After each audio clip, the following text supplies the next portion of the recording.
Africa is talking about 2063. We need to do it first. So ladies and gentlemen, be at the front. Be at the front. Be at the front. Be the first person to put up your hand and say, I have an idea. Mr. David, by Friday, we want to make sure that you got something on Google. Is that David? Kevin. Let me see. Kelvin, yeah. On Friday, we need to check his LinkedIn. We need to see a couple of photos, all right? Come on, man. Makofi yake, Bwana Kelvin, asante sana. So, welcome. Thank you so much. We appreciate. Our program is loaded. Our program is loaded. And let's just take a look. It's already 10 a.m. Our program is loaded. Let's just have the screen right there. So we want to appreciate the Kenya Sugar Board. And then, of course, our chief guest will be joining us later on tomorrow. So we don't want to miss that. Of course, we want to appreciate the Kenya Sugar Board Chairman, Honorable Nicholas Bumbo, an engineer as well. Oh my goodness, if you know, you know. He's not just a CEO in Kenya, he's making strides internationally. And so that tells you something. These are the thematic areas, so take note of that. The presentation, Benjamin, where's Benjamin already? Benjamin, are you here? Fantastic, Benjamin, karibu-san. Synergy Software, where are you? Synergy Software, we're ready to listen to you. Pauline, there we go, Pauline. Yeah, waiting for that presentation. Pioneer Assurance, are you here? Pioneer Assurance, okay. Okay, let's go. Charles Butico.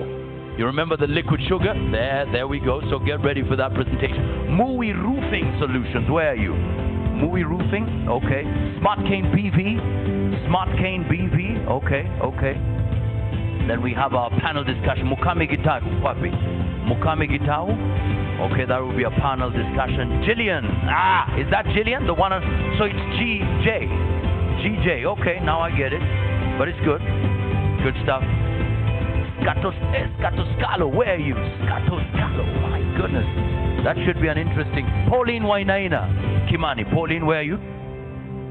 Paul, fantastic. So, appreciate Paul. Looking forward. We appreciate all of you. Thank you so much. It's already 2 minutes past 10. We appreciate. So in a moment, we should be kicking off. Just wanted to have the opening ceremony, then we kick off, but already we are 1 hour late. So it means we might have to tighten some parts so that we make sure that we get in. Okay. So there's a question here. What is the biggest barrier to innovation in your part of the value chain? Is it cost? Is it skill? Is it culture? Is it policies? What are your thoughts? These questions will just enable us to move towards that place where, was it Shirlene, you spoke about actionable solutions, data-driven decisions. Yeah, so we need that.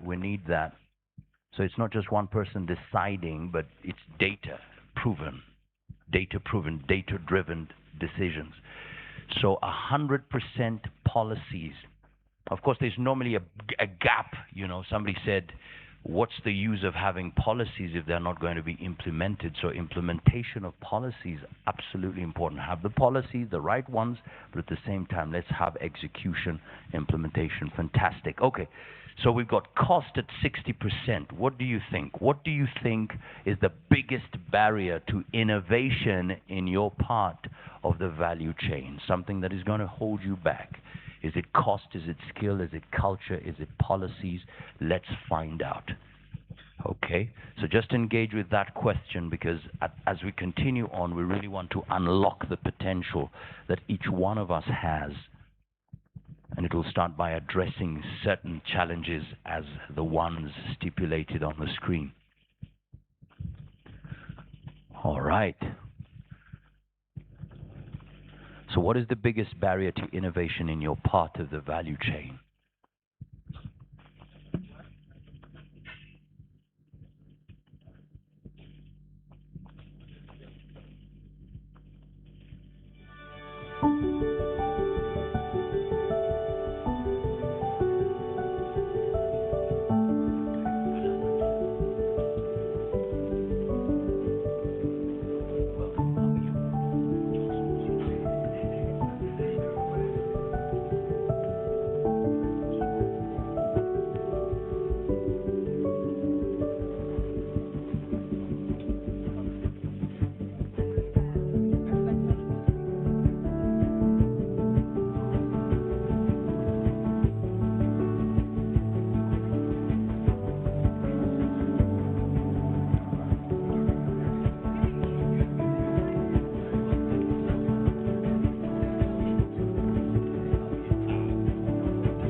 ladies and gentlemen, we are ready to kick off.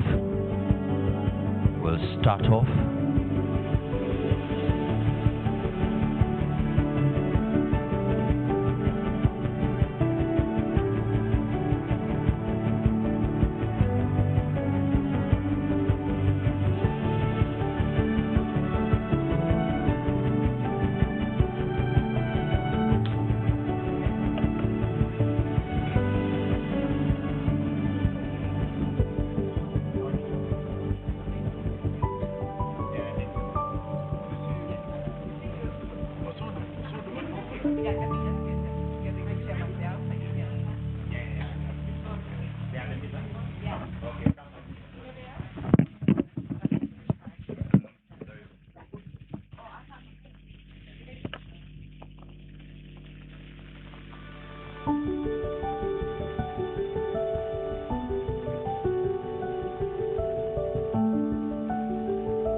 In a moment, our chairman will be joining us together with the CEO representative, so thank you so much for your patience so far.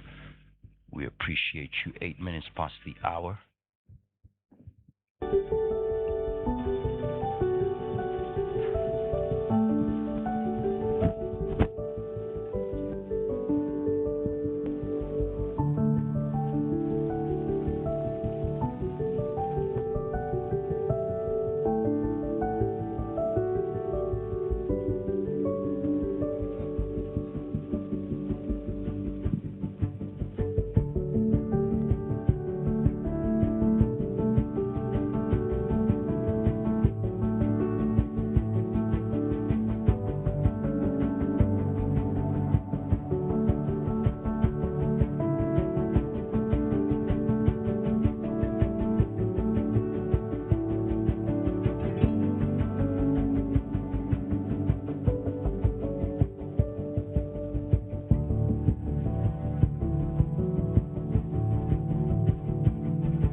So in a moment, our chairman will be arriving together with the CEO representative.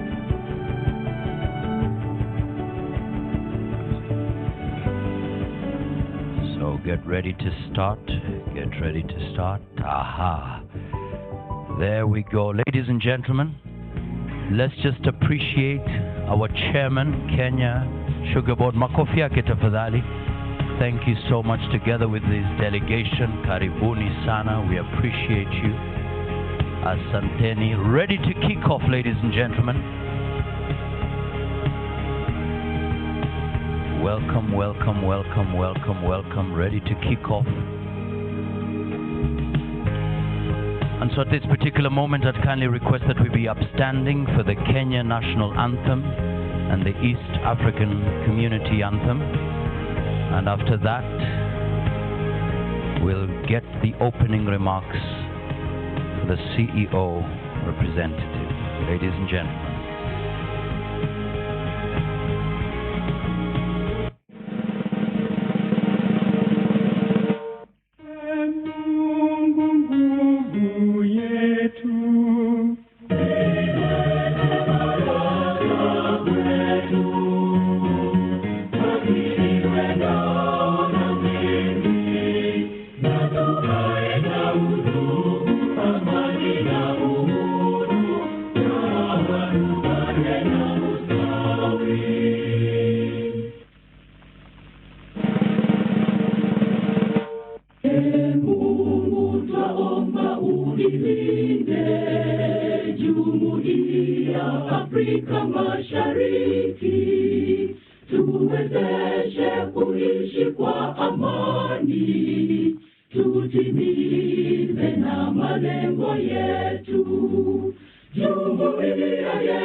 I wish all of us the best time ever. This is a yearly event, and it's all for the benefit of transforming the sugar industry.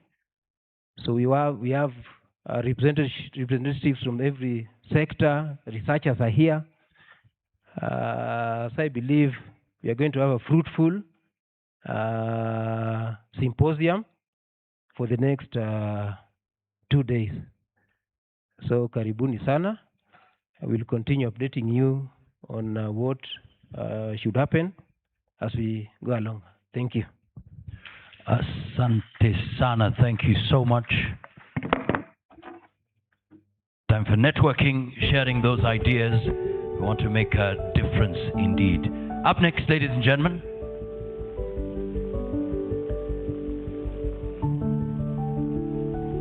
He is a distinguished engineer and public servant whose career spans decades of impactful service. From his beginnings as a leading consulting engineer in energy audit and electrical design across diverse industries. With his vast experience in engineering, governance and community leadership, he brings a wealth of expertise and vision to his new role, promising a revitalized and innovative future for Kenya's sugar industry. Please welcome the Kenya Sugar Board Chairman, Honorable Engineer Nicholas Gumbo. Makofi tafadhali. Karibu sana, Chairman.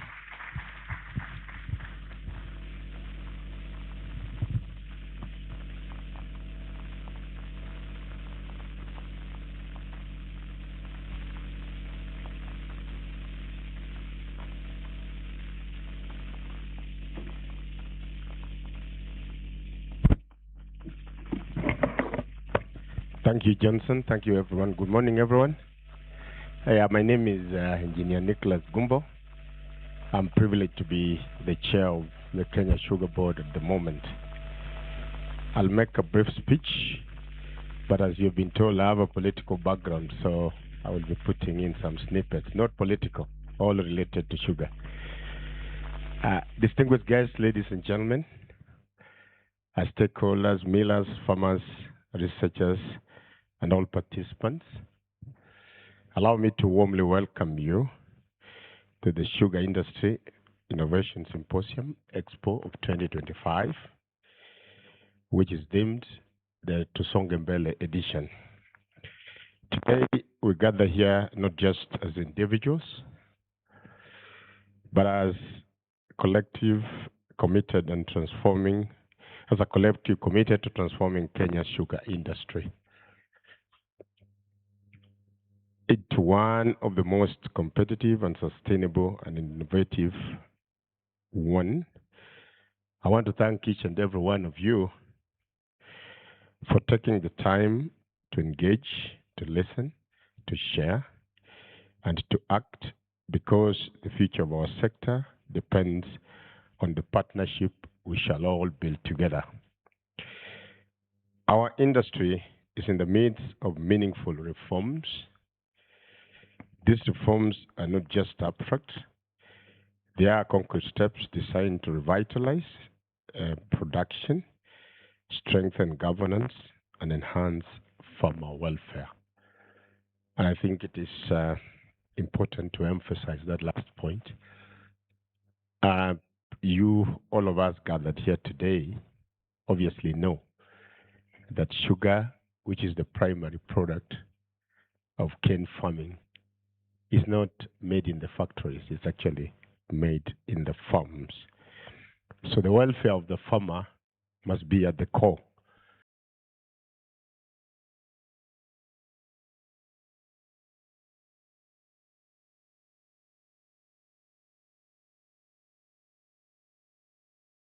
Resilient, efficient, and globally competitive.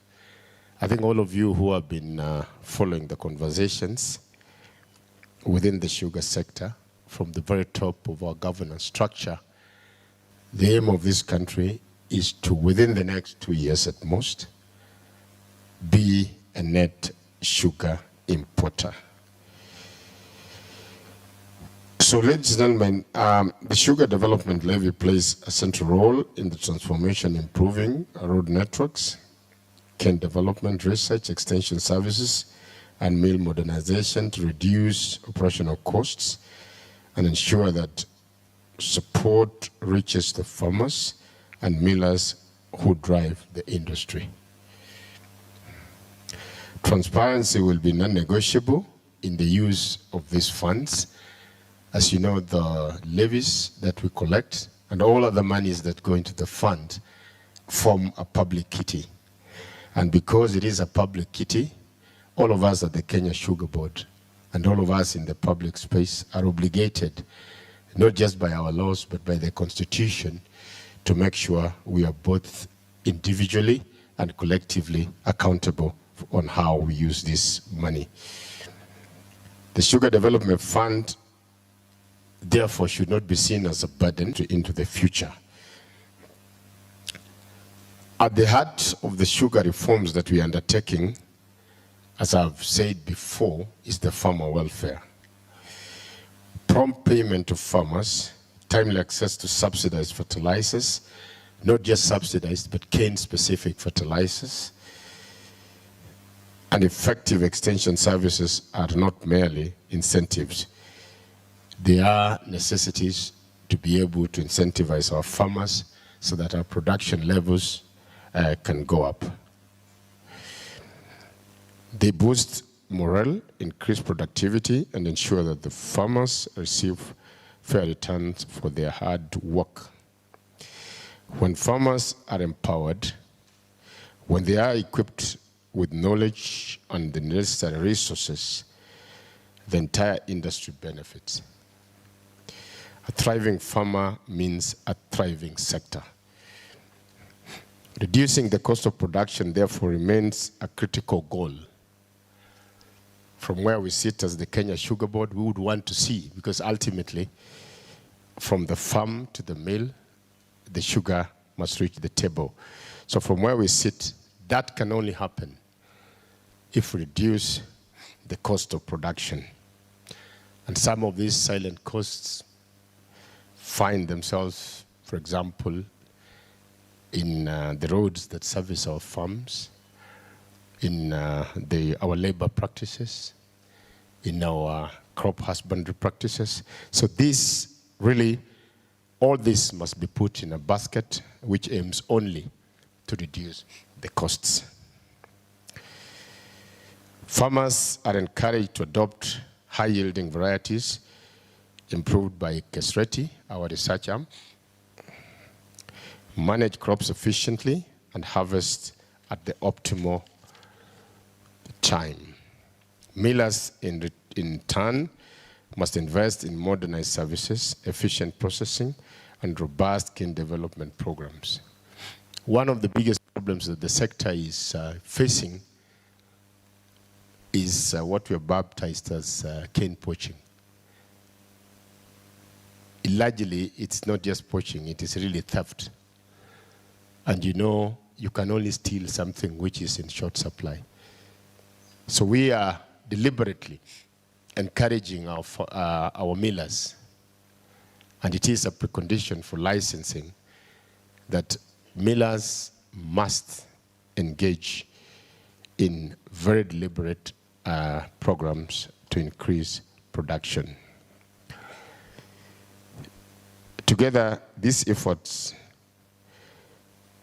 and lower costs increase productivity and ensure a more profitable and resilient industry for all stakeholders. Modernization and efficiency in milling are essential. With the recently leased mills undergoing upgrades, national production capacity is projected to rise significantly.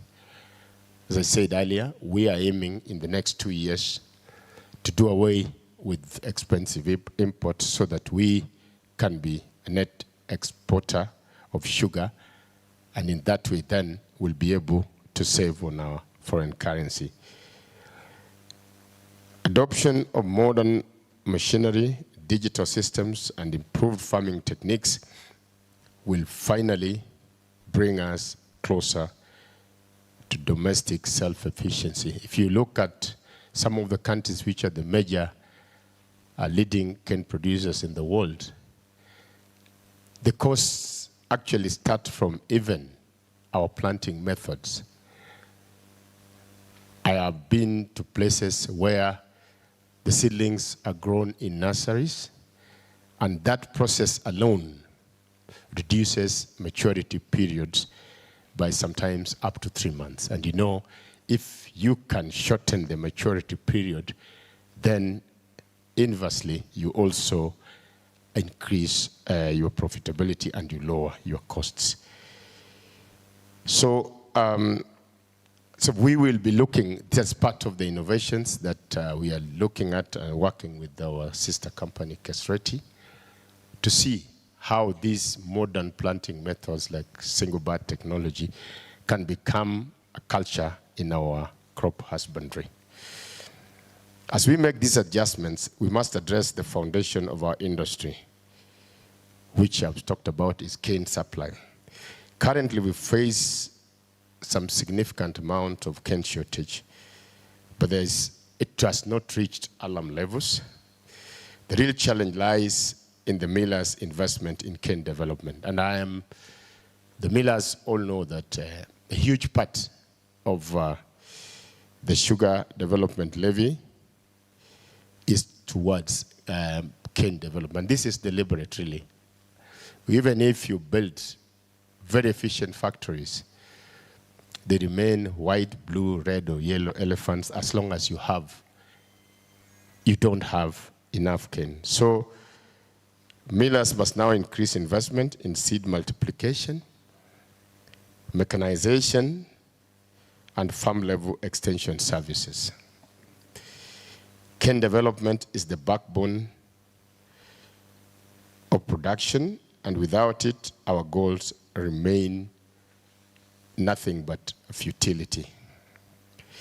Beyond sugar, you know that for a long time, people have equated the cane crop with sugar.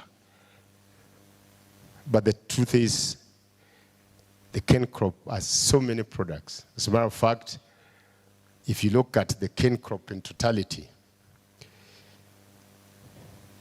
what you would call soluble sugars, which is sugar and molasses, barely account for 15% of the cane crop.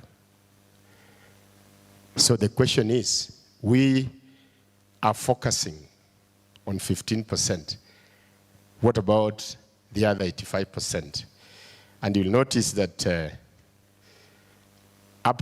sometimes up to 25% of the cane crop is the fiber, which we largely call the bagasse. And then 2 to 3% is non-sugars, and the rest, between 60 and 70%, is water. I think we are at a point where we must ask ourselves, because there are countries in the world which have now moved to a point where sugar is more or less a byproduct. And we must ask ourselves, isn't it time that we also focused, other than the soluble sugars, the sucrose and the molasses, isn't it time we focused on what else do we do with these others?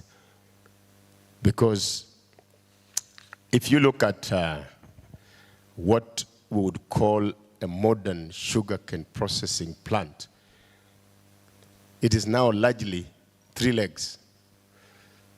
And the other 2 legs, the first leg, of course, is milling for sugar production. The second leg is the utilization of the fiber, bagasse, to produce electricity in a cogeneration system. And the third, and equally more important, is the utilization largely of the molasses to produce ethanol and allied products.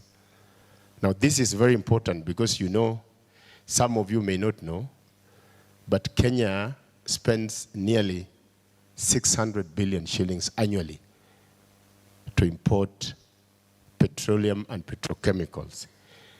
Now, a lot of countries in the world are now bringing that cost cheaper and bringing it much, much further down by blending ethanol produced from cane processing with petrochemicals to lower the cost of fuel. You not just lower the cost of fuel, but you are also saving on foreign currency. And I see a lot of young people here. Remember, other than sugarcane, you can also produce rum from the cane crop. You can also produce phelenum from the cane crop. Molasses I've talked about. I've talked about ethanol.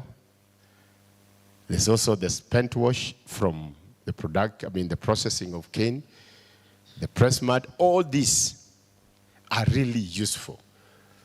We want to see now really a process where we move from what conventionally would be considered trash, and our goal now becomes from trash to cash.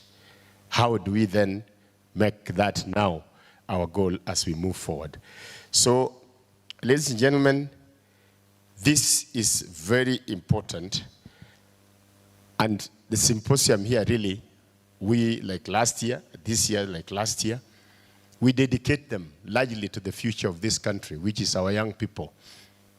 And the advantage of being young, and remember, of course, also old people like us were once upon a time also young, you can be careful in your thinking, and you can make mistakes, and you are encouraged to make mistakes.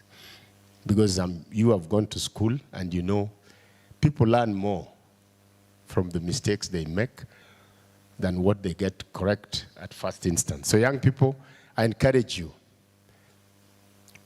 We are not just encouraging you, but even as the Kenya Sugar Board, we are moving to a point where we are going to make a very deliberate decision that all those who come to us to get a mill operating license must now be able to demonstrate how they are going to completely sweat out this value chain and maximize the returns. We would want to see the distillery sitting next to the sugar milling plant, and we also want to see the cogen plant sitting next to the sugar milling plant. I do know, of course, and this is an issue that has been raised by millers, our power purchase agreements have been a bit of an impediment with regard to getting the power that we can produce from our cogen plants into the grid. Not just the power purchase agreement, but it's also something to be unlocked about how much is charged to wheel this power from the production within the factory, the point where it is produced, to up to the point it joins the grid. I also know that our blending policy has not quite been operationalized, so it will also be like a hurdle towards production of ethanol for purposes of fuel blending. But these are things that the government is conscious of, and we are working on them. So, ladies and gentlemen, I want you to look at this symposium not just as an event, but as a platform for collaboration, a space for knowledge exchange, and a springboard for action. This is the third such symposium we are having. I think now we have reached maturity. And the question I want from those who will be presenting here, what you will be presenting here are ideas. But the role of innovation is to move from ideas to incubation, because that is the only way ideas will take a physical form. We want to be able, through the collaboration with Kenya Sugar Board, the ministry, and Kesreti, we want those who are going to present here, give us a roadmap on how we can collaborate to incubate these ideas so that they start not just generating income for you, the innovator, but for the country as a whole. So therefore, I urge all of us to participate fully, knowing that we are not just here to get the ideas, but we are here to let the ideas be part and parcel of our future, so that the ideas now can start being a major part of improving our economy in general. Because the opportunities are many, and when we harness them, we can reduce costs, create new revenue streams, generate jobs, and build a climate-resilient, sustainable industry. This is not just a dream, it is within our grasp, and we have to pick and run with it. All of us, therefore, work together, must aim to make this a reality, like I've said.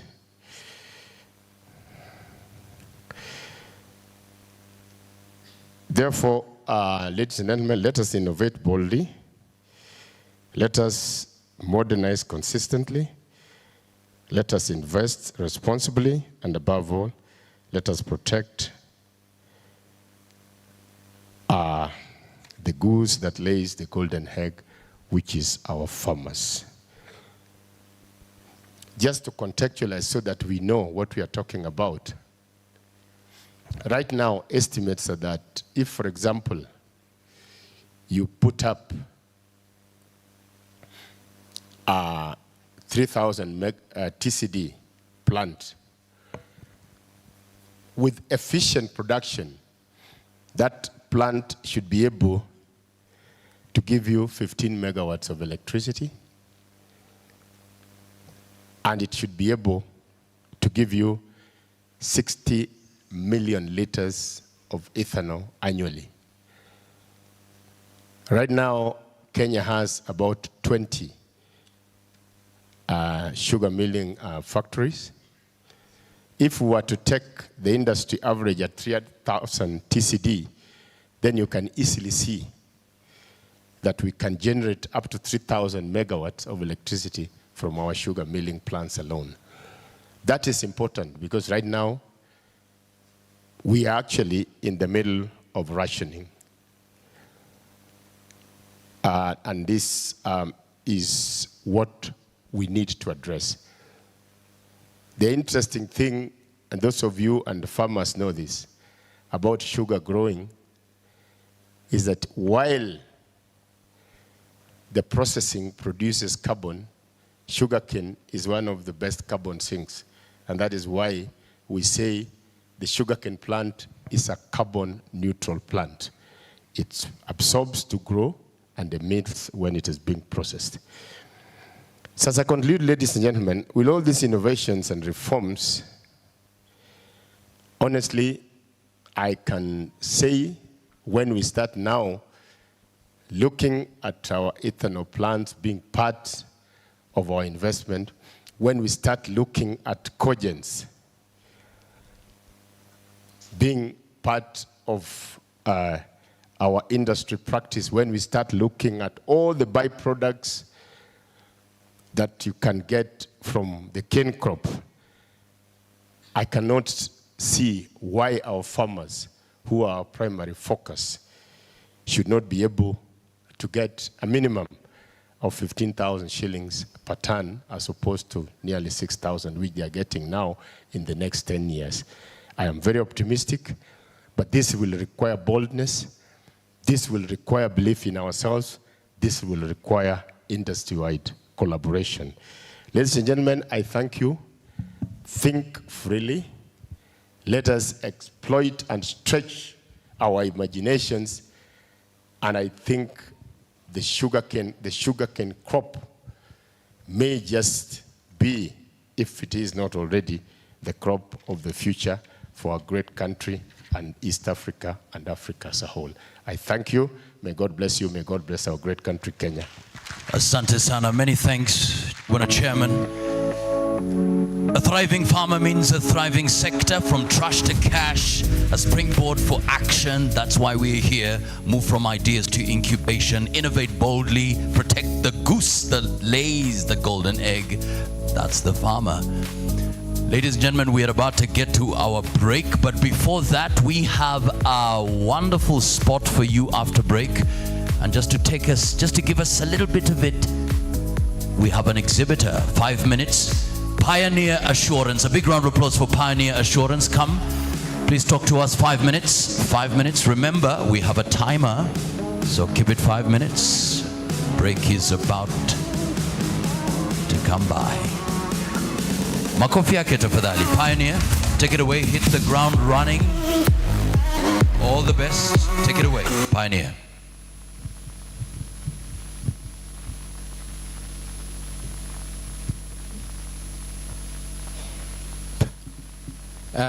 Ladies and gentlemen from all over, good morning. How are you all? My name is Kelvin Muragori, and I am from Pioneer Assurance Kenya. Pioneer Assurance Kenya is an insurance provider, and it's a powerhouse in Kenya, considering that Pioneer is one of the first companies to actually insure Africans here in Kenya. One thing about Pioneer that stands out is Pioneer started in the year 1930. I'm sure that is before most of us were born here. And it has been running since 1930 up to date, providing insurance solutions to individuals and groups in different aspects of life. So today we are here, and just to take you through a little of what we offer.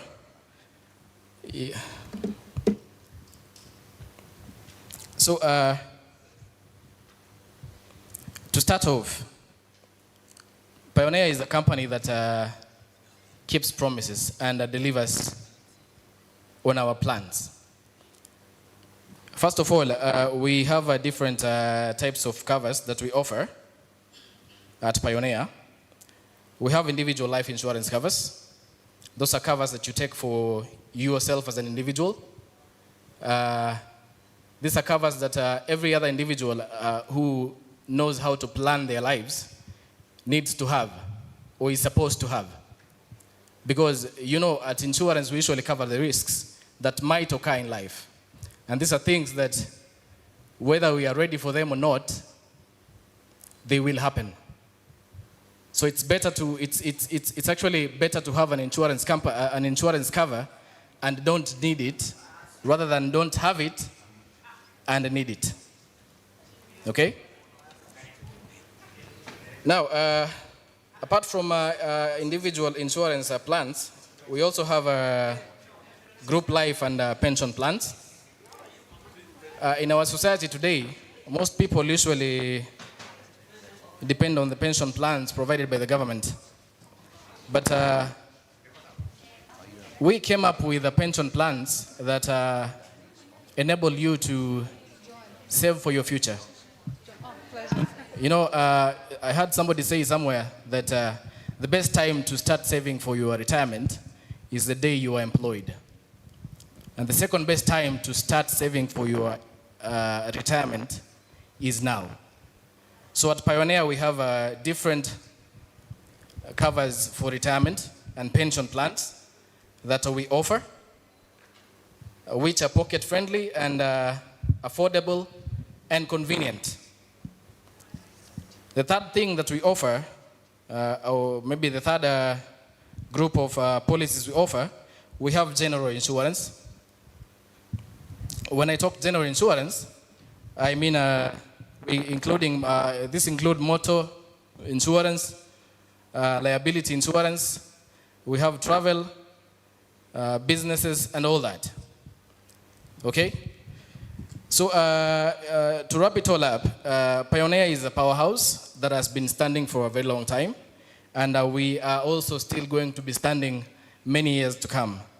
So if you are thinking about insuring yourself or your business or your vehicle, think about Pioneer, because this is somewhere that we don't only look at our growth, but we look at your growth as an individual, as a family man, as a businessman.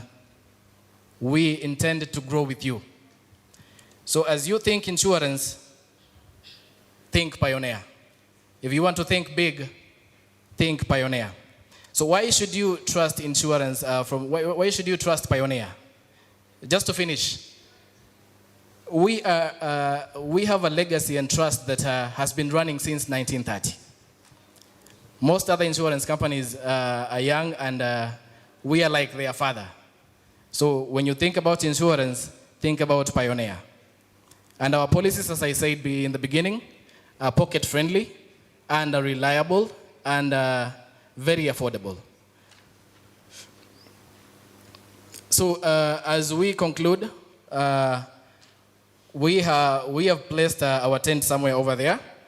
So when you are done with this place, kindly make an effort to visit us over there, and we will be able to expound and take you through more. Thank you so much. Excellent. Thank you so much. A big round of applause for Pioneer Assurance.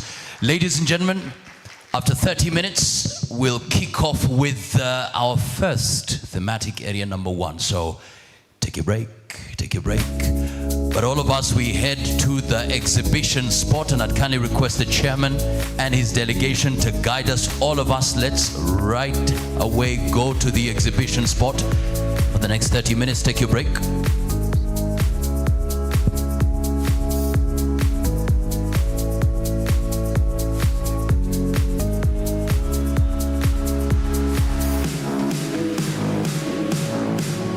Let's go. The timer is on. Remember, take 25 minutes so that we kick off in good time after break. All of us to the exhibition spot. Asanteni sana. Tupatane, 25 minutes. And we'll also have a photo session right there, so you don't want to miss that photo session.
4:30 p.m. You have a wonderful time. You want to go to the lake. It's sawasawa kabisa. Enjoy the Kisumu breeze.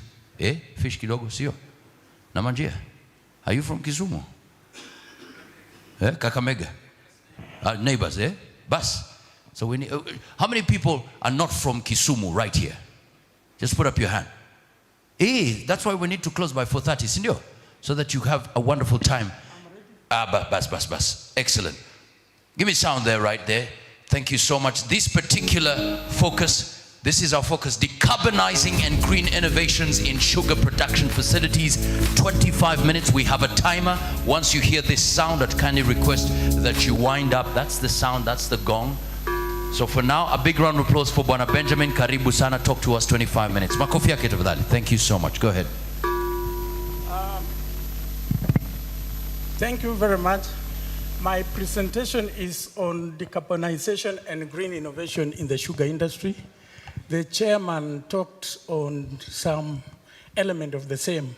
So he actually made my work very easy. He talked on quite a number of the elements. Now, I was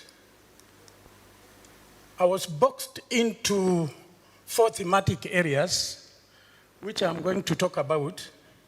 The first one is emission reduction, carbon capture, concentration of technologies. The second thematic area is innovation in waste to energy, conversion and organic effluent treatment in the sugar sector. And then the third one is investing in energy efficient machinery and retooling outdated mill processes. And finally, the thematic area that I'll talk about is about creating green factory certification frameworks to reward sustainable practices and open new markets.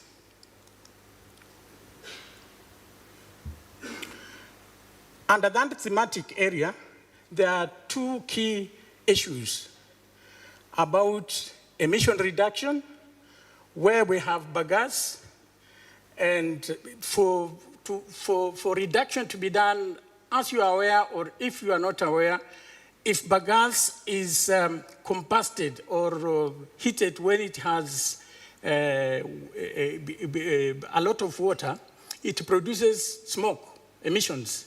So you have to dry bagasse first before taking to the boiler. Otherwise, you will generate a lot of emission. Second aspect on bioethanol, we have the molasses and fermentation processes, distillation.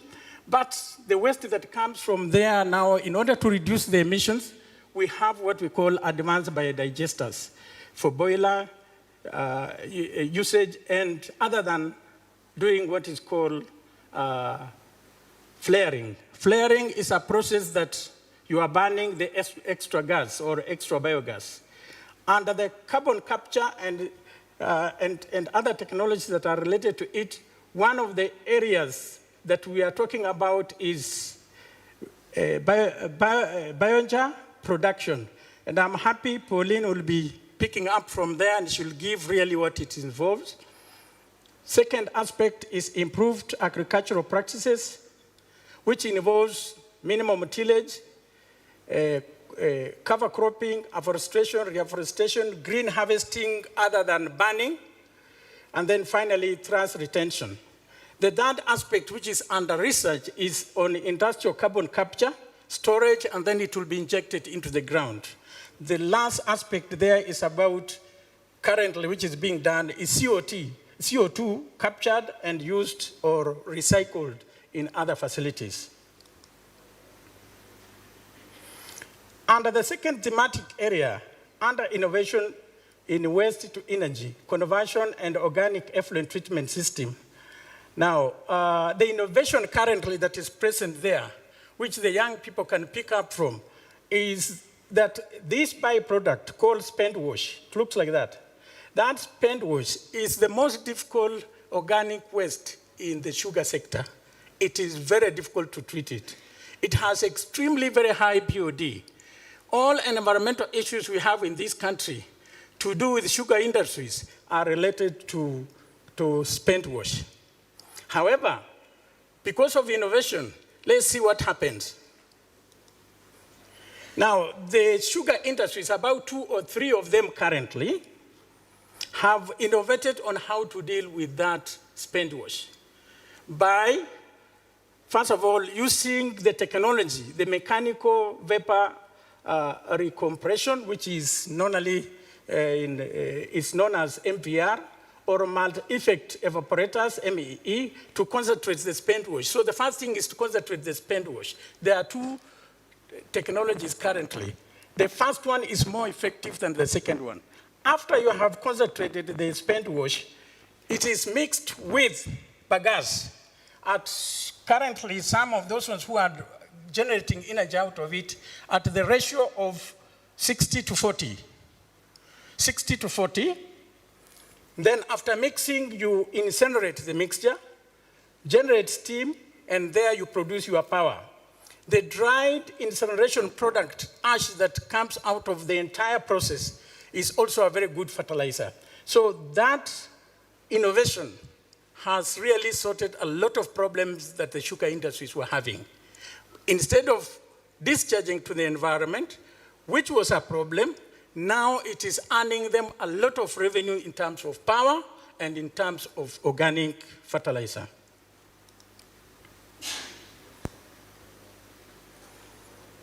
Another area of innovation is in handling bagasse. This bagasse in most of the sugar factories, if it's not handled well, because they don't have any usage of it, it causes a lot of leachate and fugitive dust. Areas of operation where NEMA, when it is visiting this factory, it is issues about fugitive emission from bagasse. Now, the innovation under bagasse is cogeneration, which the chair talked about it. Under cogeneration, you are getting two things. You are getting heat that is used in the boiler to produce sugar, and two, you are getting also steam that is passed to the turbine, and then you get your power. So cogeneration means those two things. Getting the heat for the boilers to produce sugar, and also getting steam that produces power. The other usage of bagasse, after you have gotten your power, there is the ash that remains, is also very good organic fertilizer. Is used in manufacturing organic fertilizer. Bagasse also currently is being used in carbonized biobriquettes, and I'm happy, I think there will be presentation on that effect, and also in paper manufacturing.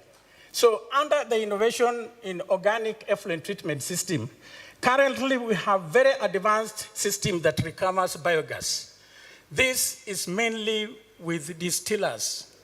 When they are handling molasses after they have gotten the ethanol, now they use advanced aerobic digesters to produce biogas, which again is used in the boiler, and thereby saving, other than using furnace oil 100%, most of them you'll find them using 60% biogas and 40% furnace oil.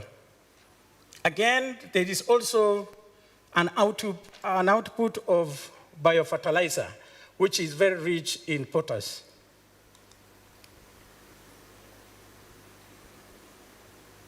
And investing in energy efficient machinery, that is thematic area number 3, there are 3 key areas to look at. Milling process. The target is to increase extraction efficiency through installation of 4th generation diffusers and use of double roll millers. The other element of it is to increase efficiency in terms of boiler efficiency, to target to increase thermal efficiency. And those are the elements of the boiler efficiency. Fluidized bed combustion, we have that. Advanced combustion controls. We have optimization of evaporation to ensure steam economy through vapor bleeding and system and reduce steam consumption. So those are the areas where we have energy efficiency. The third aspect, under investing in energy efficient machinery and retooling outdated miller processes, is in ESP. ESP is currently the best pollution control system in the sugar industry. It has an efficiency of about 90 to 95, and it's the best currently. So any sugar industry that is bound to reduce its emission, it must have an ESP. However, an ESP requires continuous monitoring, continuous, servicing. If you don't service it, it will just go down. Now, under this efficiency, I was just comparing with cement industries in this country. Cement industry in this country, for every 4 tons that goes into the system, you only get 1 ton of the product out of the system. Then you can imagine what happens with the 3 tons. That is waste that is not accounted for. In sugar industries, I challenge you, the stakeholders in sugar industry. The chair was almost talking about it when he was talking of that sugarcane has 60% water, 25% you get molasses. So suppose we had 4 tons of raw material going into a sugar facility. How much of the product will come out?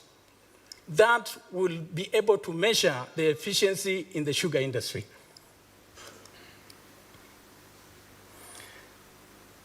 Under the last thematic area, which was certification, certification is a very important tool.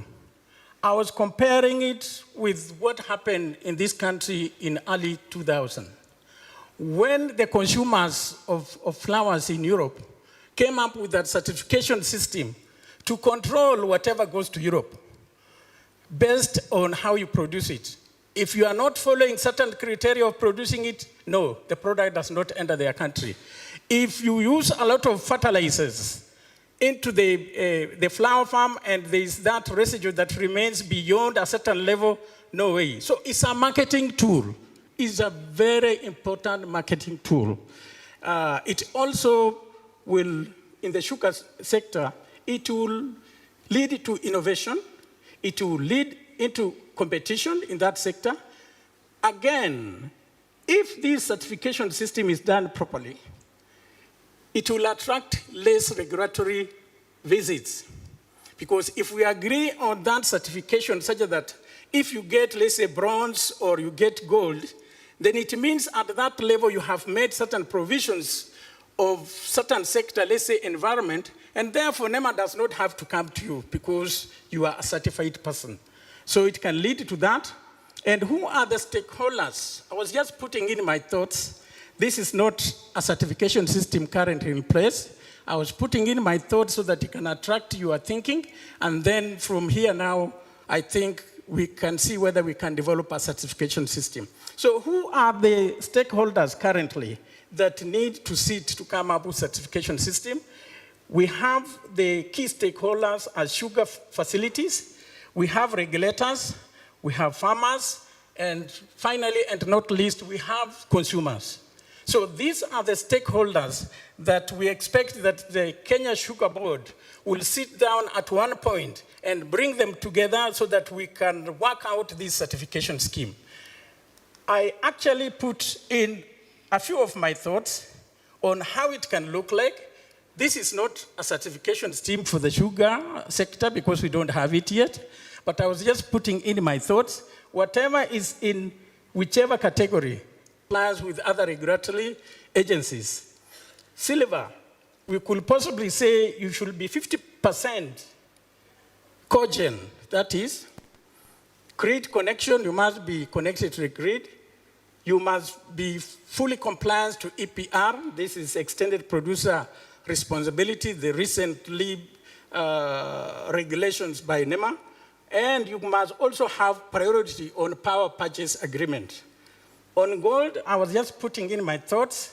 We could have full zero liquid discharge, SLD, biogas recovery, 75% cogen, organic fertilizer, fully that you are using organic fertilizer for you to be able to get certification for gold, then platinum, and finally diamond. So these are just my thoughts so that we can discuss and have a framework under which we can have a certification scheme in the country. Thank you very much.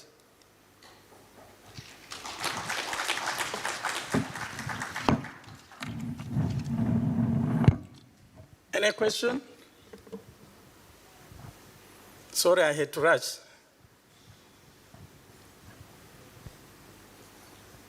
So there you go. Any questions from the floor? Excellent. I've seen one hand. Another one. Let's get about three of them, because it's a discussion. We want to come up with the very best. Okay, so let's start with you. Your name? Good morning. Thank you for the presentation. My name is Erica, and I'm in a publishing environment. So my question is, in terms of the certifications that I know you've said it's your ideas. Do you have an idea of how much time would be required for the millers or the stakeholders to kind of comply? So is it something that can be done in 5 years, in 3 years, in 10 years? So what kind of time frames would you be talking about? You can go back. Benjamin, over to you. Now, under that certification scheme, or I get the 3 questions? Or Any other question? We can start with that one, Benjamin. Go ahead. Under this proposed certification, it is not that you have to comply to all of them, one at a time, and it's an incremental. So a factory that starts with the bronze and fully certified, it gets bronze. And it means that its product, when they are selling the product, they can put the bronze mark. Then they can move to the next. That way. But before then, the stakeholders, it is not subject to be imposed to the sugar facilities. The stakeholders, the ones that I have suggested there, need to sit down and fabricate and come up with a framework similar to what I have put there. Then under each framework, they should, or category, they should agree what goes there. So it's a process that within just even less than 1 year, this framework can be developed and it can be applied. The beauty about this is that the chair did indicate that in the next 2 years, we might be exporting sugar. And we will be there shortly, exporting sugar. If you have to penetrate the market outside the country, these are some of the certifications that you need to demonstrate that you are actually doing the right thing. And they will assist those facilities to be able to sell outside the country. Even in the country, using the consumers, you could see I put consumers there. The consumers could add a voice so that even internally, for you to sell, the consumers, your product, you can be able to be allowed to put those different categories. Now the consumers will have a choice. If they are conscious with what they are taking, similar to what was happening with the flower farm. What happened is that if you are using child labor, your flowers you are boycotted. Nobody will buy your flowers because you are using child labor. So it's a system that we can have a conversation around it. 2 questions. I see 2 hands right there. Let's go. First question, go ahead. Your name? I'm Willis Odur from Kulea, Kenya. So you are bringing up a very good topic, but there are 2 areas I want to engage you on. First is on the relevance. Do you feel in your own assessment that the gap is a lack of a certification standard or sensitization towards pursuing certification? Internationally, there is the Bon Sucro, there is the Fair Trade, which are very popular in some of the export markets that would be targeted, assuming that Kenya is to be a net exporter. Also in terms of, once we have a local certification, what kind of path that do you foresee in terms of merging what we have locally to be internationally recognized? Thank you. We can take the final question here, and then Benjamin, you can also give us your final remarks. Go ahead. Oh, thank you. Emmanuel from University of Eldoret. I got curious about using the ash as a fertilizer. Do you have any evidence that inclusion of ash in making of fertilizers performs better compared to the conventional fertilizers people use? And the thing is, if that is the case, why is it that you find that farmers still buy fertilizers from the agrovets? Thank you. Benjamin, over to you. Yeah, thank you. I'll start with Emmanuel's question. Currently, yes, it is happening. Kibos is currently selling fertilizer that consists of ash, boiler ash. It's currently in the market. And it's organic fertilizer, specifically targeting the sugar sector and horticulture, because it contains a lot of nitrogen, it contains a lot of phosphates. So it's currently happening. Research we have already reached there. So it's currently happening, and that is what is there. They have done a lot of research on it before releasing the product to the market. So it's currently happening. Mumias, equally, they will be doing that shortly, once now they start doing cogeneration, and also doing the issues about spent wash, dealing with the spent wash. Because eventually, whatever you get at the end of it, it is good organic fertilizer. And it's a matter of just blending and finding out now what else they can add, so that it shouldn't be a situation where we are going to chemical fertilizers, and yet from the same sugar industry, we can be able to get organic fertilizer. What I came up with on the certification are just thoughts. I was told under that thematic area, can you give your thoughts what needs to be done? I can't confess that my thoughts are perfect. This was meant just to generate your discussions, because it has to be done. And you remember, or you recall, I had put it that there are various stakeholders that have to come on board, even research institutions, even universities, to come up with that certification scheme. It's not a one-person thing. It is supposed to be a discussion that has to be done, so that when you are talking of certification of silver, everybody knows what you are talking about. And this needs to be preceded by public awareness to all the stakeholders. Thank you. Thank you so much. A big round of applause for Benjamin. Thank you so much. We appreciate Asante Sana. Thank you for the presentation, and thank you for all the questions. If we could kindly have the sound. We are ready for first what we are calling our Innovation Spotlight. So this is where you listen keenly, and earlier on we heard from him, and he's ready for the next 10 minutes, strictly 10 minutes, because all the innovators will have 10 minutes. Ladies and gentlemen, a big round of applause. Let's have the name on the screen. The one who spoke about liquid sugar. That's Mr. Charles Etale Butiko. Makofi yake tafadhali. We just need them. We just need access. The technical team needs access to your presentation so that we can load it ready for your presentation. But in the meantime, Synergy Software, are you there? All right.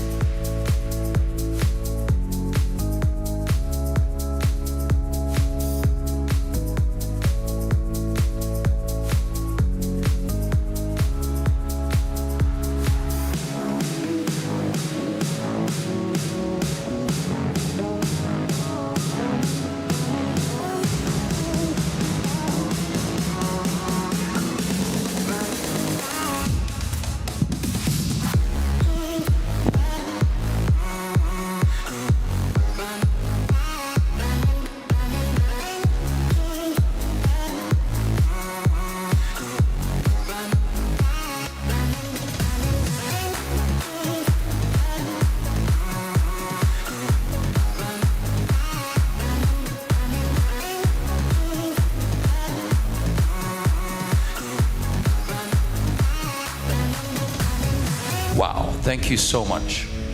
Synergy Software, are you there? All right.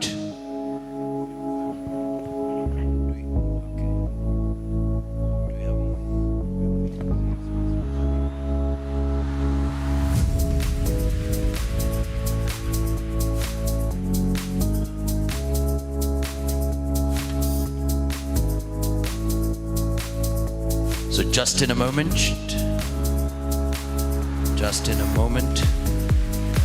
don't mind this, settling it.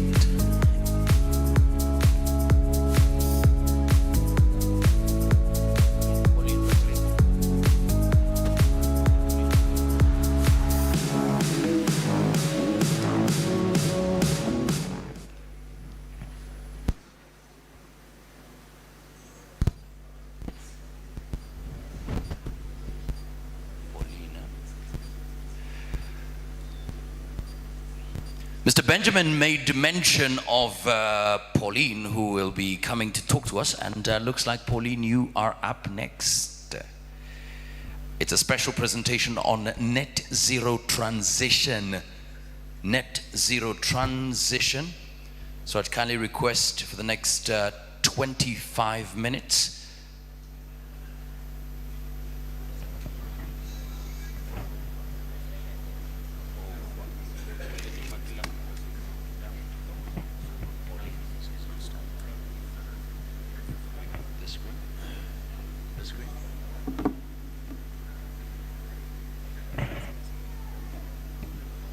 Hello everyone, can you hear me well?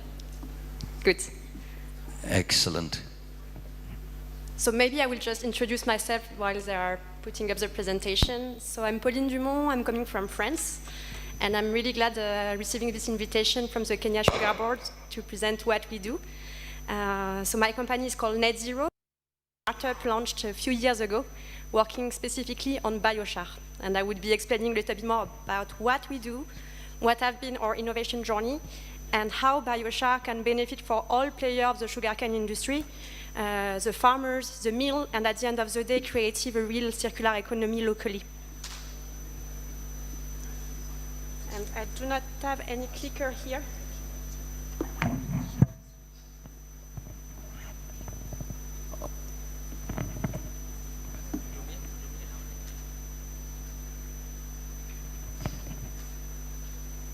There we go, Pauline.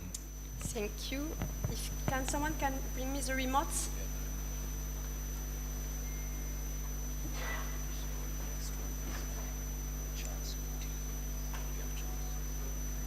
So I wanted to start just to give you, before entering on the technical details of the biochar topic, just to give you an overview of what a startup can achieve.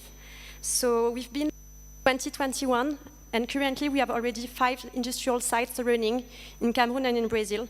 We've been actually keeping really tight our mission, which is bringing biochar at scale for.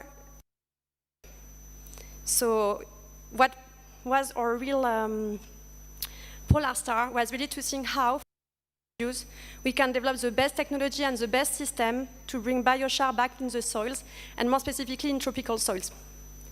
We've been backed by numerous investors, so they have been investing in net zero in the last 4 years, a little bit more than $40 million. And actually, we've been as well competing on international technology competition like X Prize, winning this type of competition. So when you put a lot of excellence and a lot of effort and commitment in what you do, you can really become a successful company. And we have been as well trying to really integrate the value chain in which we have been involved.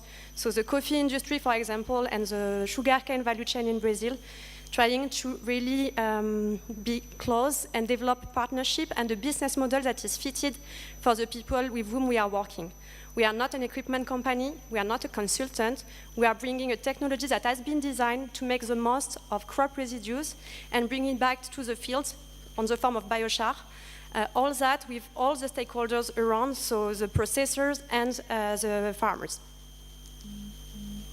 So now, what is biochar? You know a little bit more our mindset and spirit in a certain way. So biochar is, so we started on the intro, cane is a carbon sink. Yes, this is true. Cane is a carbon sink when it's growing. But after that, when it's processed and when bagasse is left, it's not anymore carbon sink. Actually, this is releasing all the carbon that was stored by the photosynthesis. So a process has been designed to be able to capture this to capture this carbon, which is called a pyrolysis process. This is a way to make really stable this carbon and a way to remove carbon from the atmosphere on a really high permanency. In 2018, the IPCC, so the International Climate Panel, have been recognizing the biochar as a way to capture and remove CO2 from the atmosphere. This was led as well to the development of climate finance, and you will understand why this is important on any industrial project to be able to be financing the technological development. Something really interesting as well. So I just put a few figures just to give you the sense of what can be achieved. From 10,000 tons of bagasse, you can basically remove from the atmosphere, capture 4,000 tons of CO2. And this, you just multiply with the tons of bagasse left here in Kenya, and you can imagine the impact that can be made. So for the production of biochar, you can use a lot of different types of biomasses, but we have been assessing various types of biomass, especially the one from the sugarcane industry. We've been dealing with the trashes, we've been dealing with the bagasse, we've been dealing with linen and so on. Actually, the bagasse appears to be one of the best ones to be pyrolyzed. It's still a technical challenge because this is high moisture content, highly volatile, but at the same time, it's a high carbon content. So we have been designing a technology to be able to pyrolyze at best this type of biomass. And then just here I put a really simple process. So basically, the first step of the process is really the kind of pre-processing. So here there is a lot of ways to deal with it, depending on the sugar mill process, actually. Then there is the pyrolysis. So the pyrolysis is a thermal process that is done in the case of industrial pyrolysis at high temperature, where you will actually heat without oxygen this biomass. And here you will have two reactions. The first reaction is you will have the concentration of the carbon on its solid form, and you have a production of a gas. So you will have some energy recovery possible from this process. So just to give you an idea, to produce a ton of biochar from bagasse, you will need 5 tons of dry bagasse, and from this ton of biochar, you can be able to generate 2 tons of carbon credits, just to give you a range of idea. So I wanted to give this point that I believe it's important. Biochar is not just a charcoal powder. Biochar is really a product, so it needs to comply with certain quality requirements, and as well some traceability on the way it's produced. When you look to biochar, you will have certain specificities that I will detail just after, but actually this point of understanding what is biochar and what is not is really important, because this is a product that we'll put back on the soils, so we need to control the quality of the product that is going back on the soils. On non-controlled non-industrial ways to produce biochar, you can have some pollutants and contaminants, so we need to be careful with that. In the same time, we need to really understand that the structure of the biochar, this high porosity, its cationic exchange capacity is based on the way it's produced. Biochar should really be seen as a product and not as a byproduct. It's a product that should be used for improvement of soils, for biochar-based fertilizer, for example, and we'll see later on how it can be done. And as well, should be seen as a kind of a way to monetize carbon finance and finance assets. So you will have understood that biochar can be a really interesting new approach for the sugarcane industry globally, not only for millers, as well for farmers. So biochar is solving several challenges of the industry and should be embedded on the global transformative approach of the industry. The first one is, of course, the climate global challenge with the decarbonization of the agri-value chains. You will have as well another one which is related to climate change. So already a lot of farmers are impacted by climate change. It can be with drought patterns, rain patterns that change. It can be with temperature changes and so on. And this is bringing much more resilience to the crops. So biochar is really playing this resilience tool and a sustainability approach for soils. You have as well all the thematic related to productivity. I will go a little bit more in detail on this point. Biochar is a real game changer for productivity. It's not replacing fertilizer, but whatever you put in the soil makes much more effect. And after that, it's bringing a solution for valorization of biomasses. So I've been visiting a few mills, and I've seen that here the bagasse is piling up, and it's really necessary to find a beneficial way. So energy cogeneration is one of it, but biochar can as well play this role. So by recovering biochar, you create a local soil amendment, local fertilizer, local biochar-based fertilizer, and in the same time, you can produce energy for mills. And the last point, it can be an interesting investment because we will need people to invest on those type of infrastructure. So biochar, I will not go into much agronomic details, but I know that we have a few agronomists and farmers here. What we need to understand, biochar look like a sponge. So I put a picture at the center, which is basically when you zoom and look at biochar, this charcoal-like powder, it's a high porosity. So this high porosity is really important. It's having an alkaline pH, and as well, it's having a surface area that is really important. This is what makes the difference between artisanal biochar and industrial biochar mainly. And what you will see here, just after, it's how it interacts. So when you look at it, your biochar will have several effects in the soil. First, on acidic soils, and this is where it performs the best, you will have a pH buffering effect. So when your soil is pH 4, pH 5, you can expect, when you bring a soil amendment, maybe a point of extra pH. And this is a long-lasting effect. Why is that? Because biochar will stay in the soil. It will not decay, or it will decay really slowly. And this is why this is as well considered as carbon removal. The second point is about, you've seen this porous structure. It's a good structure to retain all the nutrients. So you will bring some fertilization, organic or mineral fertilization, but most of it actually will never be really used by the plant. When you bring biochar, you make those nutrients available. Same as well for the water aspect, that would be encapsulating on the structure created by biochar. What is interesting as well to notice is that you have a better root development because this is giving structure to your soil. So those basically are the agronomic properties of biochar. And those impacts actually lead to the crop productivity. So of course, biochar should not be seen as a silver bullet. It should be embedded on a global approach for productivity with good agricultural practices. But it has been studied extensively on a wide variety of crops and contexts. And consistently, biochar is giving really interesting results by 25 to 35% of extra yield, especially on acidic soils. We've been, so this is more, so what you see on this part is a meta-analysis study. So this is compiling all the scientific analysis, agronomic studies done in biochar. And we have been as well doing more precise and more targeted agronomic trials on sugarcane. So actually, those trials have been taking place in Brazil.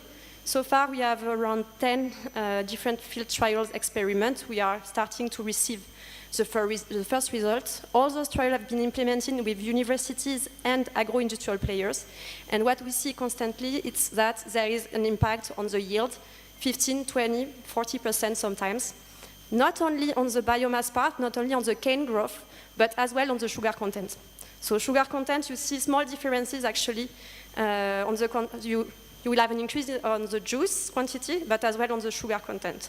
And when you have been talking about quality-based price payment, I believe this is really interesting as well on this extent. I wanted to mention as well a few of my visits here. So I've been to Kesreti, that you probably know and probably visit sometimes. So they are doing a really interesting trials with biochar-based fertilizer. They have been testing several formulations of biochar with filter mud, with mineral fertilizer. And actually, this new formulation can be a way to have better yield and to replace existing fully mineral fertilization. So there is already trials ongoing. They have done greenhouse trial with really good results. And they would be publishing in a few months the result of 2 years of trial on the field. So I believe for Kenyan players and Kenyan farmers, it would be really interesting to know more about it. As well, on the discussion I had with several mills, I felt really this willingness to develop local inputs. So biochar can be a real important stone to do that, to be integrated, of course, with filter mud and other available nutrients locally. And so here it's just an example of the result I was just mentioning.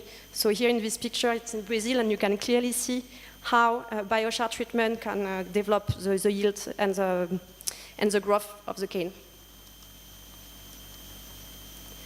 Now I wanted to give you more about what we have done in terms of innovation. So you understood biochar, its properties, how it can be used. I'm happy to take any question after that on how you apply it and so on, but I would like to as well give you a few insights on which type of model we have developed to make biochar not only a nice small-scale initiative, but a real game changer for the industry. So here, so we don't see the full, but here it's an example of integration. So basically, we have designed a modular system that can be integrated into sugar mills. So the integration that makes the most sense is to have a biochar factory adjacent to the biomass feedstock, so the bagasse pile, for example. And you can as well think to energy integration. So I know this is one of the topics that is really important here in Kenya.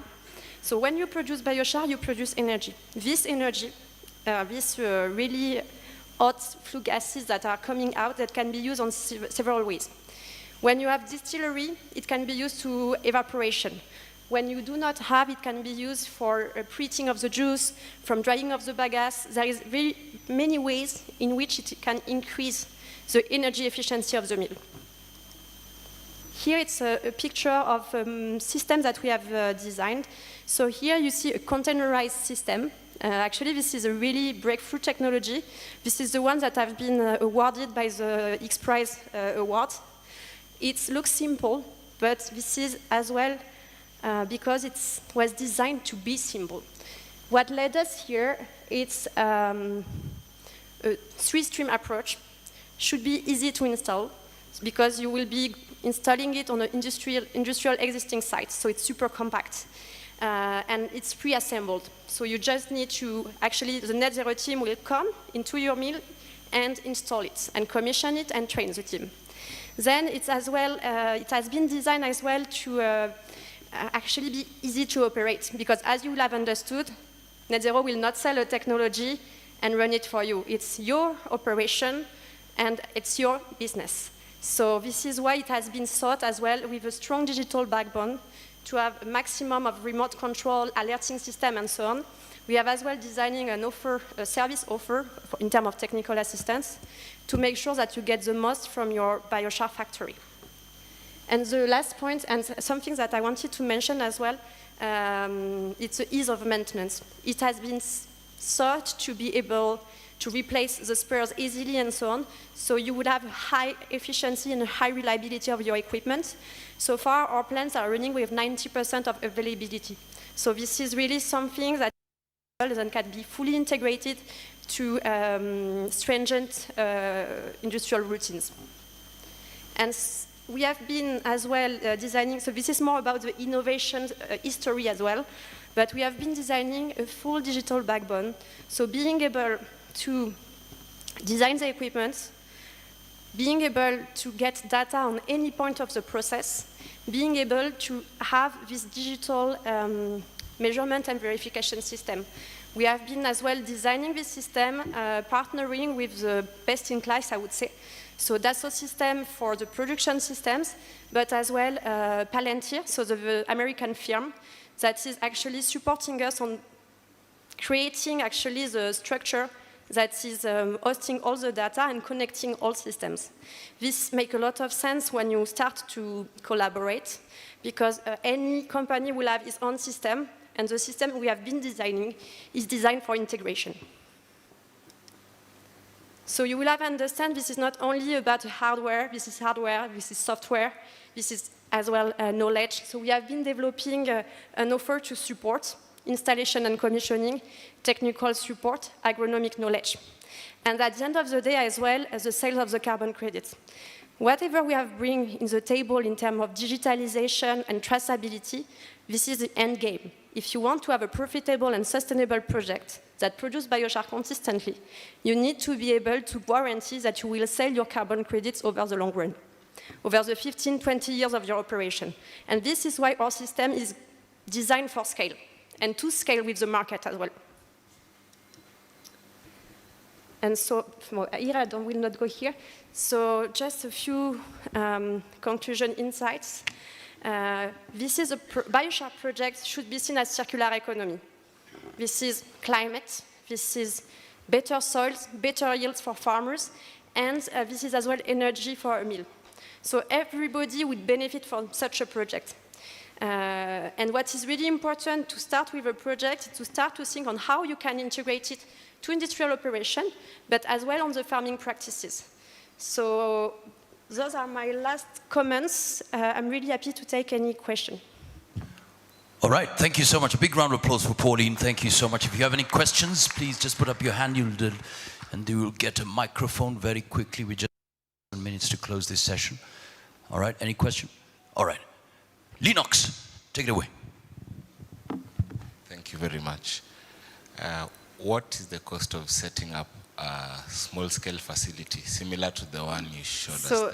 So the small-scale facility you have seen, it's not really small scale.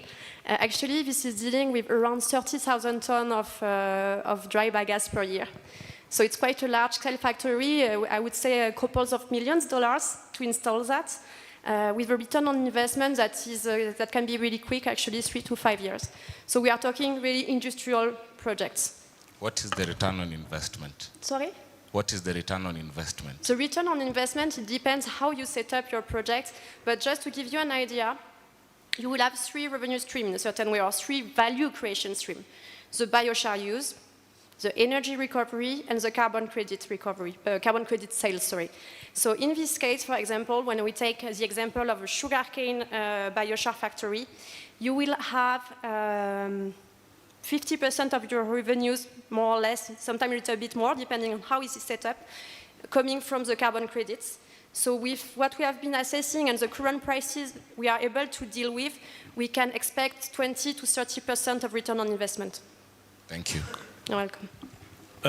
Thank you. I just wanted to know, you've talked of this biochar.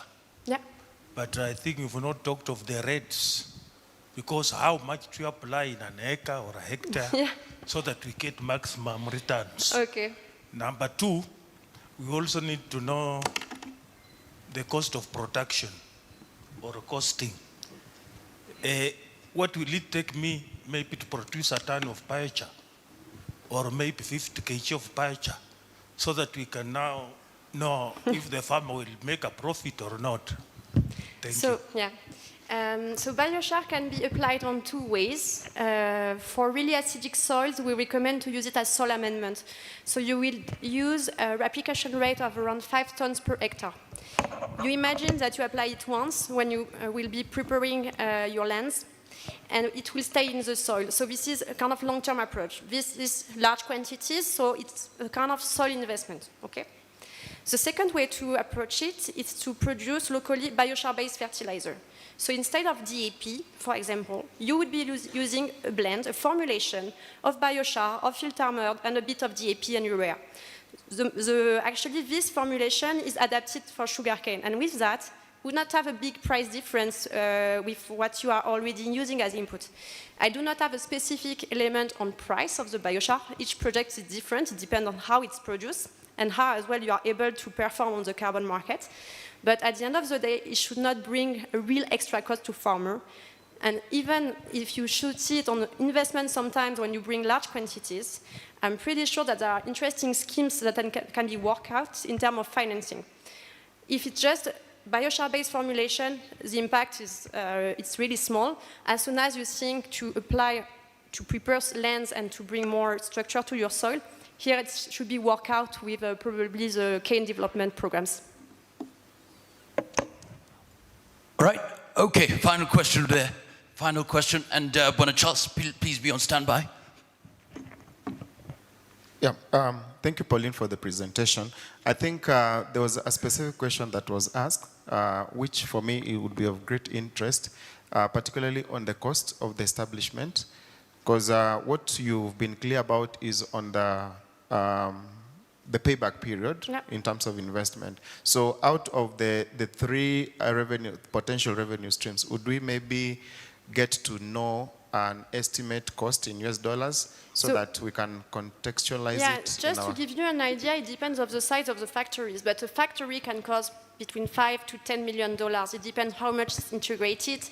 It depends how much it will produce. So after that, you have a lot of parameters that are determined by how it's integrated, what is the quality of the feedstock as well.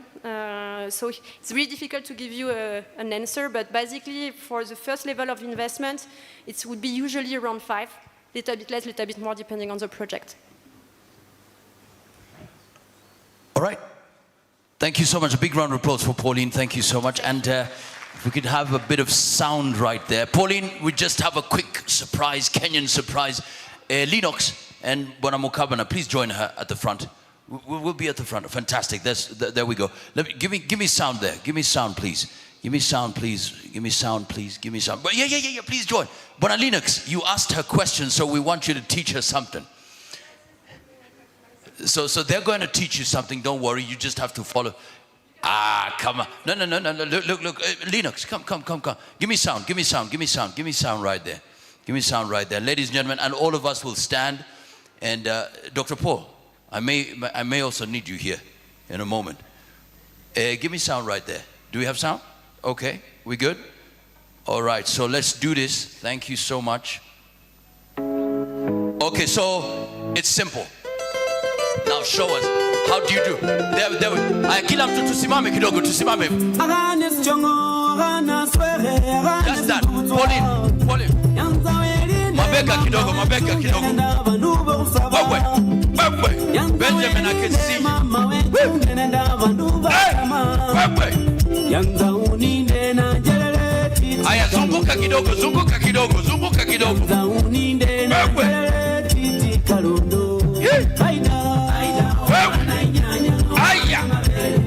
Pauline, that's how you do it.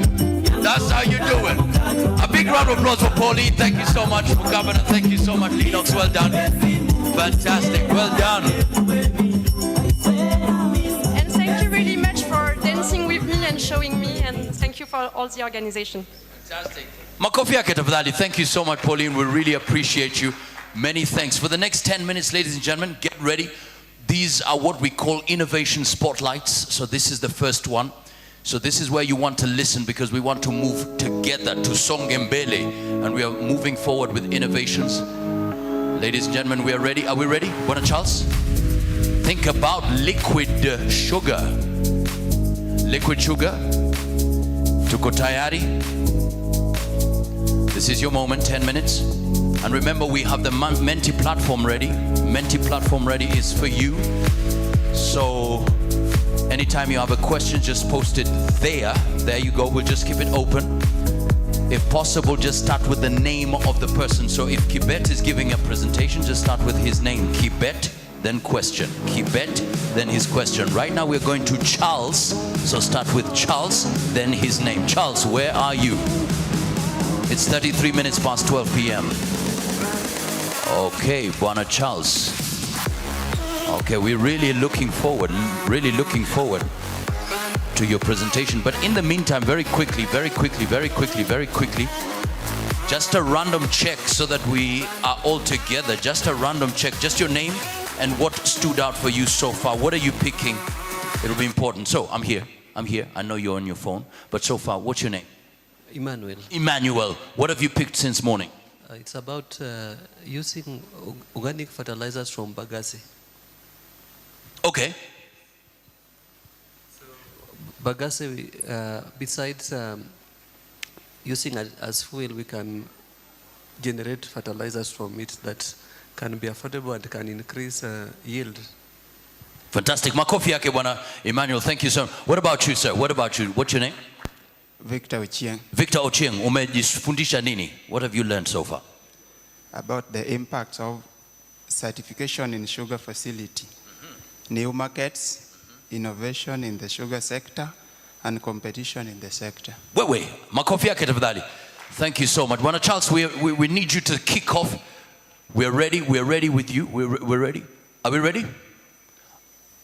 Okay, are we able to go to Mua? Okay, let's have Mua ready. Mui.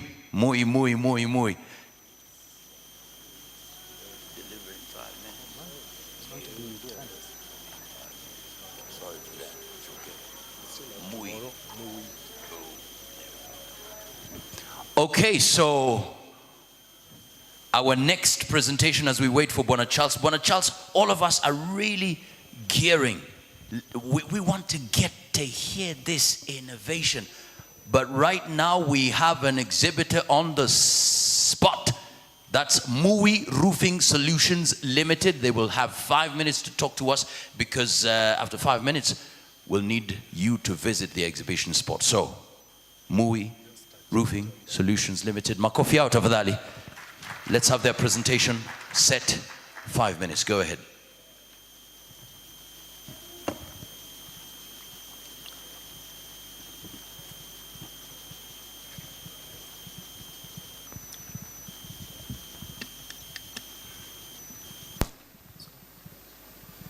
Good afternoon, everyone. As we wait for the presentation to come up, my name is Sam Maingi. I'm the Group Customer Manager for Mui Roofing Solutions. And I'm joined by Edwin Kibe, who's our Business Development Manager. So because we have reduced time, I'll dive straight to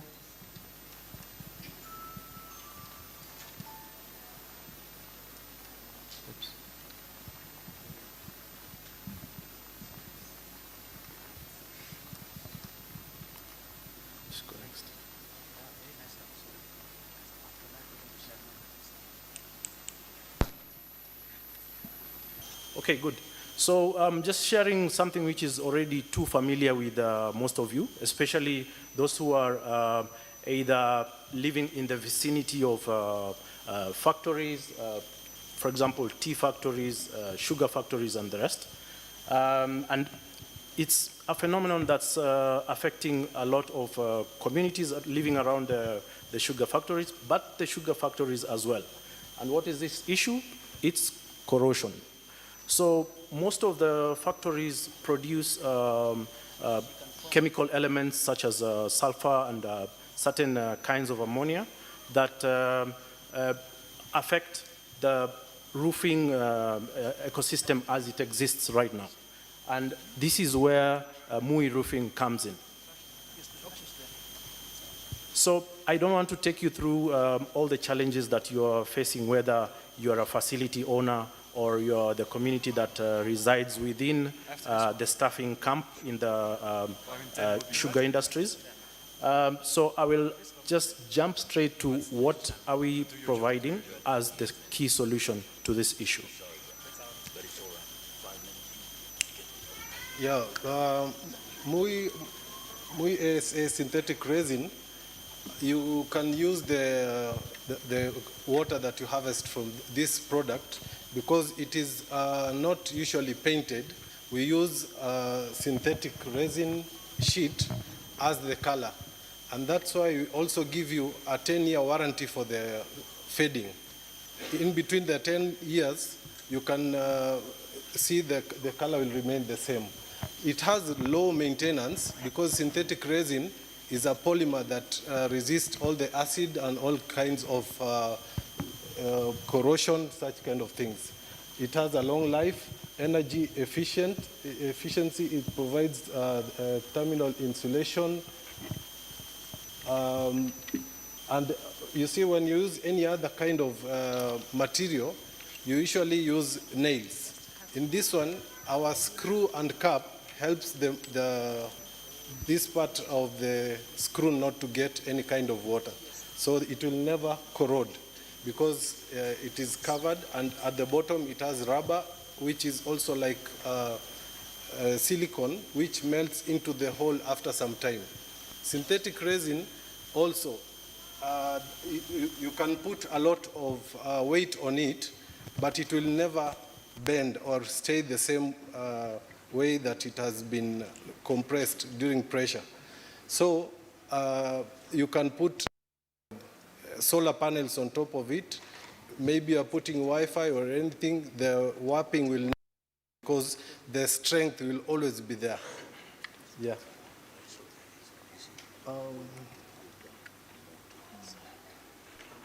Okay, so for also about the water harvesting, it never changes whatever will go to your reservoir tanks, because this synthetic resin does not come off at all. It remains intact. And another thing, we also have the temperature or weather resistance. It is UV ray protected, the same sheet. So if it is hot, the temperature outside can never come inside the go-downs or your house if you use synthetic resin, because it has synthetic resin and UPVC in between, which reduces the temperature from outside from coming inside the room. And now this can also help if you are doing anything that needs a certain temperature. You can regulate your temperature from inside whatever you want. It does not matter which part of Kenya you live in. If it is a hot area or a very cold area, inside the synthetic resin roofing from MUI, you'll have one type of temperature and then you'll control it from inside, unlike any other. Yeah. So you can complete this. Okay, so these are just a couple of presentations of the product, how it reacts to different elements. The first video you can see there is forklift going over a MUI roofing sheet. You can see how resistant it is to any kind of pressure that's placed on it. Next video is on the fire retardants of our product.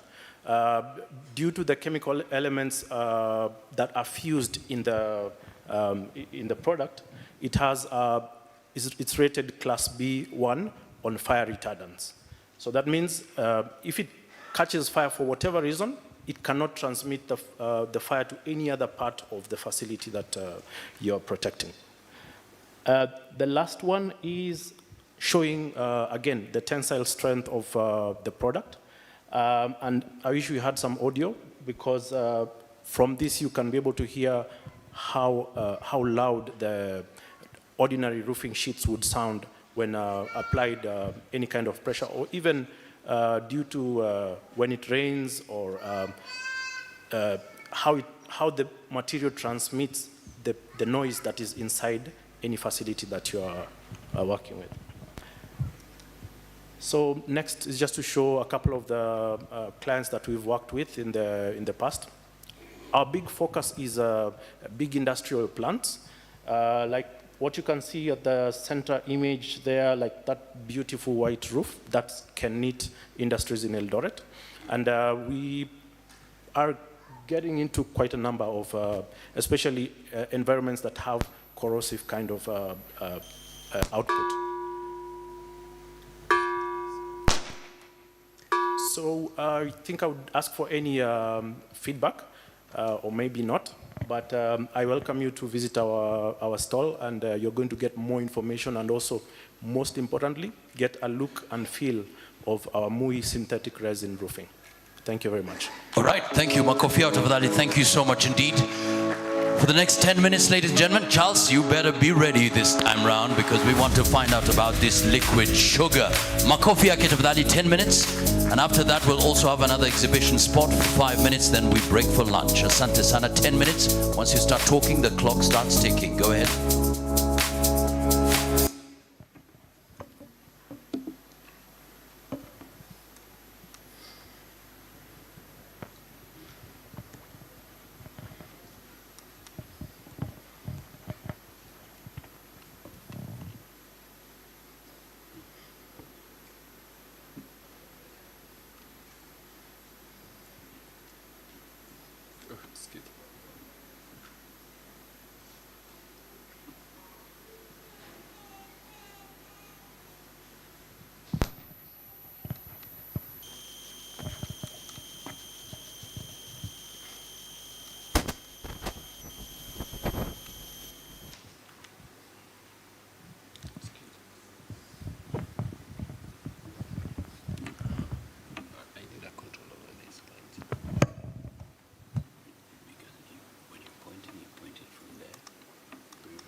previous.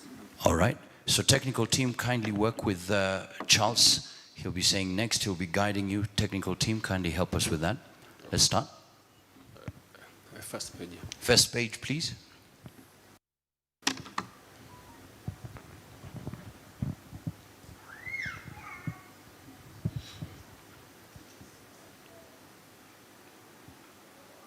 There we go. Oh, good afternoon. My name is Charles Butiko from the Eldoret National Polytechnic and affiliated to, for the purpose of this innovation, affiliated with IDC Center in Vihiga County. And it is as titled, Bagasse Activated Carbon Purified Sweet Sorghum Sugarcane Fortified Sucrose Liquid Sugar. It is a case study where we proposed a PPO, a PPP between research institutions and the private sector. Okay. Today, we would like to answer this question. Must sugar be crystallized? And must sugar come from sugarcane? This is part of what our innovation was trying to answer. And according to the Sugar Act of 2024, sugar can be crystalline or liquid in any of their recognized commercial forms. And fortunately or unfortunately, we have not been able to exploit the other part where we can come up with the liquid form of sugar. And on sugar raw material, in Kenya right now, we have had a lot, we have only known one raw material, which is sugarcane, but there has been diversification of raw materials like the sugar beets, and for our case, we are focusing on the sweet sorghum. And we are focusing on sweet sorghum because of its climate resilience, because of the ability to regenerate within a short time, and most important, because of the ability to come up with a fortified product. And because of health benefits, so many consumers are focusing on product fortification. Our research objectives was, first of all, to come up with an optimized formulation of the ratio of sweet sorghum sugar, liquid sugar, to that of sugarcane. And the second objective was to innovate around and come up with a cost-effective way of purifying the same sugar. The third objective was to do a cost-benefit analysis, which you will see we have already done. And last but not least was our focus on it as a case study, where we can be able to rope in more youths into early career entry into the sugar industry. Next.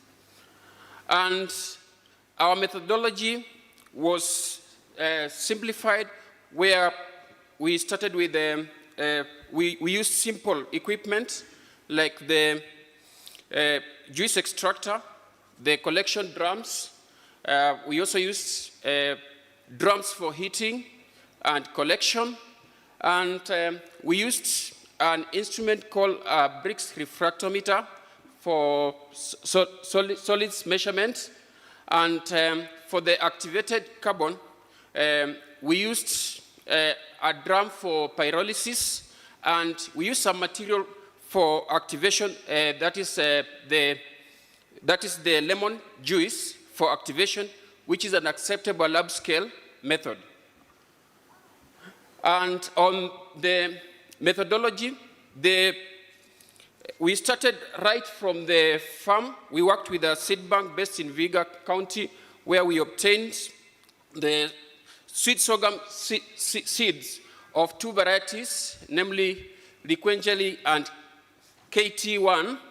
And we networked with the sugarcane farmers who enabled us to get the D8484 and the cane 82-216. Those are stocks. For sugarcane, we went direct to the stocks, but we had to wait for our sweet sorghum. And then for the raw materials, we took samples of 100 kilograms per batch, and we were able to extract the juice separately, and that juice, we were able to heat it up under certain conditions, and when we concentrated it, we were guided by some technical information up to a certain level in a drum to be able to concentrate it up to a level of 10 liters. Then separately for the sweet sorghum solution for the two types, we were able to combine, and for the sugarcane solutions, we were able to combine. Then in the last procedure, we were able to separate the two. We were able to separate the two and pass them through two filters, which were based on activated carbon and a normal sand filter that is separately. Then the final product that we got from the activated carbon filter and the sand filter, we were able to also get a final combination for the sweet sorghum, and to be able to get the final combination of the sugarcane mixture. And thereafter, we were able to do what you call do certain measurements to our capacity. We mostly use the bricks measurements, and part of the limitation was that there were some aspects of quality like the pole, which we could not be able to measure, but based on some physical tests, it covered for the limitation. The research methodology was based on what you call criterion validity. Criterion validity is a method where you have a certain value that you are targeting. It could be it could conform to it or not, and we were using that because we were doing a combination. So we were able to come up with what we found out to be the best formulation that conformed to an acceptable standard. And next. And for our results, during the juice extraction, we found out that by running a using an extractor of a 50 liter per hour for each of the variety of the 100 kilograms, we found out that the juice from the first variety of sweet sorghum was more, as you can see, was slightly more than from the KT1. And at the same time, the one from 84 was slightly more than the one from 82-216. And the bricks values, for the bricks values, the one for KT1 was higher than, slightly higher than the one for liquid jelly, while the one for the sugarcane, the one for 82-216 was slightly higher than the one for D8484. Next. And that, after the heating, the way I had described, we found out that the bricks values for the SS1, that's sweet sorghum, that's the liquid jelly, was slightly less than, that's the bricks values was slightly less than the KT1, while the one for, in the sugarcane, the one for 82, 216 was slightly more than the one for D84, 84. And the time taken for heating, to achieve the 10-liter mark, we found out that where the bricks values were higher, it took a lesser time than where the bricks values were less. Next. Then finally, after the filtration, the bricks values increased accordingly, where in the mixed sweet sorghum, the one that passed through the activated carbon filter was a figure of 68.5, while the one that passed through the sand filter gave a figure of 67.5, while on the other hand, for the sugarcane, the one that passed through the activated carbon filter was 67, and the one that passed through the sand filter was 65. Next.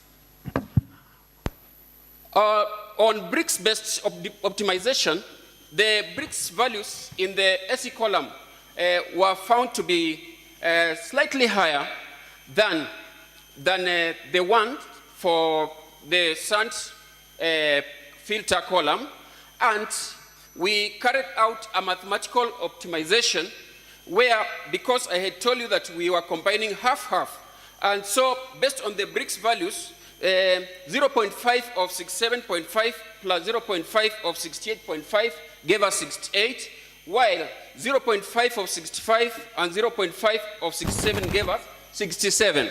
And for criterion validity, we had to do the blends as per 1-to-1 ratio, 1-to-2, and 2-to-1. That is for sweet sorghum and sugarcane, respectively. And based on that, we were able to get the optimal ratio of 2-to-1. That 1 minute to wind up, sweet please. sorghum to sugarcane at 67.3. And then the cost-benefit analysis, was done, but only after the optimized blend liquid sugar was tested for equivalence with the crystalline sugar. And then on the cost-benefit analysis, we found out, based on market values of the cost of sugar and the research market value on the cost of sweet sorghum, we found out that one could make a saving on the cost of Kenya shillings 60.75, that is per liter. Next. That's per liter of the blended mixture. And then we did some calculations, as you can see there, to ascertain that. Next. And we finally concluded that it is possible to come up with the optimal combination of the sweet sorghum and sugarcane. We also found out that activated carbon can give better results and can be more cost effective. And we found out, because it was a collaboration Mr. between Charles, a private entity, we'll have to stop you and, there because of time. entity, A big round of applause for Bwana Charles. possible. Thank you so much. We appreciate you. Asante sana. Thank you so much indeed. And we do have the judges here.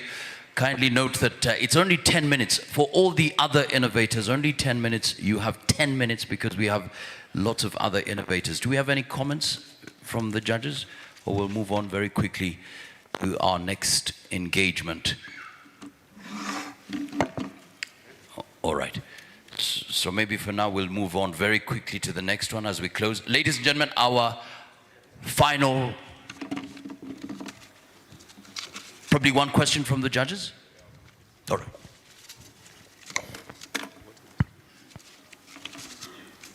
Charles Butiko, thank you very much for your presentation. In your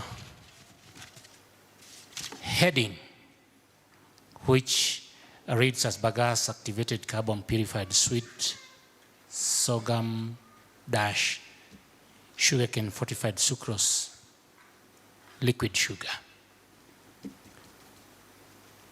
what is it exactly in this experiment that you are making to add value to the existing products and the derivatives of sugar that are in the market, so that it can justify whatever you have done? Related to that, in your evaluation of the quality of the product you have carried out, you've talked about bricks as the basis of your evaluation. However, the conventional analysis of sugar in the product sugar itself is usually based on bricks versus polarization, which gives you percentage of either sucrose or whichever sugars that you intend to present in the market. And the final product which you've given, which is about 62% bricks, 68. Please assure us of its sustainability and preservability in the shelf so that it can be marketed as it goes out of the factory. Thank you. 2 minutes to respond to that as we close. The first question on value addition. Bwana Charles, just one final question and then we close. Charles, I like your presentation, but there is one clear thing about sweet sorghum. Sweet sorghum, you cannot harvest it the way you harvest sugarcane. Sizes are small, meaning that you have to process at the farm level. Because if you transport it, by the time you reach the processing facility, the levels of sucrose will have disappeared. So have you considered that? Because that will affect the financials. All right, 2 minutes to respond to the questions. Go ahead. The first question was on value addition to the industry based on the sweet sorghum, which the proposal. And I have this to say that sweet sorghum matures faster than cane, just precisely 3 months, offering us an opportunity to harvest it between 2 to 3 times in 12 months, as opposed to sugarcane, that's 18 months. Then the cost savings on liquid sugar offers us what we call operational efficiencies, operational efficiencies, where a plant that can be designed as per that proposal will only consider the packaging of that particular form of sugar. And then 3, the value addition is also based on climate resilience of the sweet sorghum. The second question was on the bricks versus pole, and I had clearly stated that there was a limitation on pole measurements, but that notwithstanding,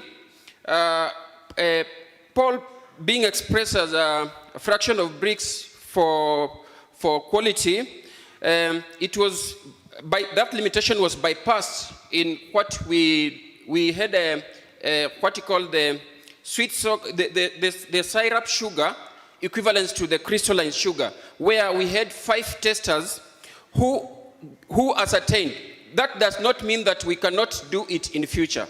That's based on pole and even other aspects of purity. On the last question about the farm level processing, I beg to differ with my examiner, because research shows that actually the best optimal quantity of sugar is extracted after 3 days, which offers us a chance to transport it to any factory. Thank you. Thank you so much. A big round of applause for Brother Charles. Thank you so much for that. Dear innovators, please note we have a very limited time, 10 minutes for your presentations and 2 minutes to answer questions, unless there are more questions. Final presentation from one of our exhibitors, Sugarcane BV, 5 minutes. Makofi out afadhali. Joey, take it away, take it away. 5 minutes. Once you start talking, the clock starts ticking. 5 minutes past 1 p.m., ladies and gentlemen. Joey, take it away. How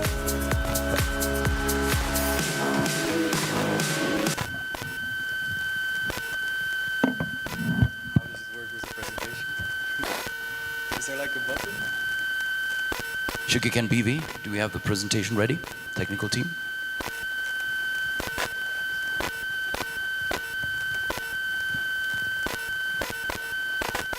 Good afternoon, dear audience. My name is Joey, and I'm here to present our exhibitor and our company called SmartCane. We're here with another company also, Smart Farming. They will be presenting mostly tomorrow. Today you'll be hearing mostly from me. So SmartCane, who are we? We're a Dutch company with our roots in the Netherlands, but we focus on subtropical agriculture, and we specialize predominantly with sugarcane. You'll be hearing from us and you'll be seeing from us, and you can ask questions on our specializations, which are remote sensing, agronomy, data visualization, and digital tools in agriculture. SmartCane specializes in remote sensing, data monitoring, and data visualization, where for data collection, e-learning modules, you'll hear more from Smart Farming at a later stage. So, who are we? These challenges may sound familiar to you. I hope so. It's the reason we are here today.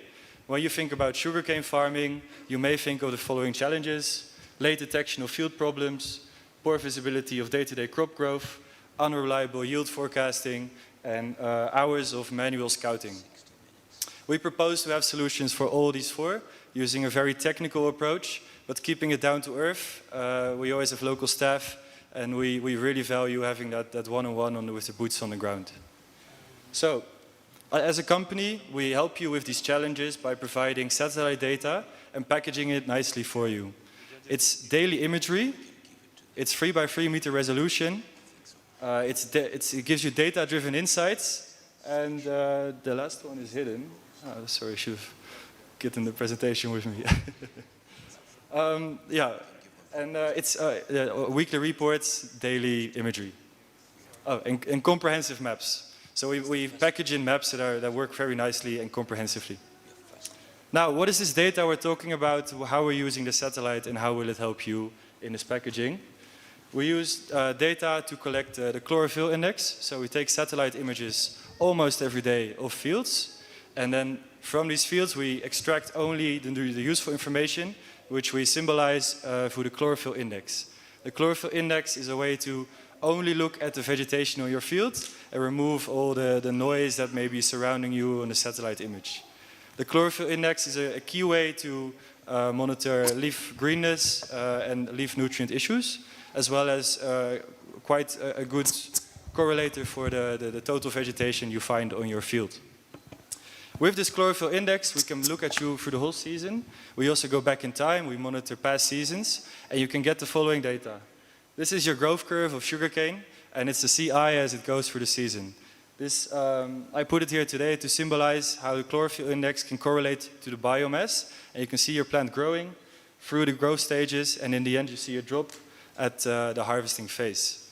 What I'm saying to you now is that we can look at fields on a day-to-day basis and follow exactly how it's going in its growing cycle. If there's any struggles, and if there's anything in the field that may be a problem, we can find out what it is based on the stress patterns we see. We synthesize this into different products to help, I think, the whole market, but we can subdivide it into 3 major categories for you today. First is maps for mills with a nucleus. So for nucleus farms, you have large estates driving around a lot. It requires a lot of planning and corresponding the ERP to what field officers are seeing on the ground. We provide maps of the whole farm giving you an instant overview of how your fields are doing, where may there be problems, and where should field officers be today, tomorrow, and in the coming week. You can see it here. We can do it for nice nucleus fields, also outgrower fields and more undefined polygons. We can help sort it, digitalize it, and make it into nice maps. Then for mills without any nucleus fields that rely solely on outgrowers, our package is less focused on the agronomy and on the logistics. It's more focused on cane supply. You have a large catchment area. You want to supply your cane factory with daily packaging. Oh, my time is running fast. I'm sorry. So we give a total overview of the catchment. Where is the mature cane? Where is cane being harvested? Where can I find my cane today? Then for growers, we have a nice agronomic system, field by field. We can give very simple agronomic advice on WhatsApp, on email, even SMS possibly. Now I have to keep it short. You're seeing smart farming, which you will see more about tomorrow. And just to round it off, we have a nice question for you. You see a map. Two things are happening to this map. There's damage on the outside, on the perimeter, and there's more damage on the inside. It's more extensive, larger damage on the inside. I'm asking you, 2 animals are eating at this field. If you can guess which 2 animals, come tell it to us at booth 3, and you may just get a nice Dutch snack. Boom, Thank you boom, very boom. much. There we go. Okay. So, ladies and gentlemen, thank you. A big round of applause. Smart Cane, BV. Many thanks, Joey. So, immediately after lunch, please make sure you go to the exhibition spot because there will be gifts there. Ladies and gentlemen. All right, the request for a group photo.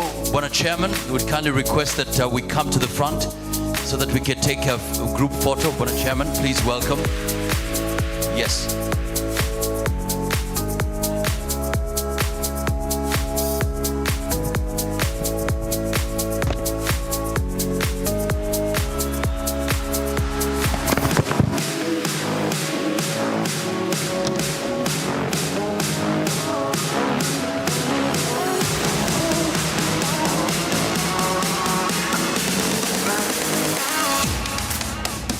So I'd request some of you, please come, all the speakers, all the innovation spotlight speakers, please come.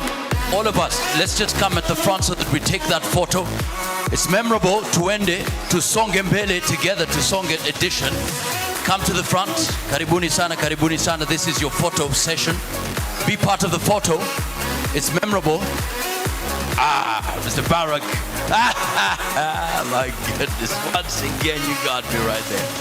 Woo. Welcome, welcome, welcome, welcome. Excellent, welcome, welcome, welcome, welcome. Everybody, everybody. To the front, some of us can be on the carpet right there. Excellent, excellent. Be seen, be seen, be seen, be seen. My brother, where are you? We're ready for this photo session. Mr. Wycliffe, welcome. Welcome, you okay? Excellent. Go ahead. Welcome, welcome, welcome. At the front, you can squat. Some of us can squat. It's okay. Wow, look at that. This is good. This is good. Sugar Industry Innovation Symposium and Expo 2025. Tunasema it's the Tusonge edition. Wow.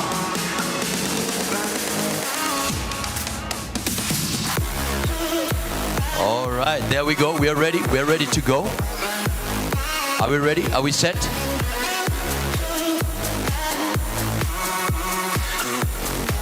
We good?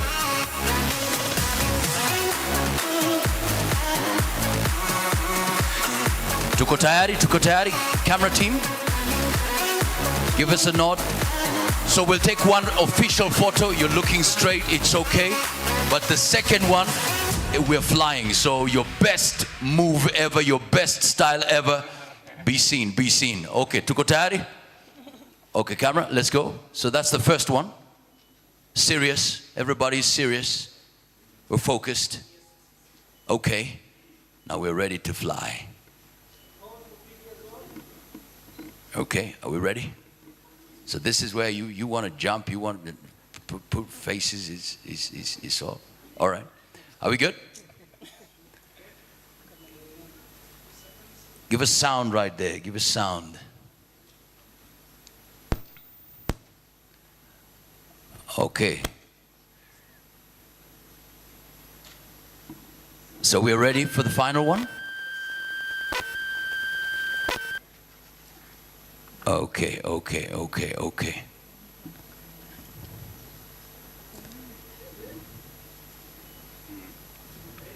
We're ready for the final one. So we're going, let's go. All of us are counting so that by one we just go, yeah. Are we ready? Okay, okay, everybody. 3, 2, 1, let's go. 5, 4, 3, and 2, and 1. Come on, your best shot. Your best shot. Come on, I hope you got that. Thank you so much. All the best. Take your 60-minute lunch break. Remember, after lunch, go to the exhibition spot. You might just get yourself a gift, and then come back in good time to kick off the final installment of the day. All the best. Bon appetit.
ladies and gentlemen.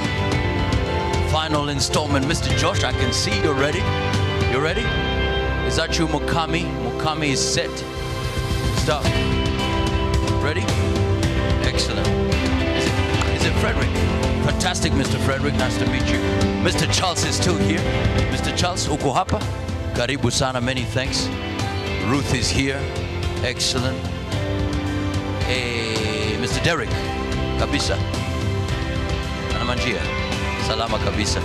Fantastic. Back. What you doing? How you doing, my brother? What's your name? Benson. Do you know Jillian? Jillian is here. Did you say hello? Fantastic. What's your name? I'm Lillian Charity. Charity. Okay. So far, what have you learned, Charity? Well, the certification, is it innovation? Yeah. Presentation stood out to me so far.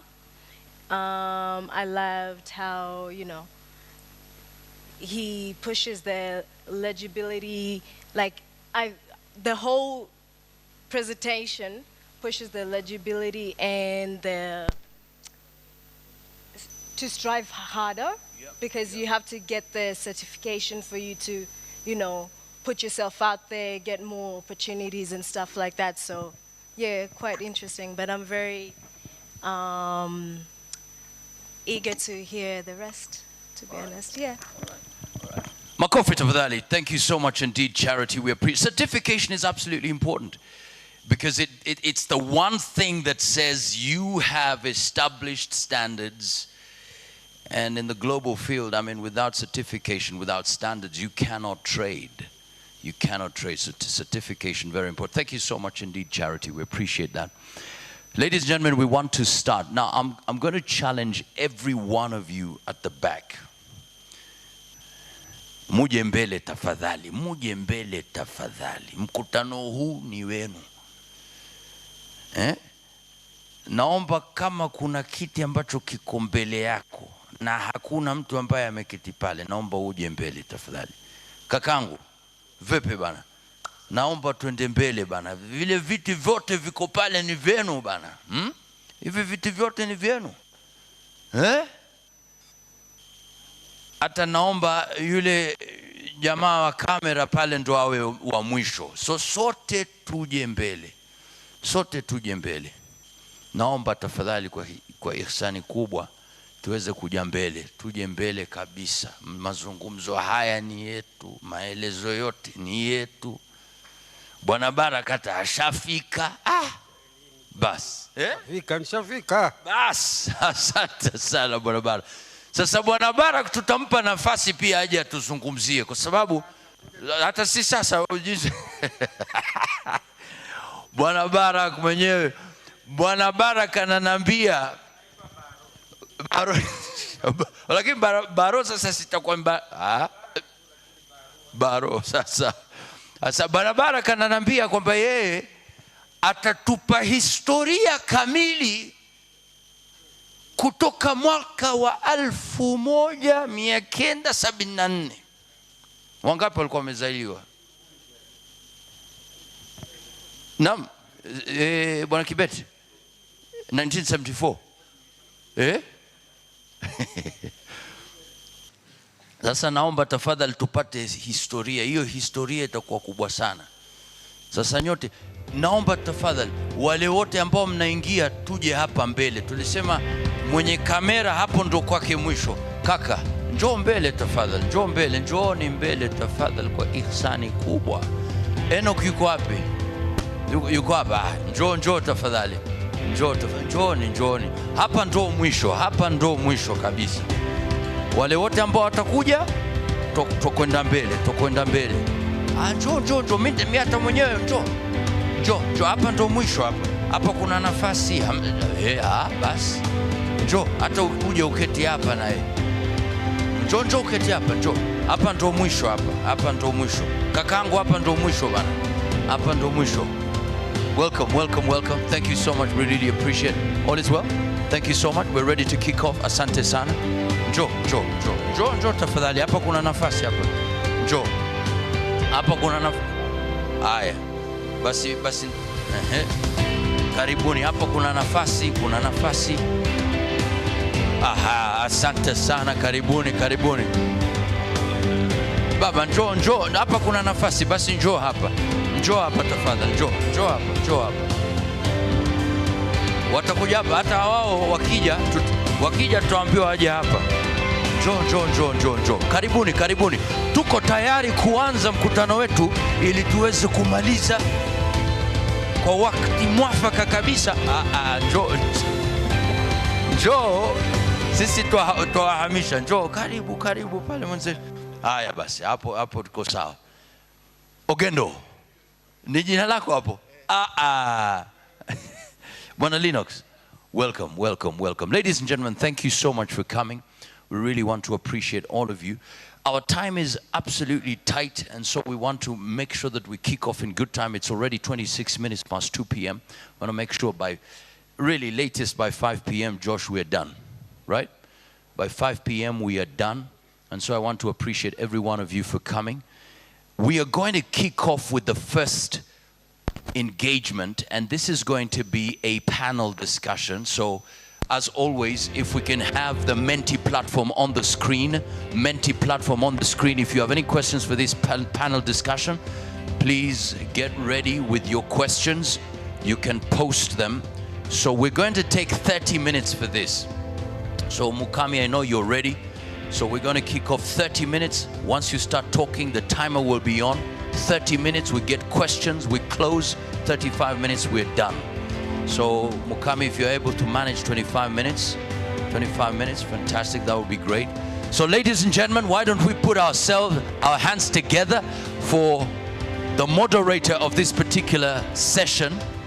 And this is thematic area number 2, lowering the cost of production through precision agriculture and smart farming.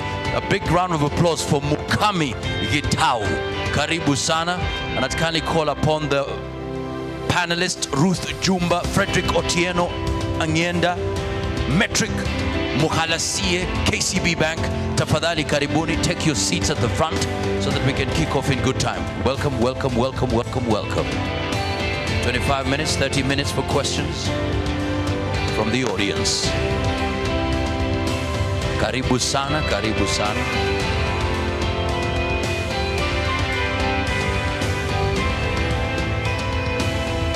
Karibuni sana. I know. Could we please have someone to help us with the seating arrangement?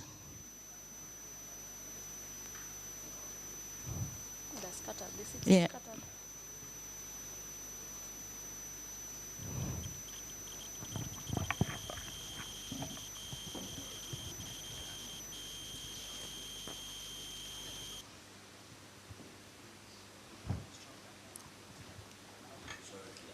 That's okay.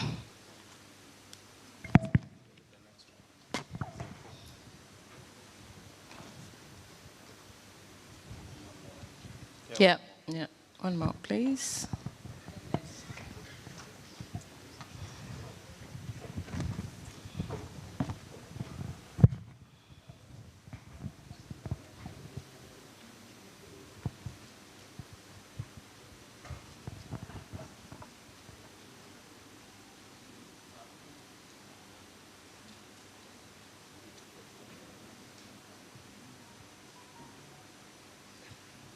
Thank you very much. We appreciate.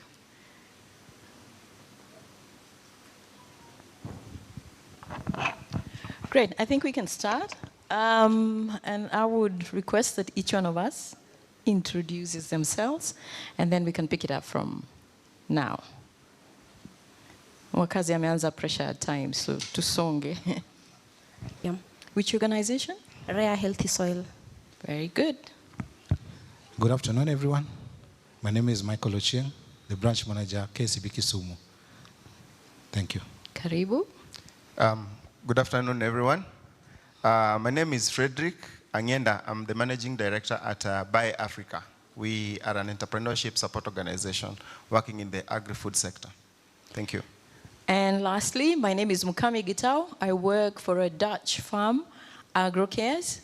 We focus on nutrient intelligence. When I say nutrient intelligence, I'm talking about sensor-based technology that is able to monitor nutrients in soil, in leaf tissue, like for sugarcane, as well as feed materials, real time. In less than 10 minutes, you can give the farmer the results. So our idea is to take the lab to the farm. Si kusumbua mkulima na achukue udongo, sijui apeleke wapi, and he might never even get the results. Great. So our topic today, we are looking at lowering the cost of production through precision agriculture and also smart technologies. So maybe we can start with you. Okay, so I've worked with farmers around the country, and one thing that remains constant, a pain point for most of the farmers, is accessing this information. We've been told about the soil testing that is real time on the farm, but when you ask those farmers, they are not aware of that information. So accessibility to that information that is already out there is a gap that farmers are really facing. And why is this even happening in this time? So let's ensure that we bridge the gap, whereby we are at least we are reducing the gap where the innovation is done and it's there, it's working. We have backup data that is available, but now the farmers are not accessible to that information. So as an agronomist, that is where I really see there is a gap where the farmers need to access the information. Yeah. So in your organization, what technologies are available for these farmers? So first, they can be able to lower the cost of production at farm level, and possibly now when it comes to the millers, are there technologies that we can engage or we can leverage to make sure that we are lowering the cost of production by leveraging on technology? Yeah, so we've built an IoT device that tests the soil on site. So one thing is we've shortened the time period where the farmers will have to wait for the soil results, soil test results. So when the farmers bring the soil, when the farmer requests for our soil testing, we go on site, we test the soil, and we give them a recommendation that is real time. And then another thing is farmers, once you get the soil test results with the recommendation, the farmer is able to follow step by step on how to implement that immediately. Like instead of waiting for their lab results to take maybe 2 weeks, they are getting the information in 24 hours, and they are able to get the products that we recommend in the nearest agrovets. Yeah, very good. Does that have an impact on yield? Because one of the struggling areas in the sugarcane industry, I was checking on the Kenya Sugar Board website, and I saw that we are at less than 60 tons per hectare, while the ideal should be about 90 to 150 tons per hectare. And then the cost of production, we are at $1,250 per hectare, while what is the standard is actually 500. So how does that sound to you in your context? In my context is one thing we have to do when you are calculating the cost of production. We have to look at what can we eliminate, what can we do away with. So if the farmer is able to get a soil test and get a good recommendation, there are things that they will avoid, like wastage of fertilizer. They will not just get a blanket recommendation. They will get a precise recommendation and tailored to specific farm and specific acreage for that production. Very good, thank you. Over to you. Again, we're talking about lowering the cost. So how does KCB see this in terms of lowering the cost of production by leveraging on technology? Yeah, thank you. We are moving from, we are shifting from volume-based production to efficiency-led production. In that nowadays it does not matter how big your farm is, but is that farm, whether it's 1 acre, how much can it produce? If you're using the current technology, so that is what we are financing as a bank. So we're not just financing the sugar companies, but we're also financing the farmers to make sure that the production that they get from the small acreage that they have is actually optimum. Okay. So how are farmers accessing that?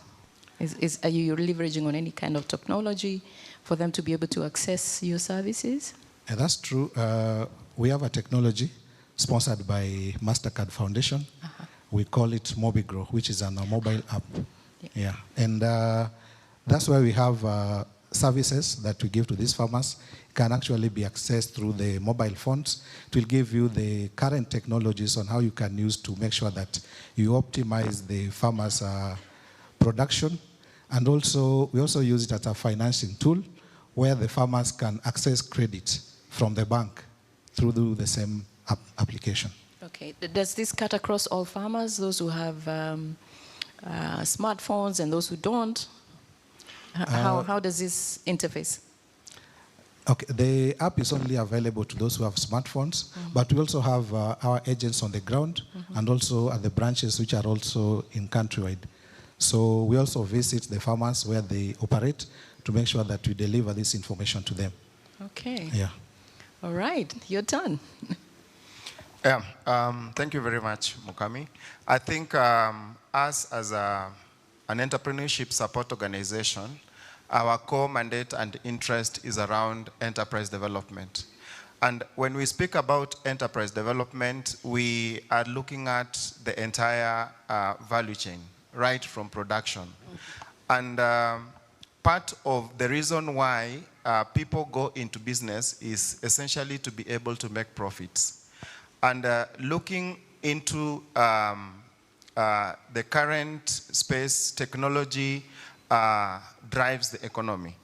And for those who are in primary production, for instance, and particularly for precision farming and smart agricultural technologies, the essence around these technologies is to find ways of reducing costs, right?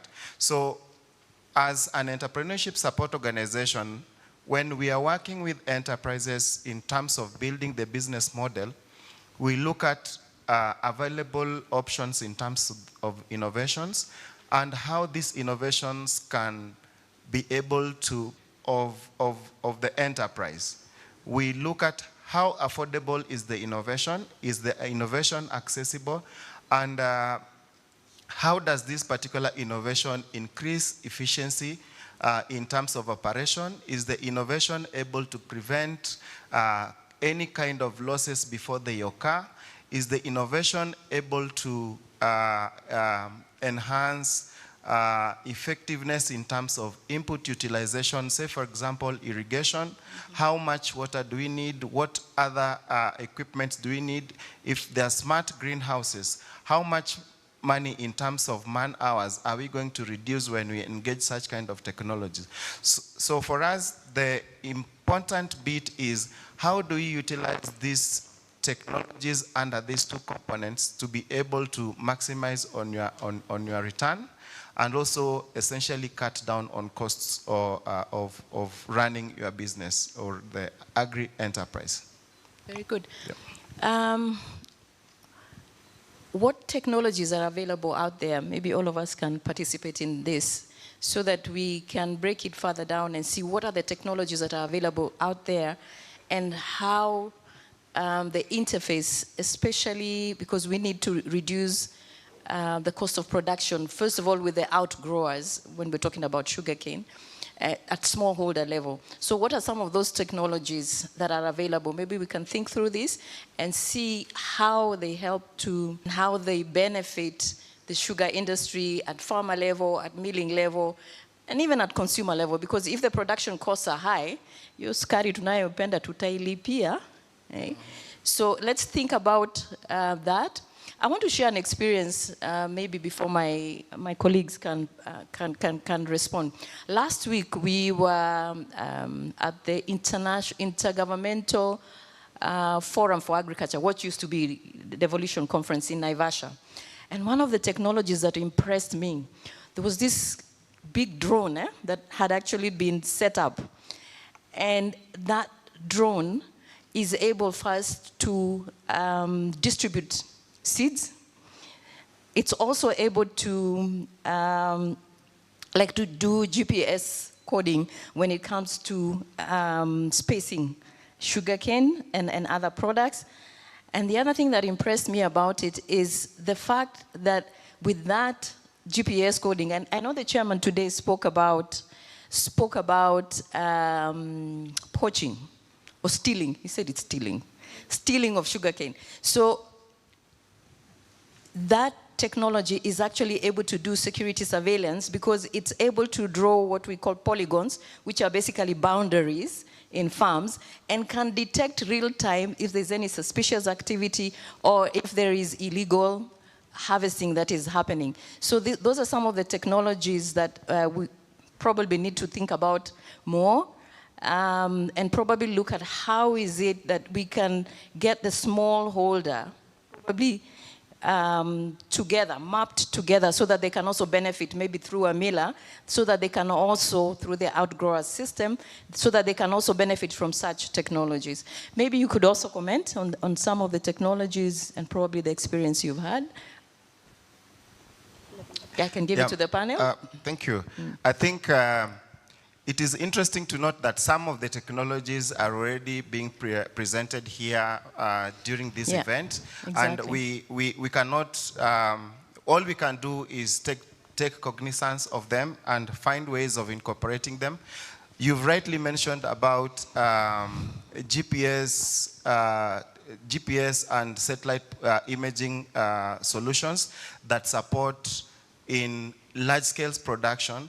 And for precision, in precision farming, for example, this kind of technologies enhances proper spacing, proper crop monitoring, early warning systems, and such like.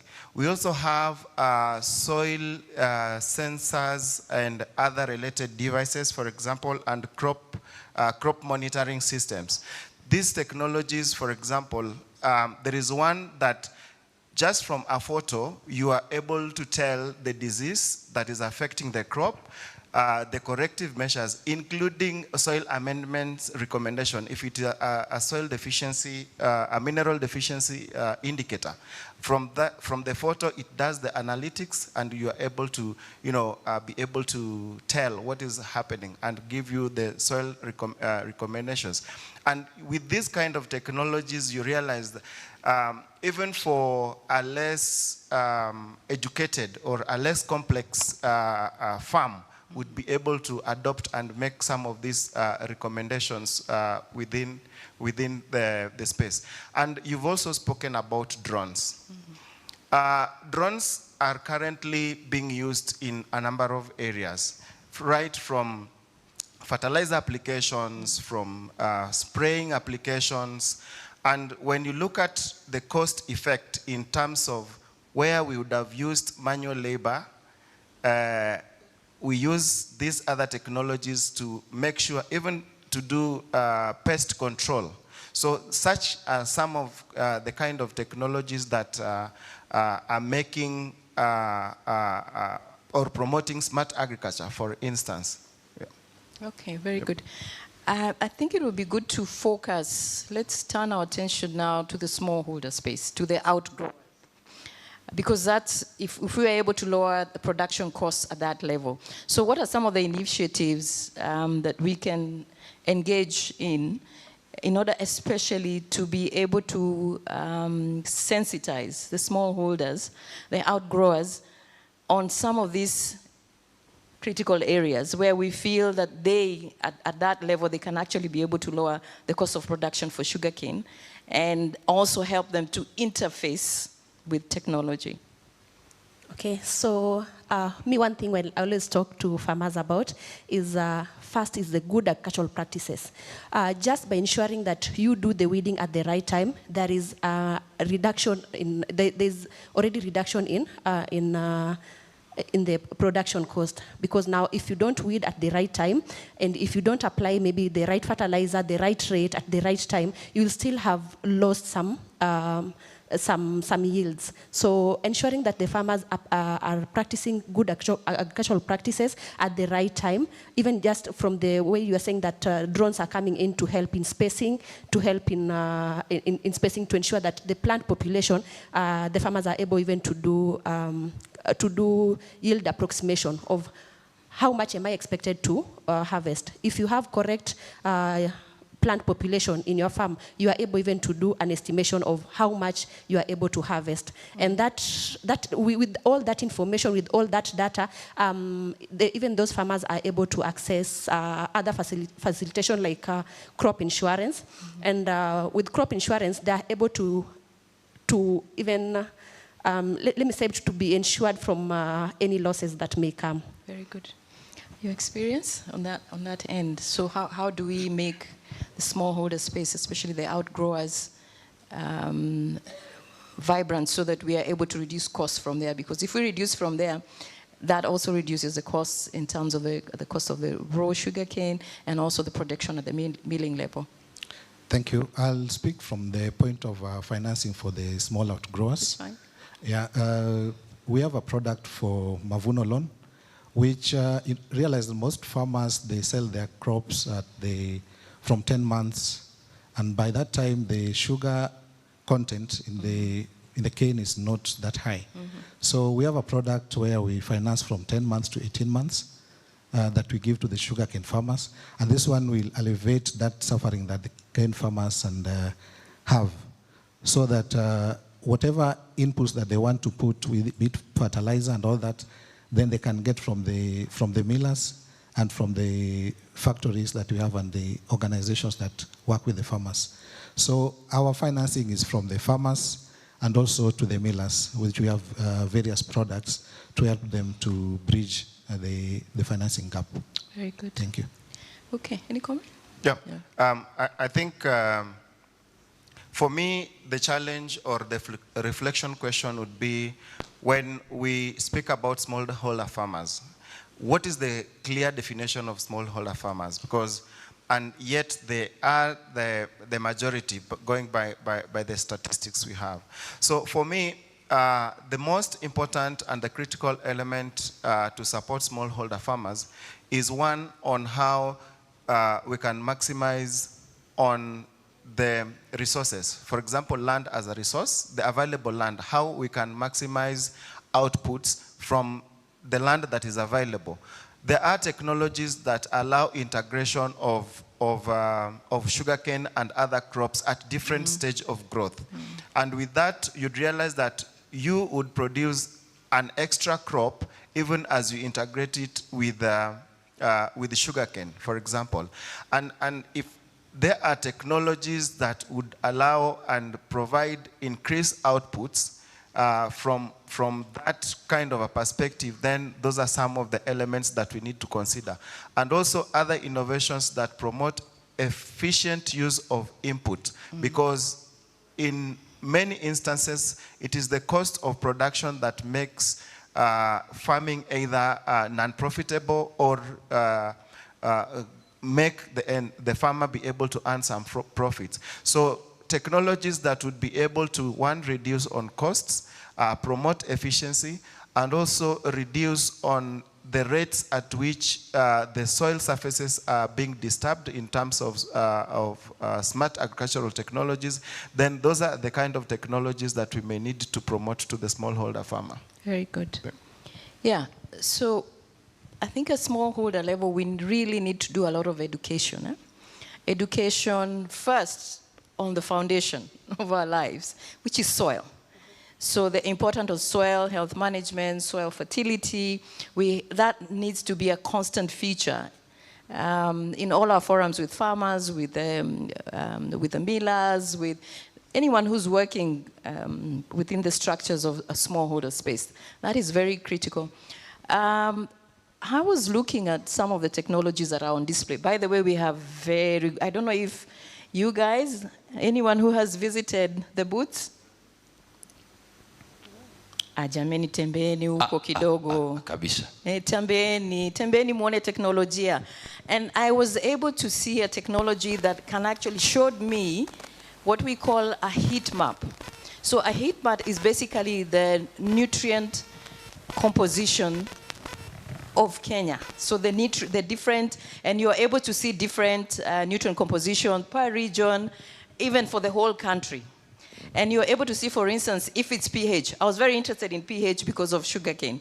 So I was able to see on pH, if you look at the levels of pH it was actually red, showing that it's low. And that the level of pH was concentrating on this side of the region. So that, I think, in itself, we are able to see what technology can do for you. It can be able to show you what are the different types of composition of different nutrients, so that now, if you are a farmer, if you are an inputs distributor, then you know, in Western, I need to make sure I have a lot of lime, if I'm a stockist, if I'm a fertilizer producer. Then you're able to know what are the relevant fertilizers that each farmer, that each region should have, so that the farmers are coming to buy nutrients or fertilizers that are relevant to what they need. So we have those kind of technologies that give you those kind of dashboards. And really, I encourage everyone to just go around and see what is on display out there, and you'll be able to see what technology is actually doing. Now, parting shot.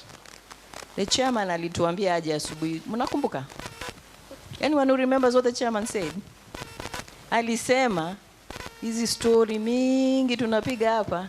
At the end, he wants to see actionable results. So what do we think in terms of now, all of us are engaged in technology in one way or the other. So what would you say?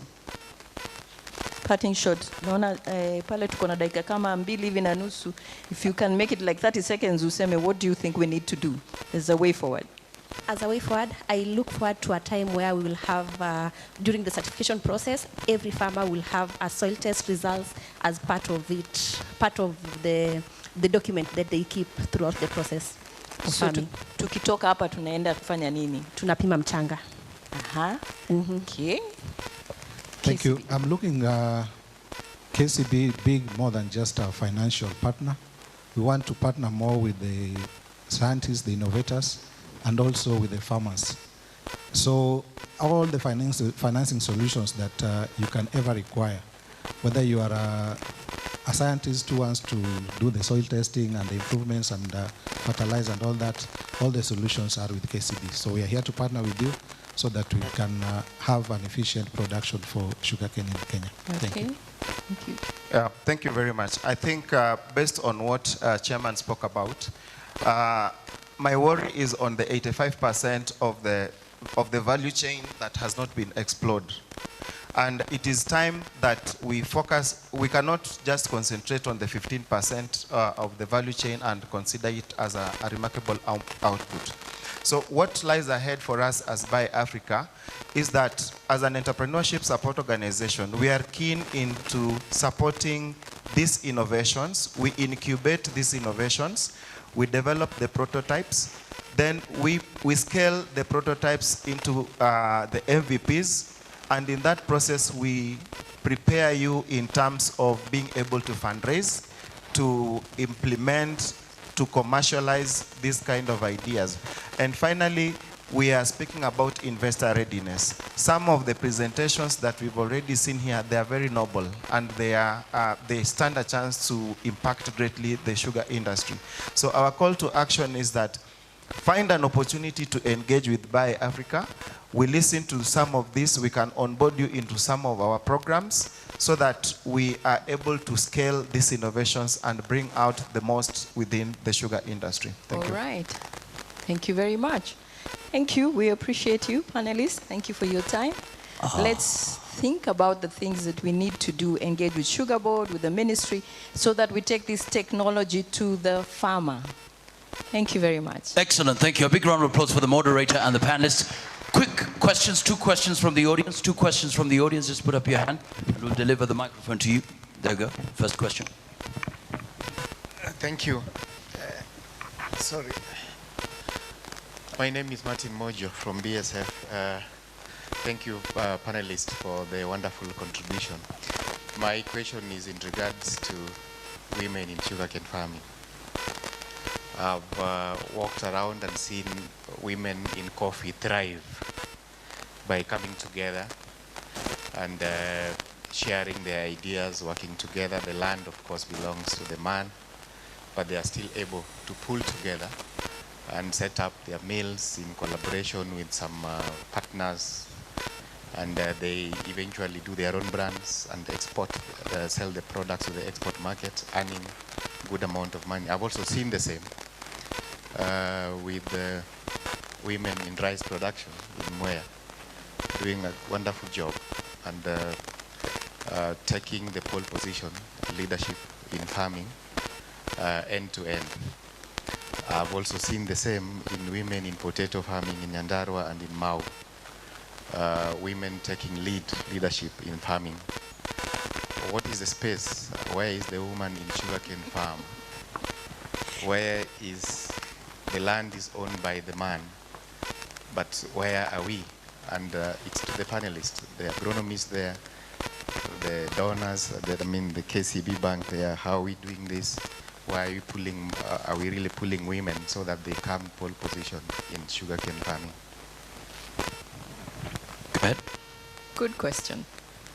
I think I'll let the panelists respond, but that's a very valid question. I'm also very passionate about women in agriculture, and I'm hoping we're not shying away because of the laborious nature of sugarcane, but I believe there is space even in terms of leveraging with technology.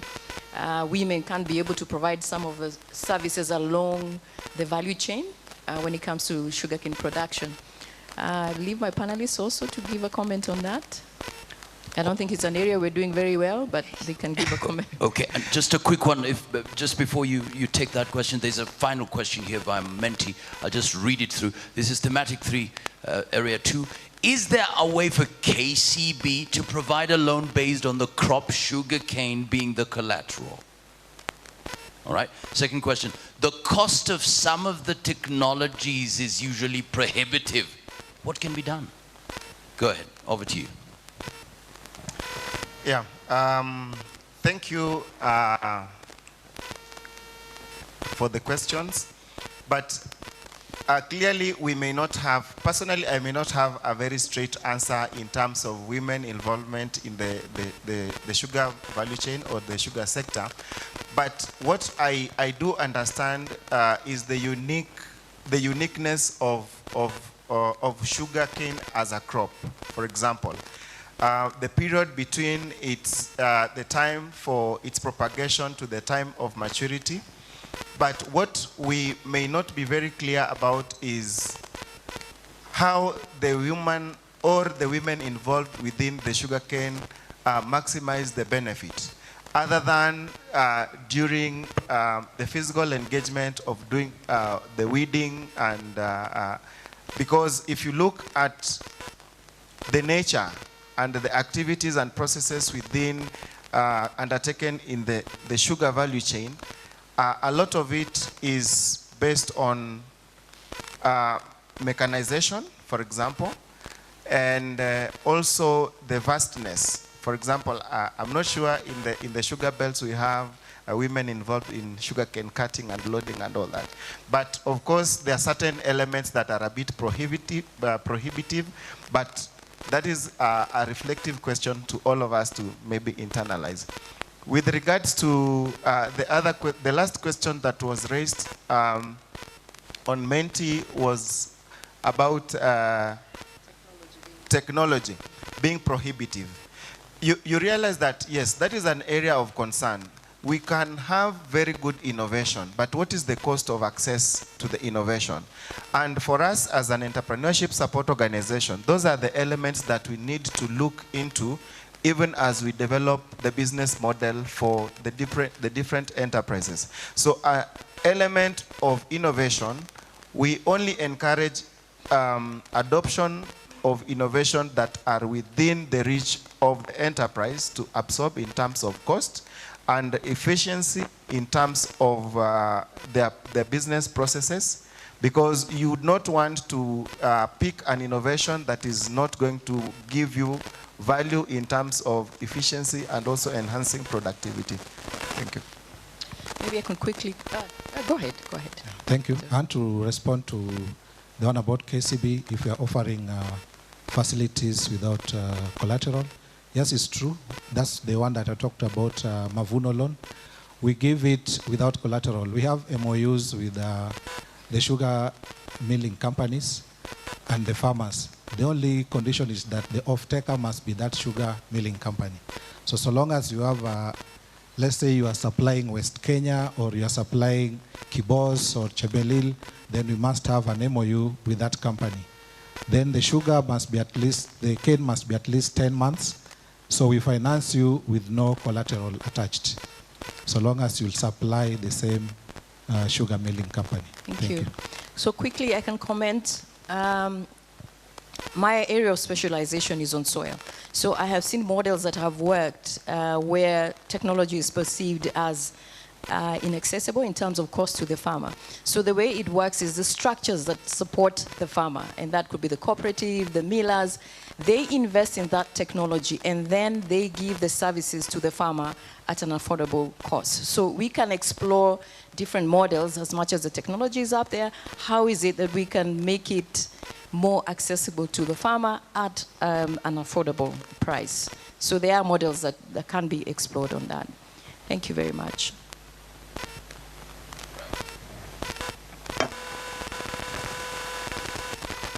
So thank you so much. A big round of applause for our moderator and panelists, Asante Sana. We'll take a photo together.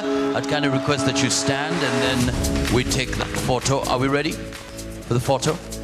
And Mukami, looks like there's a challenge for you. Yeah. Absolutely. You're good stuff. Fantastic. Okay. So, photo. 3, 2, 1. Come on now. All right, we're done. Thank you so much. Camera team, many thanks. Well done. Okay, let's go. There we go. Tuonyeshe style kidogo. Kila mtu tusimame. Twende. Okay, how do you do it? Bas, twende. Everyone. Mukami anatufundisha pale. Wewe. Magani yake horaro ni duwa dwale amenda ine dikienda kulikanira. Aya mkono twende. Gikiuga menyeri ngoro gukenagia mwendo wako angenya tena turathime. Aya. Gikiuga menyeri ngoro gukenagia mwendo wako angenya tena turathime. Mwendo wako demwetara mahera. Come on, makofi out tafadhali. Well done, fantastic, well done. Excellent. All right, ladies and gentlemen, for the next 20 minutes or so, 20 minutes, get ready. 20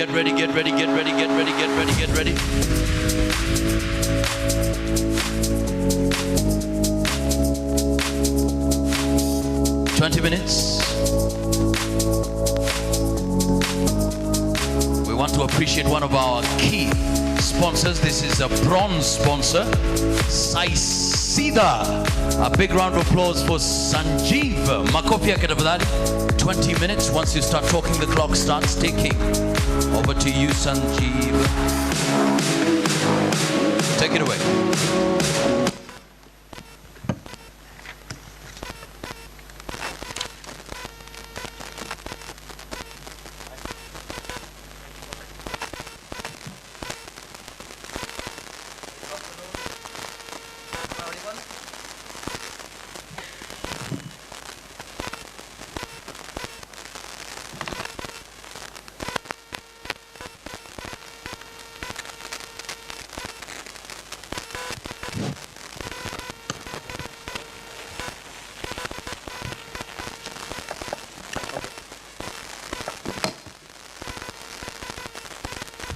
Very good afternoon. This is Sanjeev Guru from Saisida Engineering Industries, India, Pune, India. Basically, I am General Manager Marketing and Projects from Saisida Engineering. First of all, thank you very much for the opportunity which has given us to present our company. Till now we are talking from the morning sugarcane yield, how to develop sugarcane yield, how to increase the growth of the sugar mills. Now I want to little bit go to the sugar industry side. Of course, both are important for us. Sugarcane yield is important. At the same time, we have to develop a sugar industry also by making innovative technologies, increasing the efficiency of the plant. means to bring it to the standard levels, international level of standards, to achieve the efficiencies of the sugar mills which are upcoming and existing sugar mills in Kenya. That's also our main aim. Unless and until sugar mills get the funds, they will not pay good money to the farmers. That's the main, the money comes from where? Basically from the efficiency improvement, losses you have to improve, efficiency improvement, and diversification of the projects, like cogeneration, like ethanol blending. These are the main criteria. We are from the basically sugar industry side, and this is very, means with the press privilege, I want to announce, tell that we have almost installed 20 plus EPC plants in Africa. Out of that, 9, from 13 sugar plants in Uganda, 9 we have installed. And in Kenya, we have installed 3, now another 2 are upcoming. So major stakeholders in the Africa is the Sai Siddha Engineering in terms of supply of sugar mills. With this brief background, I'll start my presentation. Exactly, my presentation includes what is Sai Siddha, what we have done for the Africa, and how we have achieved the results in African sugar industries at par with the standard industrial norms. Can you start the presentation?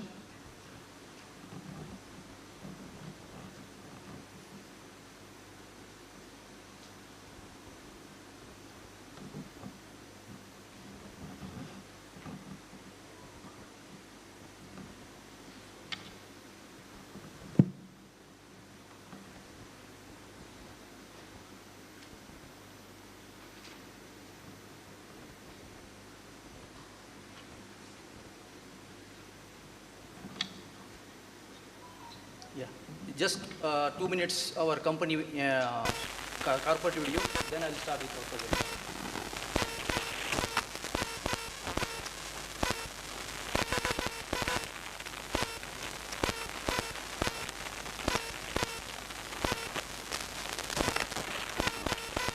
Is there a network issue? It's not getting on.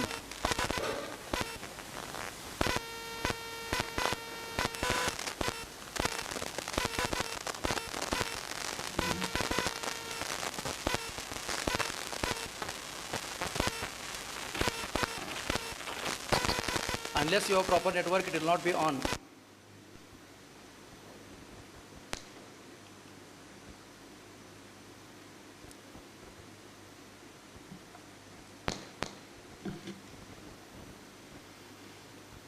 Sure. We can keep the sound. Can you keep the sound?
Extremely sorry, some problem with the network.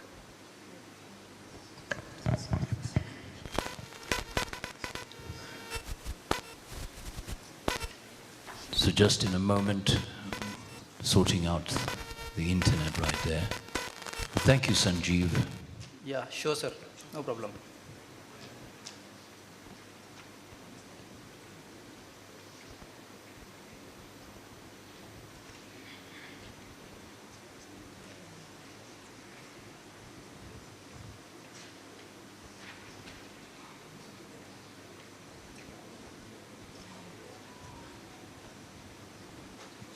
we go.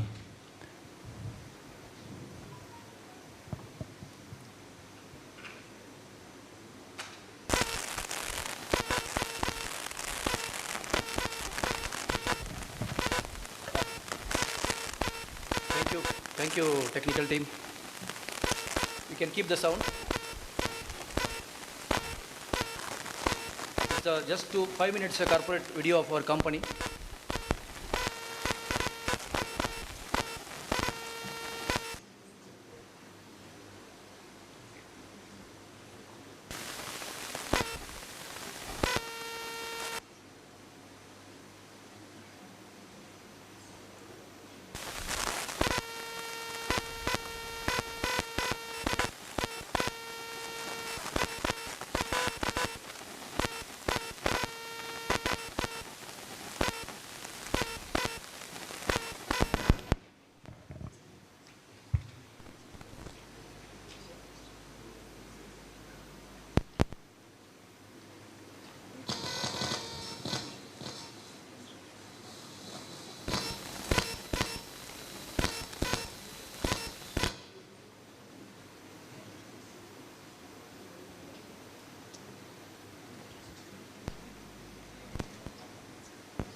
Looks like there's a challenge with the sound. Yeah, it's okay. Run without sound, no problem. Let us finish this. Nothing can be done now.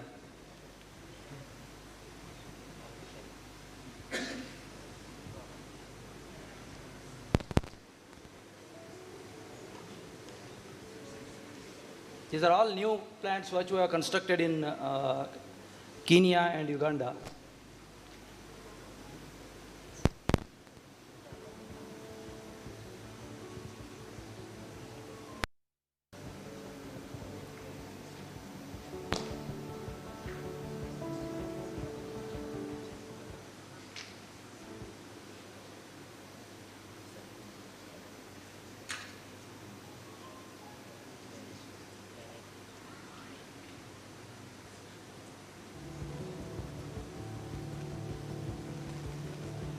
The waste value sugar is in Kenya.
Yes, sir.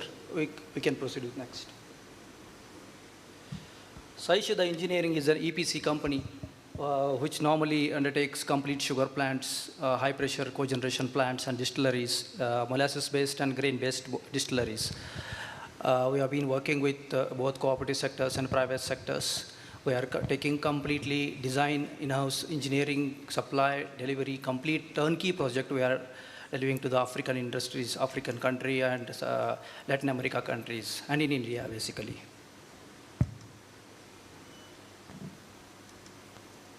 Basically, we do sugar plants ranging from 1000 TCD to 24,000 TCD.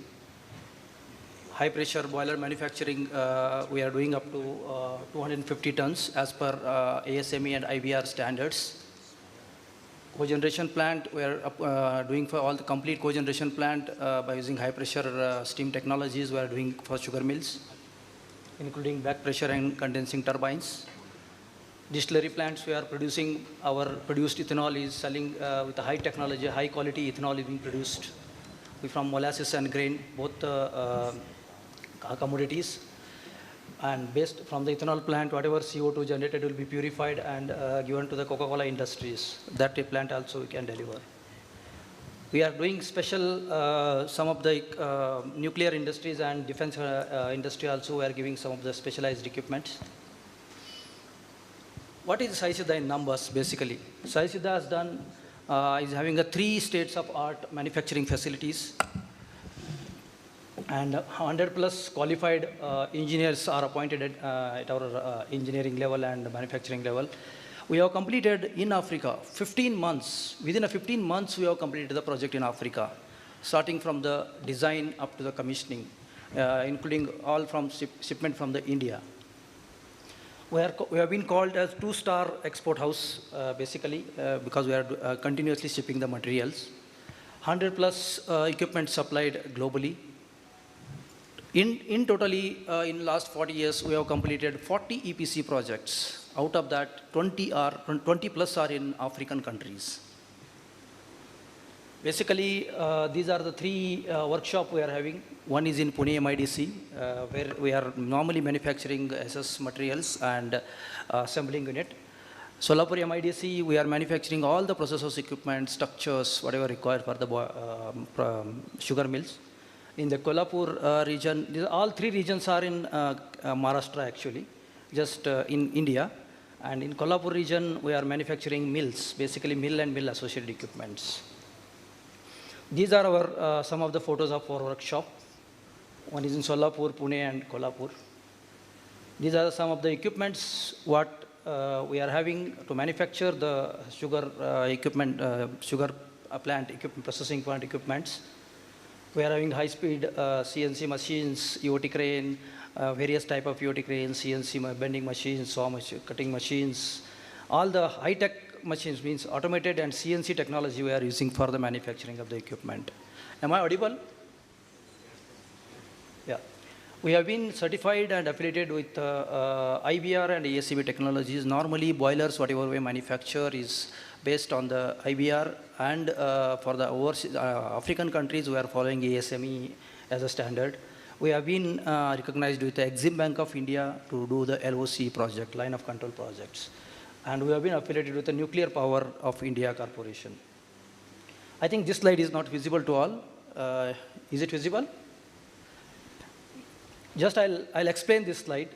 In Uganda, we have done almost 9 plants. 9 plants. One is Buguri Sugars, GM Sugars, Hoima, Kamuli, Kidera, Kinyara, Kinyandago, Mayuge, and Modern Distillery. Almost 9 plants we did in Uganda, various capacities. And rest of the world, as I told you, in Kenya, we are done West Valley, Kiricho, West Valley, and Swite we are doing. Almost West Valley is commissioned in August 23. And Swite we are going to commission, we are already commissioned, I think, West Valley expansion. That I'll come back in the next slide, exactly when we'll come back to the detailed slides. So these are all international projects we have done. And we have been in Latin America also, like Mexico and Belize and Costa Rica, like that countries we have supplied many equipments. Some domestic projects also we have done. This all including 40 projects we have done altogether. Now, a legacy of trust in Africa. Basically, African country has a lot of trust on our company based on the quality of the equipment supplied and the installation time what we are doing. Almost 15 months, 18 months we are doing complete project. And the performance what we have achieved, that's a very, very means remarkable. That's why the peoples of Africa are trust on Sai Siddha.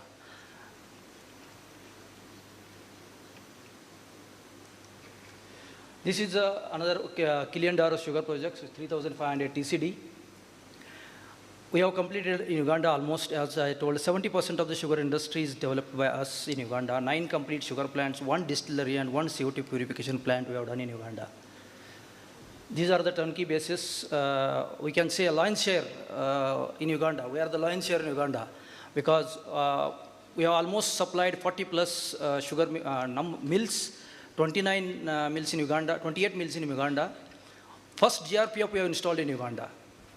And 9 sugar complete plants in Africa and 5 sugar plants in under installation. Out of that under installation, we have achieved 31% sugar cane, percent cane on sugar. 15 months we have delivered the plant. 100 plus qualified engineers and 1,000 equipments globally we have supplied. We have been called 2-star house.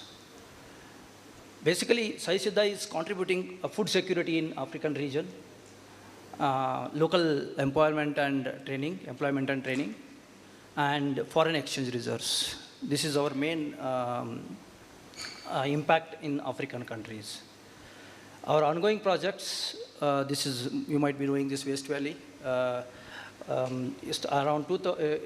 now I'll go one by one. The capacity is what we have achieved and what are the standard results and what we have achieved. Waste Valley is 1250 TCD, expandable to 2200 TCD plant. We have commissioned this plant in August 2023. This plant is designed so well, within a year or half year, 1.5 years, they expanded to, sorry sir, time you lost in between, I need another 10 minutes, please. You cannot count the earlier time. Okay, so Waste Valley, we have expanded, we have designed a plant in such a way that within 1.5 years, they have expanded to 2200 TCD plant in the same plant by achieving, earlier the steam consumption was 41%. We have reduced to 36%. Within the same boiler, we have increased the capacity to 2200 TCD. These are the Waste Valley the achievements. Initially, we have given this plant 2000, this is commissioned in 2023, and expansion KPIs recently we have commissioned in last month. We have achieved almost 2200 TCD sugar plant with a 36% cane. Now, in the last month, December, we have commissioned 20 KLPD sugar ethanol plant for the Waste Valley. This is the growth of the Waste Valley. Completely Sai Siddha is involved in that. And molasses-based distillery plant, which is very good quality ethanol, ENA, extra neutral alcohol we are producing. It's the second unit of Waste Valley only, white sugar. This is also Sai Siddha is doing. Same way, this will be commissioned in the January or February month. Almost the plant is getting ready. And this is another one is Buguri plant, which is in Uganda, which is commissioned in COVID time. This is a 2500 TCD plant, 3500 to 5500 TCD, 4 mil tandem, quintuple evaporation. We are almost using we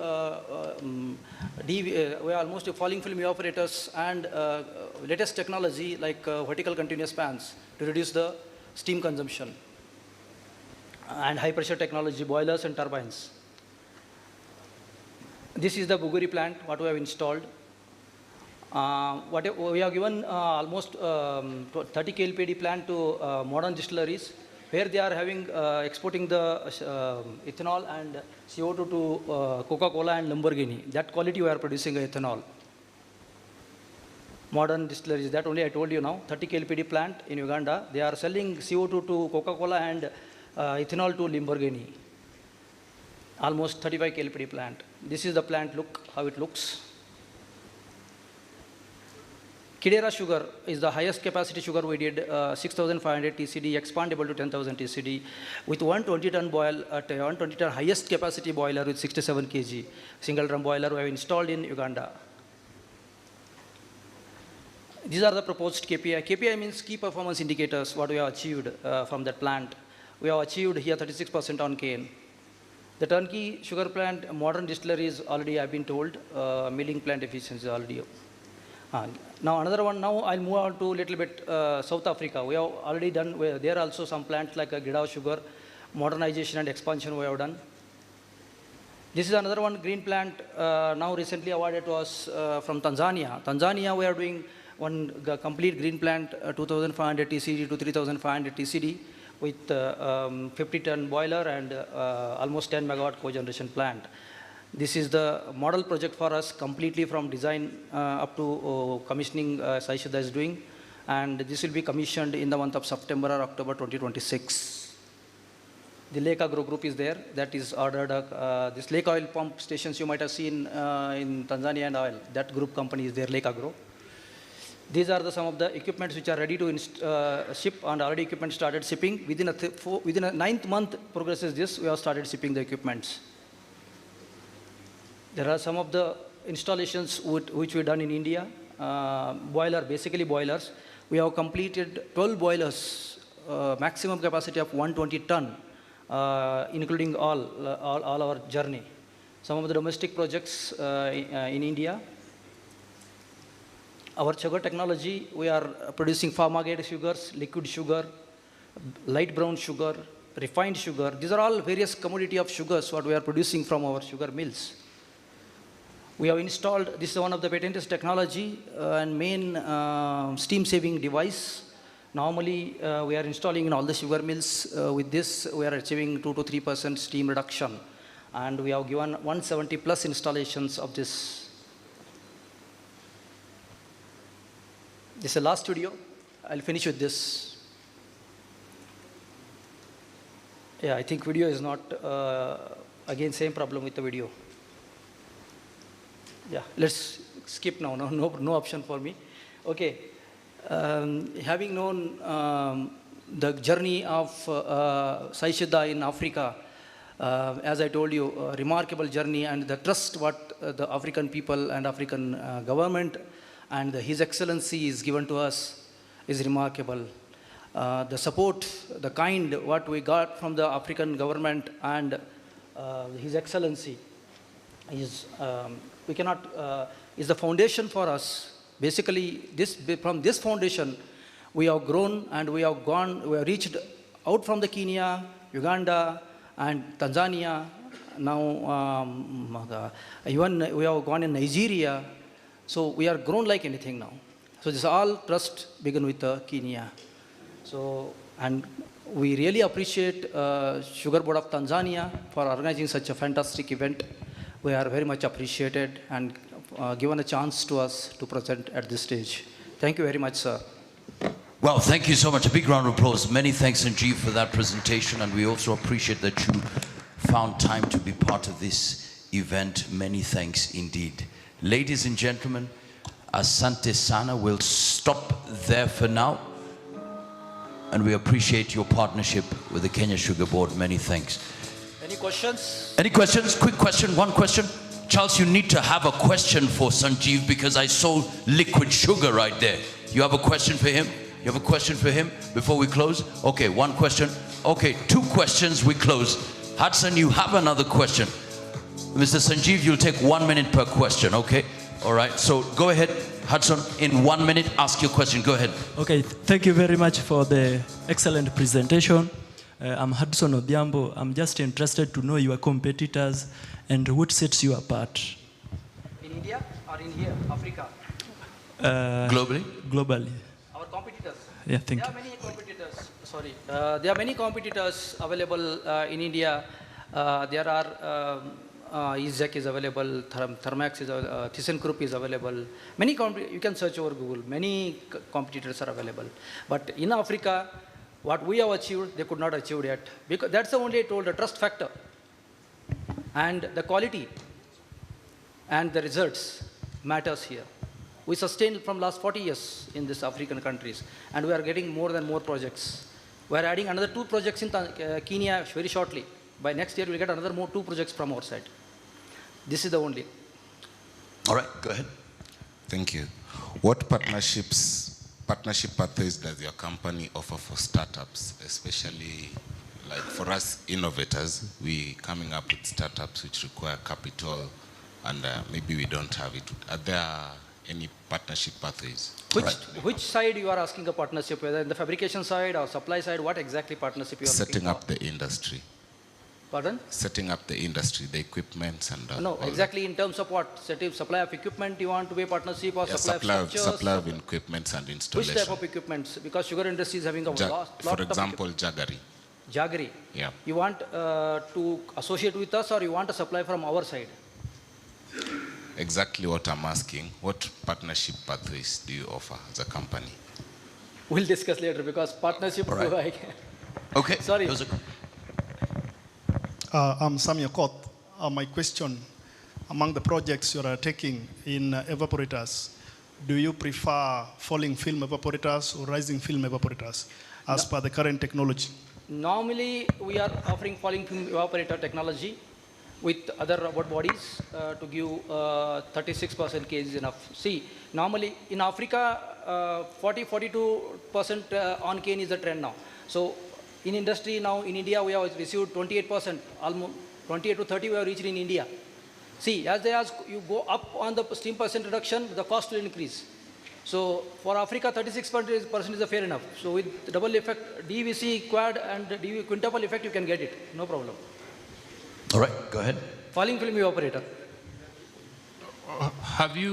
Has your firm ever installed a liquid sugar plant?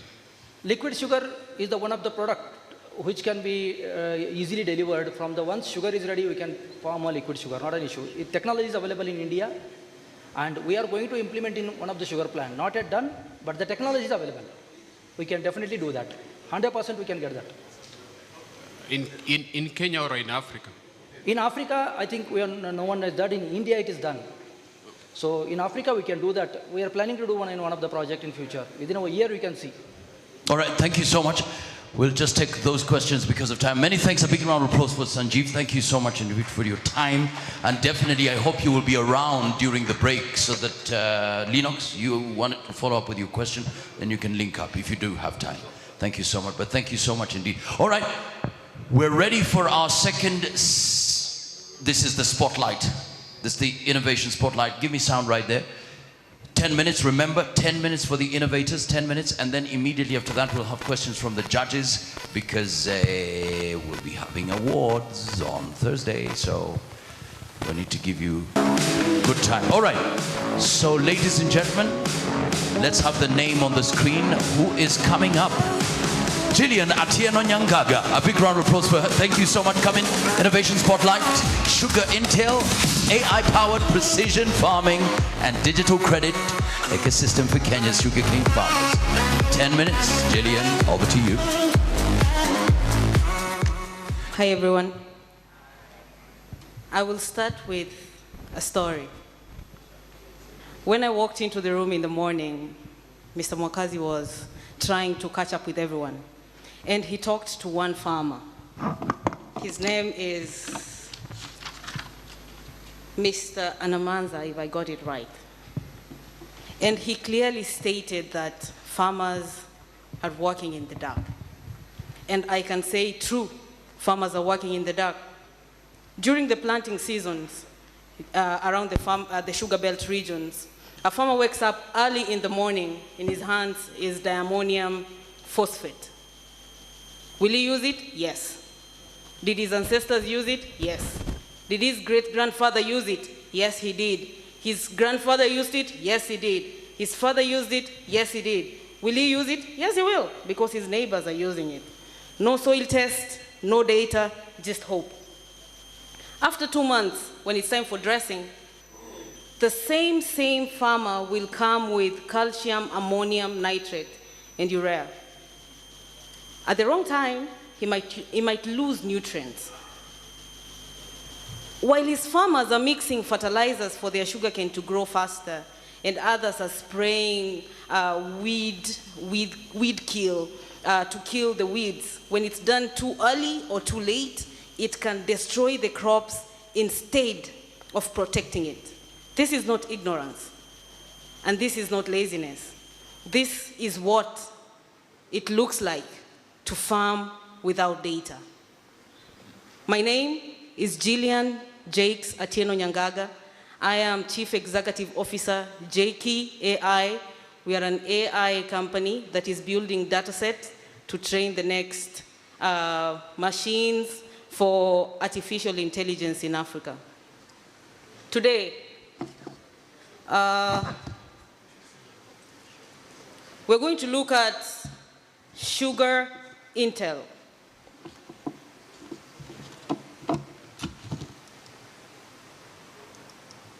Kindly help.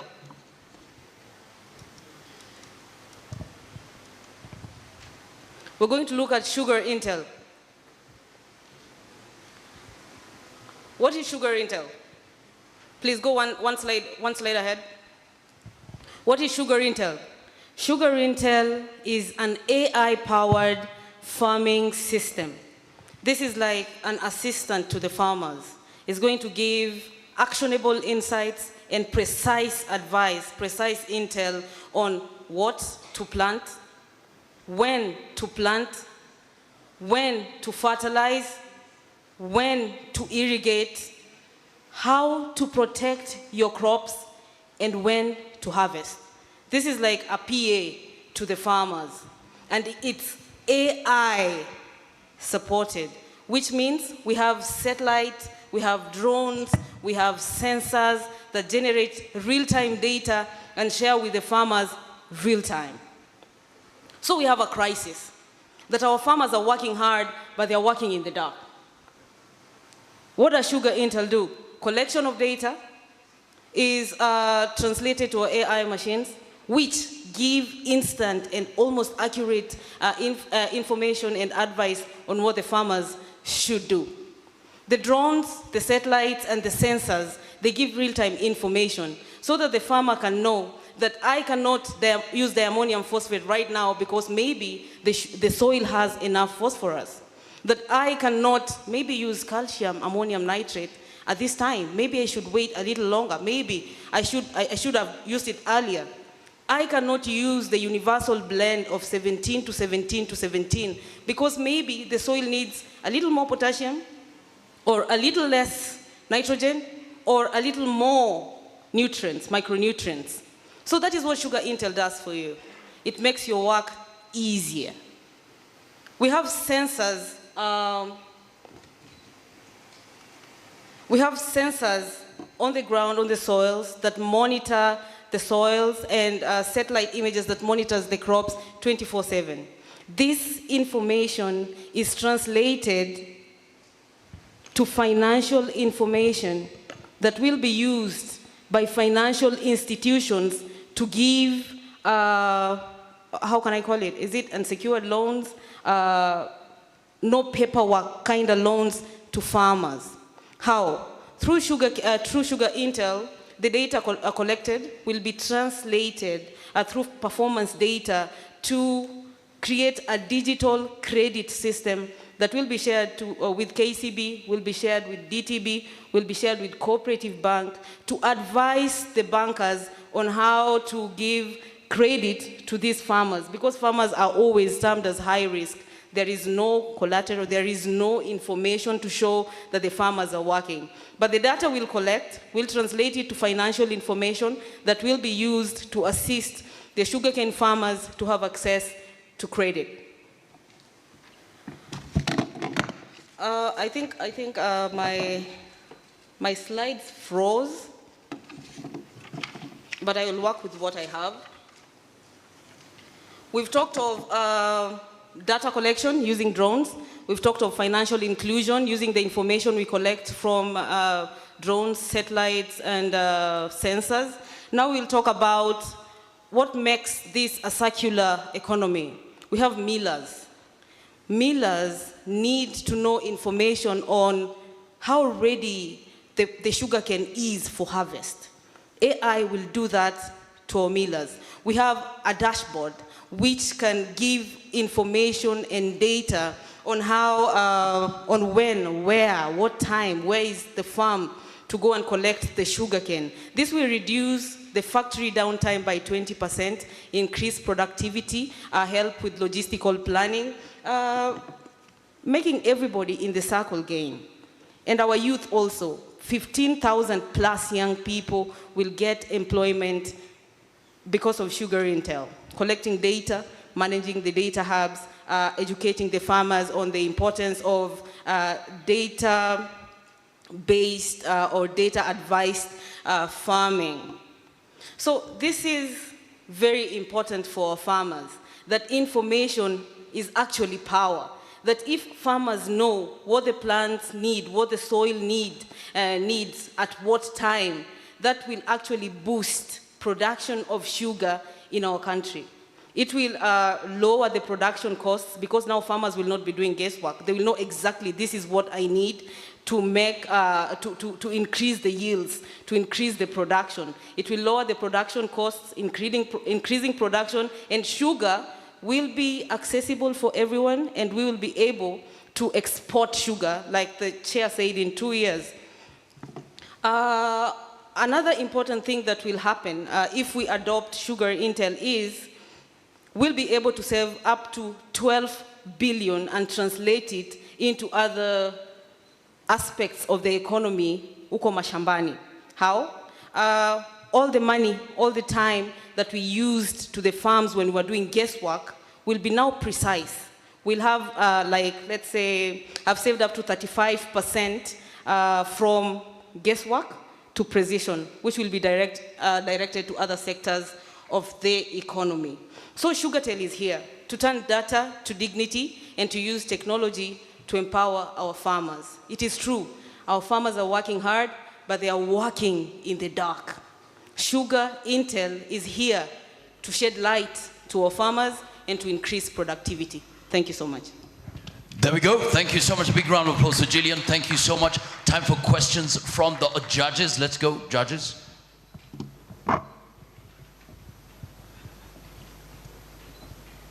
Take note of the questions, Gillian. You'll have 3 minutes to respond to the questions.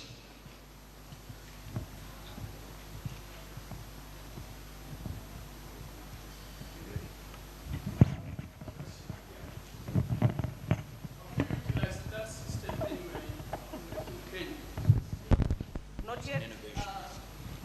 I was asking whether that system has ever been used anywhere in Kenya here. Not yet, we haven't used it, but I think after this symposium, that is something that I'm positive about. Excellent. We'll take these questions very quickly. Kindly take note of the questions. Go ahead. Thank you, Gillian, for your presentation on innovation. It looks very good on paper. There's a bit that you mentioned that there will be IoT sensors on farms that will be collecting the data. Have you thought how that data is going to be transmitted? Where it's going to be transmitted? And what are the governance issues around the data? Go ahead. Okay, thank you for the presentation. Just also on the sensors. Okay, how frequently are you going to calibrate the sensors, considering that the soil parameters like moisture, salinity also could affect the effectiveness of the sensors? All right, any further questions? Okay. 3 questions to close this. Go ahead. Thank you. Whatever you've said, I have a small experience with fertigation, and it's possible because you can control dosing. You've mentioned the fertilizer we have here, the DAP, NPK, 17, 17, 17, and CAN. I'm just wondering how you'll control the application for the solid. What I have in mind, what I have in mind is sugarcane requires roughly 150 kg of nitrogen. You've done analysis and you've found that your soil contains roughly 70. So you have 80 to supply in 80 weeks of the plant growth. How will you supply that? 3 minutes, Gillian. Go ahead. I have to admit that the questions are really very technical, but I will try my level best to respond to each one of them. To the first question, I think it came from our dear farmer. The question was on how, I've tried the system. I've said we're just looking forward to put it to work after this symposium. The next question from our dear judge, where the data will be transmitted to, and everything you said in the question. Yeah, we have, we're going to connect it to a software as a service platform where every information that is collected from the soil will be transmitted to a dashboard, a live dashboard like an app that can be accessible to farmers, to millers, to researchers, to the government, making Sugar Intel not only as a service provider to Kenyans, but as a service that can be exported outside of the country. I hope I answered you correct, sir. How to make sure that other factors do not affect what we are collecting, the data we are collecting. I cannot lie to you, sir. That's really technical. But again, I have to side with technology. AI, machine learning, these are variables we are going to key into the computer that is going to control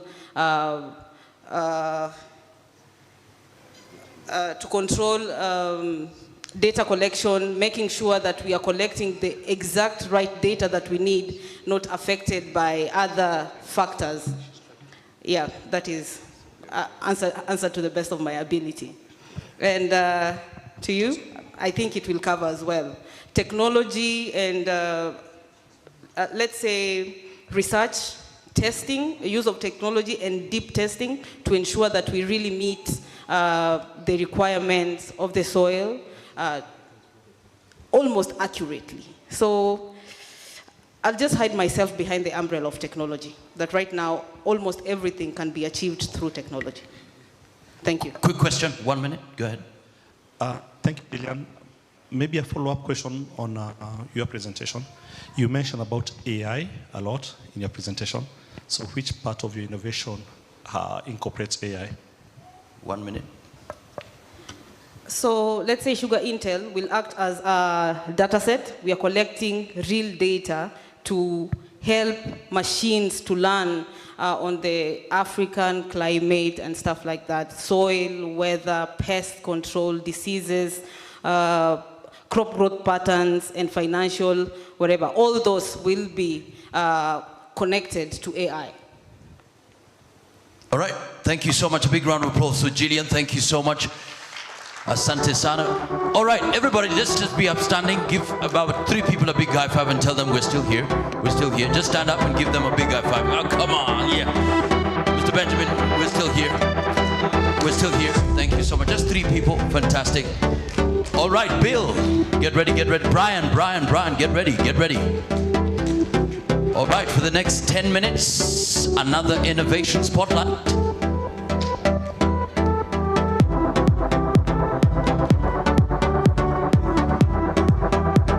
Kindly take your seats. Thank you so much. Up next, ladies and gentlemen, Brian Gilo. Come over, come over, come over. Sweet Spot Pod, Smart Soil Pod for Precision Cane Nutrition. 10 minutes as well. So get ready, get ready, get ready, get ready. Brian Gilo. Take it away, take it away. Hello. Hey, my farm. Meet John. John is a sugarcane farmer in Kibos. For 15 years, John has been planting sugarcane in his 2-acre plot of land. He has been using the same fertilizers method used by his father. He buys expensive fertilizer, sprays them by hand, hoping the rain does the rest. All of his fertilizers are washed away, the soil gets weaker, the cost of inputs keep rising, his yield stays low while his expenses keep climbing.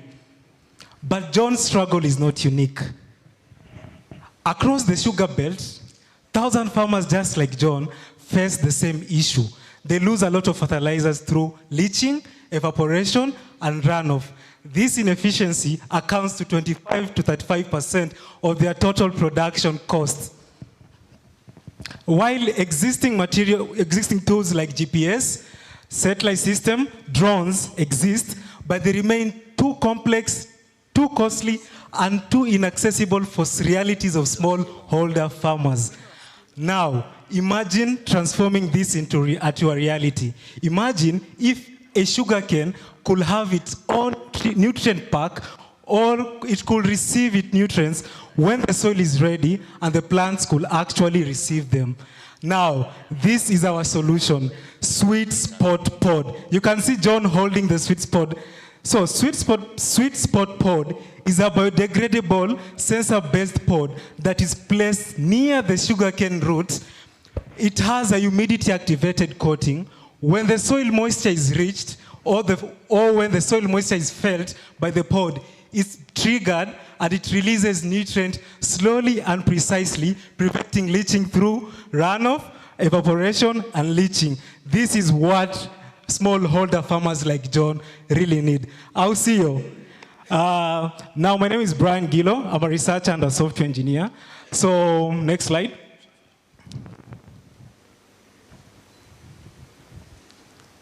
Oh, sorry. So, this is what Sweet Spot contains. It has a biodegradable shell made from bagasse and starch blends. So this part is what's made from. It's kind of takes an hexagonal feature. It's made with a nutrient core. So it has three core components. It has a biodegradable shell, and it has a humidity-activated coating. Then it has a nutrient core that has N-fixers and trace minerals. Then it has microsensors. You can see them here and here. They measure pH, moisture, and nitrogen. Also, it has a Bluetooth. This is a value-added addition we are giving to the pod and to the farmers, where they can track how the soil is going, the soil health, and everything, how the soil health, yeah. And also, so it does nutrient dissolves when the soil moisture activates the membrane. Play the video.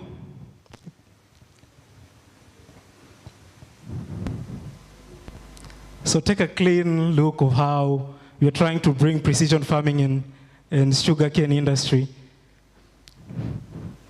So it's placed on the soil. The farmer holds it. It's placed near the sugarcane root.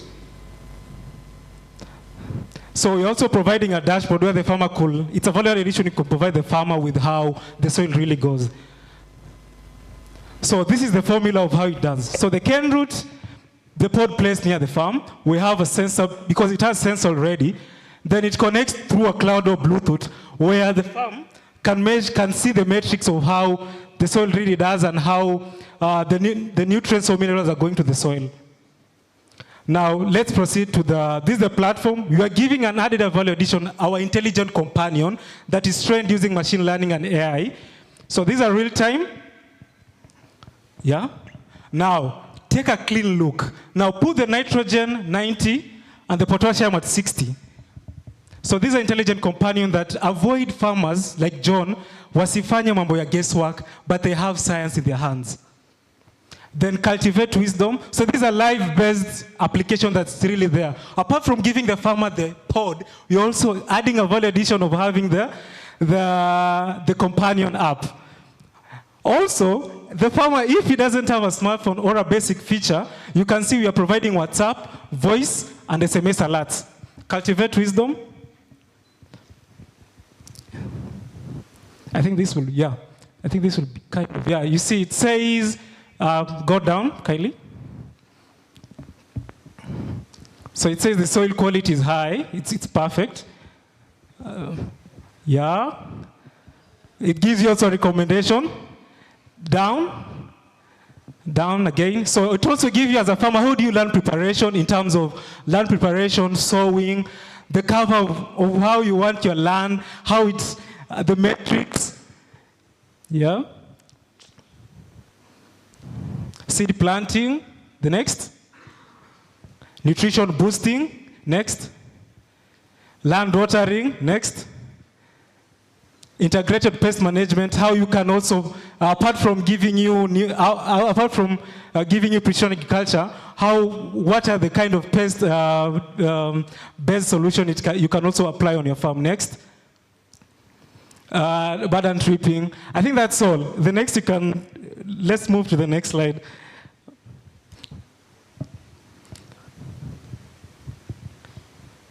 Oh my God, sorry. I think it was expected impact. So what you're trying to bring is first have reduced 25 to 35% of the production cost, where farmers rely on broadcast method, and also giving sustainability in action, where we are using the bagasse as the material in the process. We are not using other materials, but we are cycling around the sugarcane industry. Also, we are using organic compost, end tracers, end fixers. Yeah. So we are enabling mill-based distribution of growers, circular use of bagasse waste and regenerative farming, a 40% reduction in fertilizer input cost. So our target marketing, we are targeting 220,000 smallholder farmers throughout grower scheme across Kenya. Also, our secondary target is mid-scale farmers and estate, where there's a motivated or a need to have green and sustainable certification and digital traceability. So this, our solution, we're also trying to, the regional sugar belt in Uganda, Malawi, or Tanzania. A business model. So our revenue stream, a sale of a sweet spot, one packet goes for 2,000 to 3,000 per pod. We can also give you subscription soil analytic dashboard. What we have seen, 500 per month. Yeah, it depends. It can be 300, 500. Mill partnership on bagasse sourcing and pod production, or also give you a pay-as-you-go kind of modeling system. So our unique selling point is affordability for smallholder scale farmers, scalable distribution, local distribution where you're using bagasse, sensors to measure soil, moisture and pH, and a circular impact. So our roadmap is key one, refine our prototype well, and have local material testing, pilot with 200 farmers in Kenya, integrate with melee-based extension program, and commercial rollout through cooperatives and regional adaptation. Yeah, thank you. All right, thank you so much. Questions from the judges? Mukabana, 3 questions already from the floor. Go ahead. 1 question. I just have 1 question. That's a very good presentation. But now that packet of yours, assuming I'm a farmer of 1 hectare, what distance does that packet read? Because I have 1 hectare, which is 10,000 meters squared. Where do I place that packet to get that scientific information? Okay, thank you. My question, I was so curious at the same way our farmer has said. I was just to ask, how many pods do we need? Because you have said earlier that we place the pod near the cane. Now, as a young farmer, and I'm trying to bring this at practical, yes? Now, how many do we need? And the duration due to the weather challenges, rain season, how do they cooperate with such weather? Thank you. Okay, mine is almost the same question, but now I wanted to ask, is it reusable or you'll need another new pod in the next season? And at what cost? Thank you. Just a quick question. Initially, you said you had a sensor that measures pH, nitrogen, and so is it the same sensor that is measuring even the doing with integrated pest management, or what is the situation like? Thank you. Okay. All right. 4 questions for you. 4 minutes. Go ahead. The first question One was... more question, sorry. Have you done any market comparisons? Do you have any farmers, particular farmers in mind? 5 questions. Go ahead, 5 minutes. It's okay, good ones. So the first question is where the gadget placed. So the gadget, it's placed near the sugarcane root zone. So it uses a Bluetooth-based enabler that will be in the pod. So if you're 15 meters away, it triggers, like it's in sleep mode. When you want it to work, you can just trigger it and it gives you the metrics connecting to the dashboard. Then there's a question of how many pods do you need? It varies because you may have a pod, 1, that can track all, like the pod varies in terms of the size. You can have a larger pod that can track this size, this row. You can have another pod that can only track here to there. You can have a pod that can track this column. So it varies on the level of you want as a smallholder farmer, because we realize that farmers, there's one for smallholder, there's one for estate, so it depends on how we put the business model as it varies from your pocket of money. Yeah. Then the next is how many, it was the new, yeah, it's usable because we're using bagasse, and the best thing is bagasse if it rains affects it, we've partnered with Burgess institutions. You can just come, because modular modes, you can just fit it using the hexagonal structure. So a part of the added value addition also, we are training you as a farmer how to put them in the modular pole so as to avoid wastage, but just run in that circular kind of mode. I hope it has answered. Then the question was about sensor. It's about, it's coming. Pest disease, right? So we've not integrated it, but it's part. We are giving you what are the kind of pests and diseases are always there in the sugarcane, like when in the sugarcane farm, kind of that way. So you also be aware what are the kind of the pests and what can you mitigate. Then the next question of, it was smallholder. Oh my God. Who are you targeting among the users? Are they smallholders, large-scale holders, anybody you've talked to? Yeah. Our main target is the smallholder farmers, but also that is a primary target audience. But our secondary target audience are mid-scale farmers or estates. So also saving our business model, because we can't put out, the main aim of us is to have money at the end of the day. Sindio? So if you want money, so that's part of our pilot phase in having mid-scale and estates. I hope I'm clear. All right, thank you so much. Big round of applause for Brian. Asante Sana. Because of time, we'll move on very quickly. We have only 3 presentations left, and we need to close by 4:30. Sifao, where are you? Sifao, one of our key sponsors. Sifao, are you ready? Sifao, 5 minutes. Sifao, going once, twice, third. Okay, we're ready for the next. Let's go to the next presentation right there. We have Willow East Africa. Are you here? Willow East Africa. Fantastic. Welcome. 5 minutes. A big round of applause for them. Willow East Africa. Karibu sana. 5 minutes. Sifao, please let me know if you're here before we close. All right. Thank you so much, Willow. 5 minutes. Once you start talking, the clock starts ticking.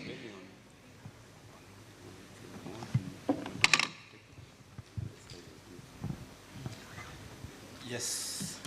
Hello. Good evening. Yes, my name is Engineer Francis Munyao. I'm a sales engineer with Willow East Africa. We are known as a manufacturer of water pumps. So I'm requesting for my presentation to be displayed. Thank you. Sifao. This is Willow East Africa.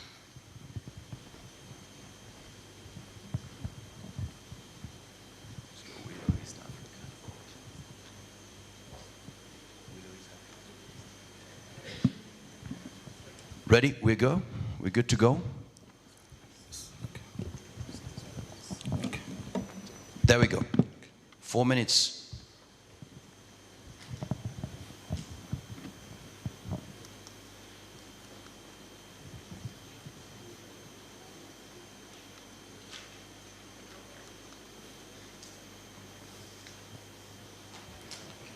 Thank you very much. So Willow is one of the oldest manufacturers of pumps and pump systems. We are headquartered in Dortmund, Germany, and we are manufacturing pumps for all the segments that you may need to move water and fluids, including process fluids.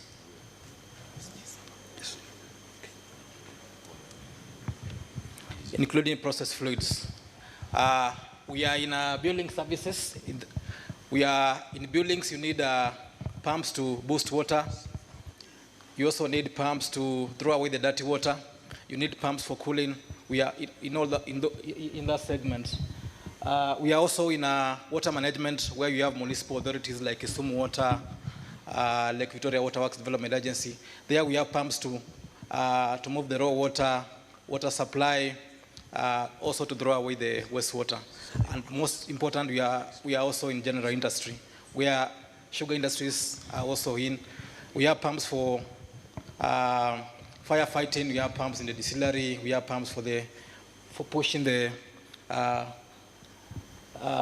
the cane juice, etc. And we also have pumps for the cooling tower. We are known in this sector because we are a digital pioneer. And our pumps are very high efficient. So these are the segments. And we have pumps. We have the smallest pump, which is basically the size of a bulb, to the biggest pump, which is a vertical turbine, which is doing up to 6,000 meters cubed in the 3 segments. So our annual turnover is 1.97 billion euro is at 2024.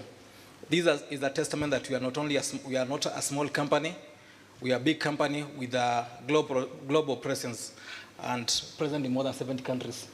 Annually, we are producing 10 million pumps, and we have 9,000 employees all over the world. This means that we are able to support with after-sales services, and we as engineers like myself who are employed by Willow can come to your factories and your farms and be able to support you with the designs that you may need. So Willow is a family company. That is the generation of our leaders, starting all the way from 1872 up to this year, up to our current CEO, who is called Oliver Ames, who took over the leadership of the company in 2010, and is normally referred as the shape of the future. The future where we are talking about digitalization, we are talking about artificial intelligence, and many more things that we are predicting for the future. So, as Willow, we are leading digital transformation. I have seen very good innovations which are talking about remote monitoring, which are talking about being able to control some of these things remotely. So we are not being left behind. We have pumps where we can store the data in the cloud. We have pumps which can sense clogging. All this technology, we have it. And also we can assist you. We have a solution where we can assist you remotely in case you need our support. So in Germany, we have been awarded the Factory of the Year award in 2022 because of this digitalization. When you go to this factory, basically, human interaction is very, very small, and this means as well that high precision production is done. We are almost also very aligned to sustainability. We are talking about renewable energy like hydrogen gas, and we have some of these technology in our factory where we are doing electrolysis to separate water and be able to store hydrogen gas. As contribution to also sustainability, we have been awarded these prestigious awards, which is known as Ecovidas, being one of the most top % company, 1% companies in the world because of our contribution to sustainability. This is our global presence. We are in the US. On the far left, we are in Korea, we are in Russia, in Germany. And we have 15 main production facilities all over the world. We are present in 80 countries. And most important, we are in Kenya. Kenya, we are supporting the East African markets because we believe Kenya is a gateway to East Africa. Just a few minutes. So we have this assembly plant in Nairobi. This assembly plant, we are able to assemble pumps, some of them which you may need for your factories, some which are needed for affordable housing, and most important is we are supporting the whole of East African market. We have 1,300 square feet facility, and we are the only company, the only pump manufacturer who is doing water test beds. And for the pump that we are being given in your factories or in your farms, we can do local witnessing. You can check the efficiency of your pump. Mm-hmm. You can look at your power consumption. This is the only test bed in East and Central Africa. We also have an academy. 30 seconds, please. 30 seconds. We also have an academy where we can bring your technicians, your engineers for training. So we have pumps for these applications. We have pumps in the mill house, in the clarifiers.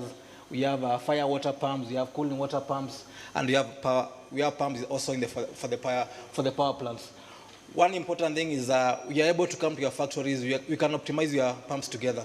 According to EPANET, more than 30% of energy consumption in our factories is because of electrical motors and pumps. Therefore, if you're able to optimize your pump, you can have energy savings by the end of the day. Also, the pricing to consumers is also reduced. We have pumps for raw water intake, for irrigation. We are doing up to 60,000 meters cubed. wastewater in your factories. We have smart pumps which are clog-free, especially for sewage. Yes. Willow, East Africa. Thank you. Big round of applause for them. And by the way, they can come to the exhibition center for more details, right? Yes. Absolutely. Thank you. A big round of applause for him. Thank you. Because of time, we just had to do that. Many thanks. We appreciate you. We'll link up with you after the break, okay? During the break, 4 p.m. Asante. Makofi yake tafadhali. Thank you so much. Up next, we have a 10-minute presentation. Paul Wainaina. Kimani, are you ready? 10 minutes, 10 minutes, 10 minutes. Please come over. Let's set the presentation ready. Let's set the presentation ready. 11 minutes past 4 p.m. We need to close by 4:30. Let's go. Paul Wine. Bwana Paul. Take it away. Hit the ground running, my brother. Take it away, take it away. 3, 2. There you go.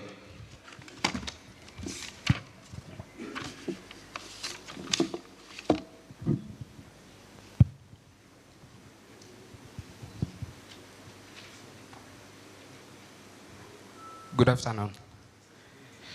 My name is Paul Kimani. I'm a geospatial developer, and I'll be presenting on an AI-powered sugarcane monitoring and yield prediction system.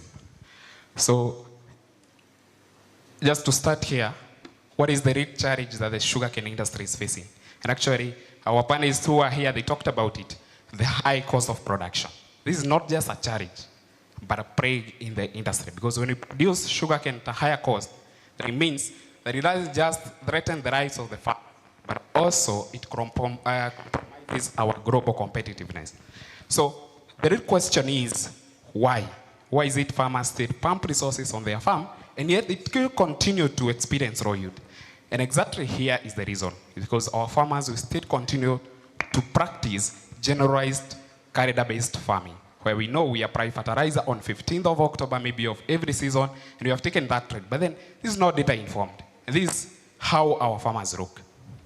We are stranded because we don't know when we need to apply what, why, and where exactly we need to do this. But then, what if I could tell you that this could turn it around?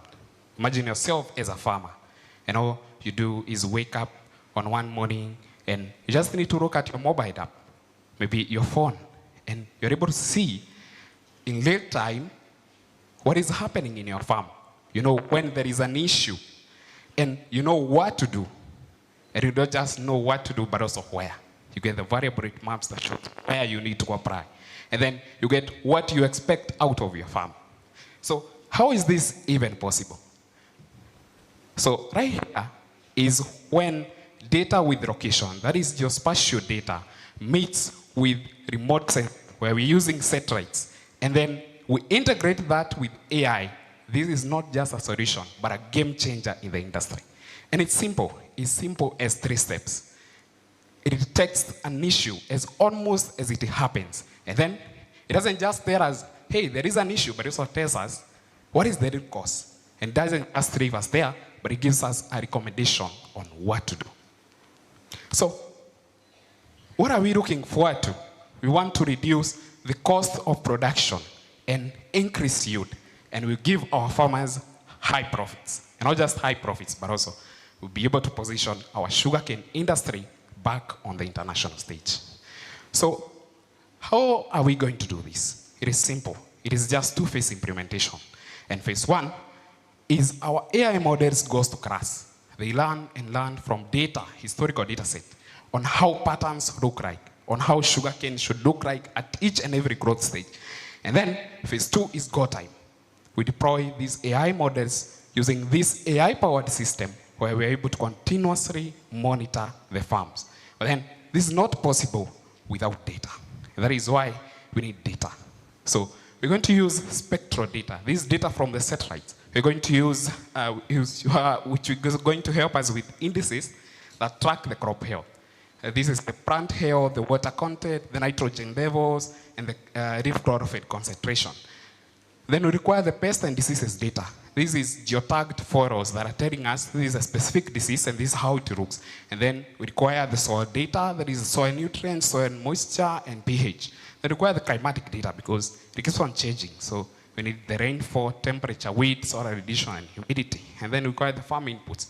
This is the historically fertilizer application schedules, amounts, Also, this includes things to do with the planting date, the variety, the age of the tuning, and all these factors. And then we require the historical use data. Then we need the agroeconomics data. This is the data that will help us, help farmers with the recommendation that tell them the return on investment. So we need what is the price of farm inputs and sugarcane prices. And for this, we are going to provide an interface on our application where farmers who are using machinery and fuel, they'll be able to input some of these costs. Then our system is powered by this dual engine brain. But then the best way to understand this and the simplest way to understand this is let's look at it from a doctor's office. So on one end, we have our general practitioner. His work is to spot when our plant is feeling unwell. And then he alerts our specialist. So our specialist runs the comprehensive analysis and tells us exactly where the issue is, what is causing this issue, and he gives a prescription. So now, let's give these two doctors some technical terms. So our general practitioner, in this case, is the wrong short-term memory autoconda. So this is the model that we are going to use. And what we need to know is his work is to check at the data trend and patterns. And he tells us when the pattern doesn't look normal. Then, to train this model, then it means we need the time series data. This data that changes with time. So when it detects there is an anomaly, then it rings a bell or alerts, it alerts now our specialist who runs the comprehensive analysis. So he's able to run all the tests using all the data set. And to train this model, we need all the data sets that I've talked about in the previous slide to be able to tell exactly where the problem is and give a recommendation on what to do. So there is this genius right here. What I mean by phenological gating means that our models and system, they know what sugarcane crop, a healthy one, should look like at each and every growth stage, all the way from germination, tiring phase, grad growth to maturity. So it knows maybe there is deficiency of a certain factor at stage 1, which is normal at stage 4. So it's able to tell us to give our results in the good context. So when we deploy our model now, the phase 2, this is how it will look like. Up there we have the data ingestion, and then we are going to use Google Cloud to deploy our models and system, and then we are going to use a geospatial database. This is Postgres and GeoServer. And then this is now our bucket, which are microservice bucket in this case, where these services, they can work independently, but then they are able to communicate through this message bus, which is Apache Kafka. Then here is our user interface. We have 3 products. There is a web application, a mobile app, and also SMS. This SMS is to ensure that farmers get notification in good time, and then to also take into account our farmers who don't have a mobile application that are smart, and they're able to get good notification that are telling them what they need to do when and where. So how does this system work? The data comes in lead time, it is pre-processed and synced to the database. Then our anomaly detection service now infers to a STM encoder and detects if there is abnormality in the pattern. And then now it is able to run the comprehensive analysis, tell us what's the read cost. Then here is where the computation happened to predict the yield. After that, we know what is the predicted yield if no action is taken, and initially what this farm had. And also when we recommend an action, the system still runs again to predict the yield, so we're able to know what is the recovery prediction. So then we package all these now into an SMS alert and variable it maps, and also a dashboard in the statistics in the dashboard that are able to show farmers what to do. So why do we need this system? This system is helping farmers move away from bracket application, where they apply generalized. So they apply only when and where it is needed. And then we attach a monetary value to the recommendation we give. And again, this is the genius layer again. The blockchain, what it does, it hashes all the records that I've talked about. And these records could be used by farmers to be able to get credit or to be able to get financing. Like KCB, they could use this to give farmers these records showing the yield that this farm would get and the other trade and all that could be used by KCB to give our farmers loans based on the future cash flow of the farmer. And then our system is reliable and scalable because we need to we aim to deploy these at a higher accuracy models. Then, what are we looking at here? This is not just a system. It is a transformation of the future of the Kenya sugarcane industry. All the way from a system that is AI-powered, that transforms farming from generalized to site-specific. And we give farmers fair contracts which they can use to get financing. We don't just aim to reduce the cost of production, but increase yield. And when we package all this together, we put back our sugarcane industry back on international stage.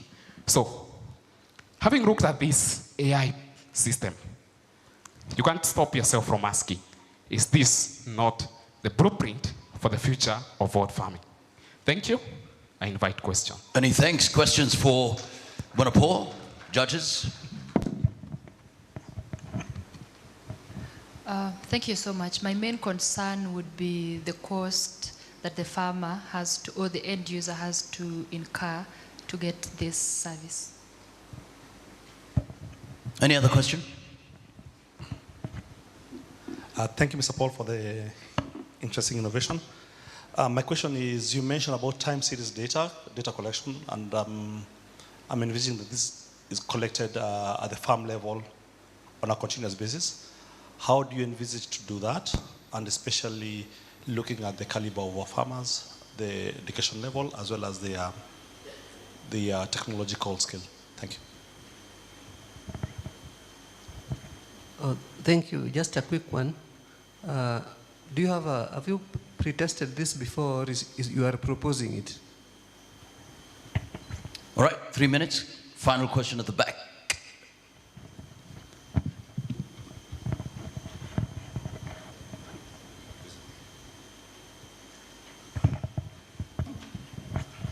Thank you. I'm Samuel Kot. Thank you for the presentation. All these AI innovations, if the target audience are the farmers, but there's a study done by Caroline Thuo that indicated that most farmers in Kakamega County who farm sugarcane are between 45 to 60. And those who are AI enlightened are the Gen Z, and they really hate agriculture. How will this now give us a breakthrough in this? Thank you. All right, go ahead, 3 minutes. To the first question on the cost that the farmers will incur to use this system, we intend to use it as business to deploy it as business to business. This means that I think this state answers the question on our farmers' knowledge on using this system. So you realize that maybe most of our farmers rely on outgrow institutions, and therefore we are not implying to replace that, but we are able to give farmer subscription based on their farm, like the size of their farm, their acre. So, which means that the cost for that farmer, it will not be high compared to the farmer who has more acres. And then, based on the information that maybe our farmers have, there is the extension services that are offered by outgrow institutions. So we are not aiming to replace that, but make it better. Because for a farmer who doesn't have a large parcel, then, or a small-scale farmer, they just be able to get the SMS notification, which is very comprehensive by the and precise, because we have said that we are converting it to human readable format. We're not giving farmers something very complex for them to internalize. Our system internalizes and package it into a simple readable format, and we are using large language modeling to make sure that the notification that we give is very precise. It tells us the farmer where to apply what, how much, and exactly how this will help them. So we give them a recommendation that they are able to use. And then on the question of whether these have been tested, in my experience as a geospatial developer, I've worked with these geospatial AI models, not exactly for this case, sugarcane, but then this is a proposal. So once we get it running, if it's picked, and I hope and pray that it is going to be picked, then we are able to deploy this. There is another question. I don't think I got it right. The question, but yeah. Time series data, how do you plan to collect that at the farm level for the duration of the system running? So I mentioned that we are using SetRite. So we're using Sentinel and Planet. Planet is able to give us images on daily basis. So we'll be using that to be able to correct the indices. And then for the soil, we are deploying some sample IoT sensors. And then we're going to use spatial modeling, where we're able to interpolate that data and get soil grid maps. So all this data, we're able to get it using without having to include the farmer. And in many cases where we have to include the farmer, then it means we have to use our extension or team that we could go and correct the data to the farmers. And it's one time maybe for training the model. But when the model is up and running, then we get this data in lead time from these deployed technologies. All right. Bwana Paul, thank you so much. A big round of applause for Bwana Paul. Asante sana. Sifao, up next. We'll close in 5 minutes. Sifao, where are you? Please take it away, take it away, take it away. Sifao. Karibu sana, 5 minutes. Let's go, let's have the presentation on the screen. Sifao presentation. There we go. Take it away.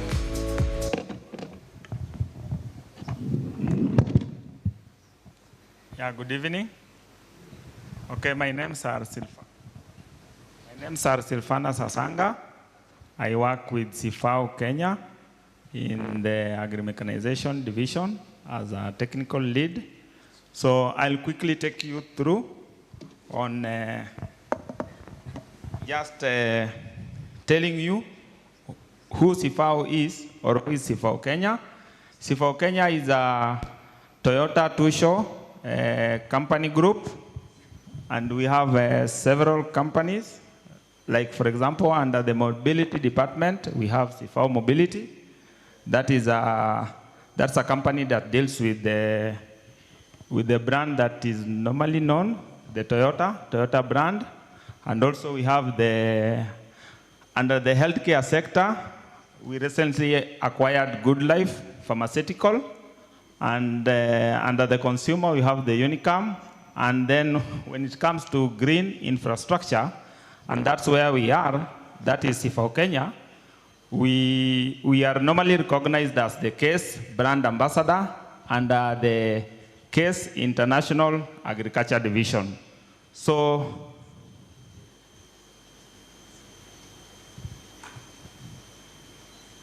for us, we have different departments where you can find us. You can find us in Thika, Nakuru, Nairobi, Mombasa, and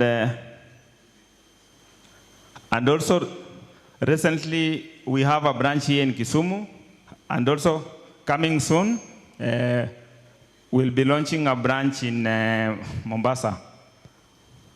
So under the Sifao Kenya group, we have the Case IH brand that really supports farmers in terms of offering agricultural equipment or agricultural mechanization equipment.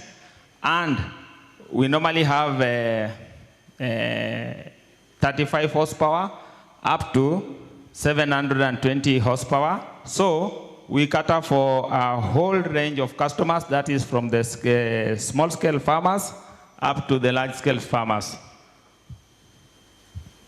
So, and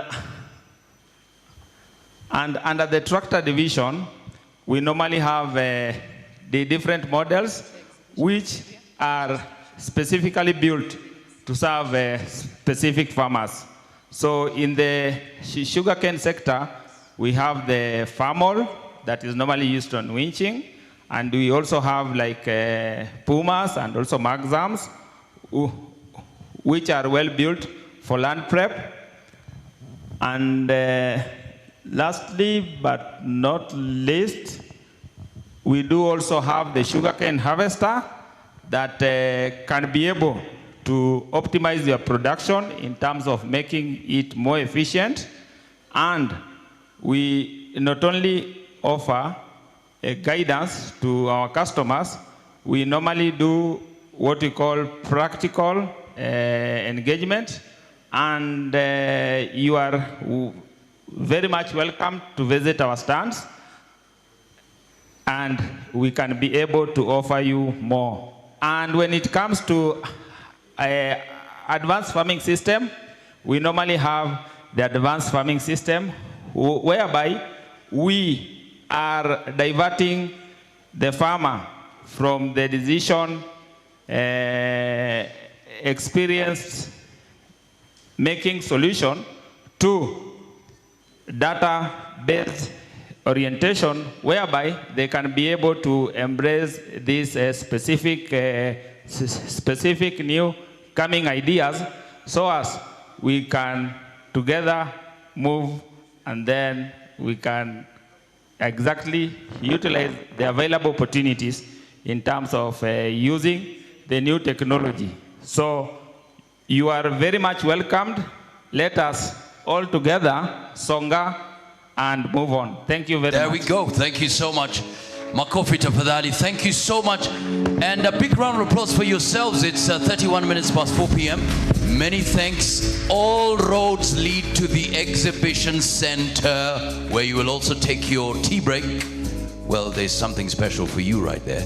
Tomorrow, we kick off at exactly 8:30 in the morning, 9 a.m. All the speakers, make sure you have your presentations ready with the technical team so that we don't have any delays. Tomorrow, we are flying to Tusonge edition. Staff members, Kenya Sugar Board, please remain behind. But for the rest of us, all roads lead to the exhibition center. All the best. God bless you. Thank you so much. See you tomorrow, 8:30 a.m. All the best.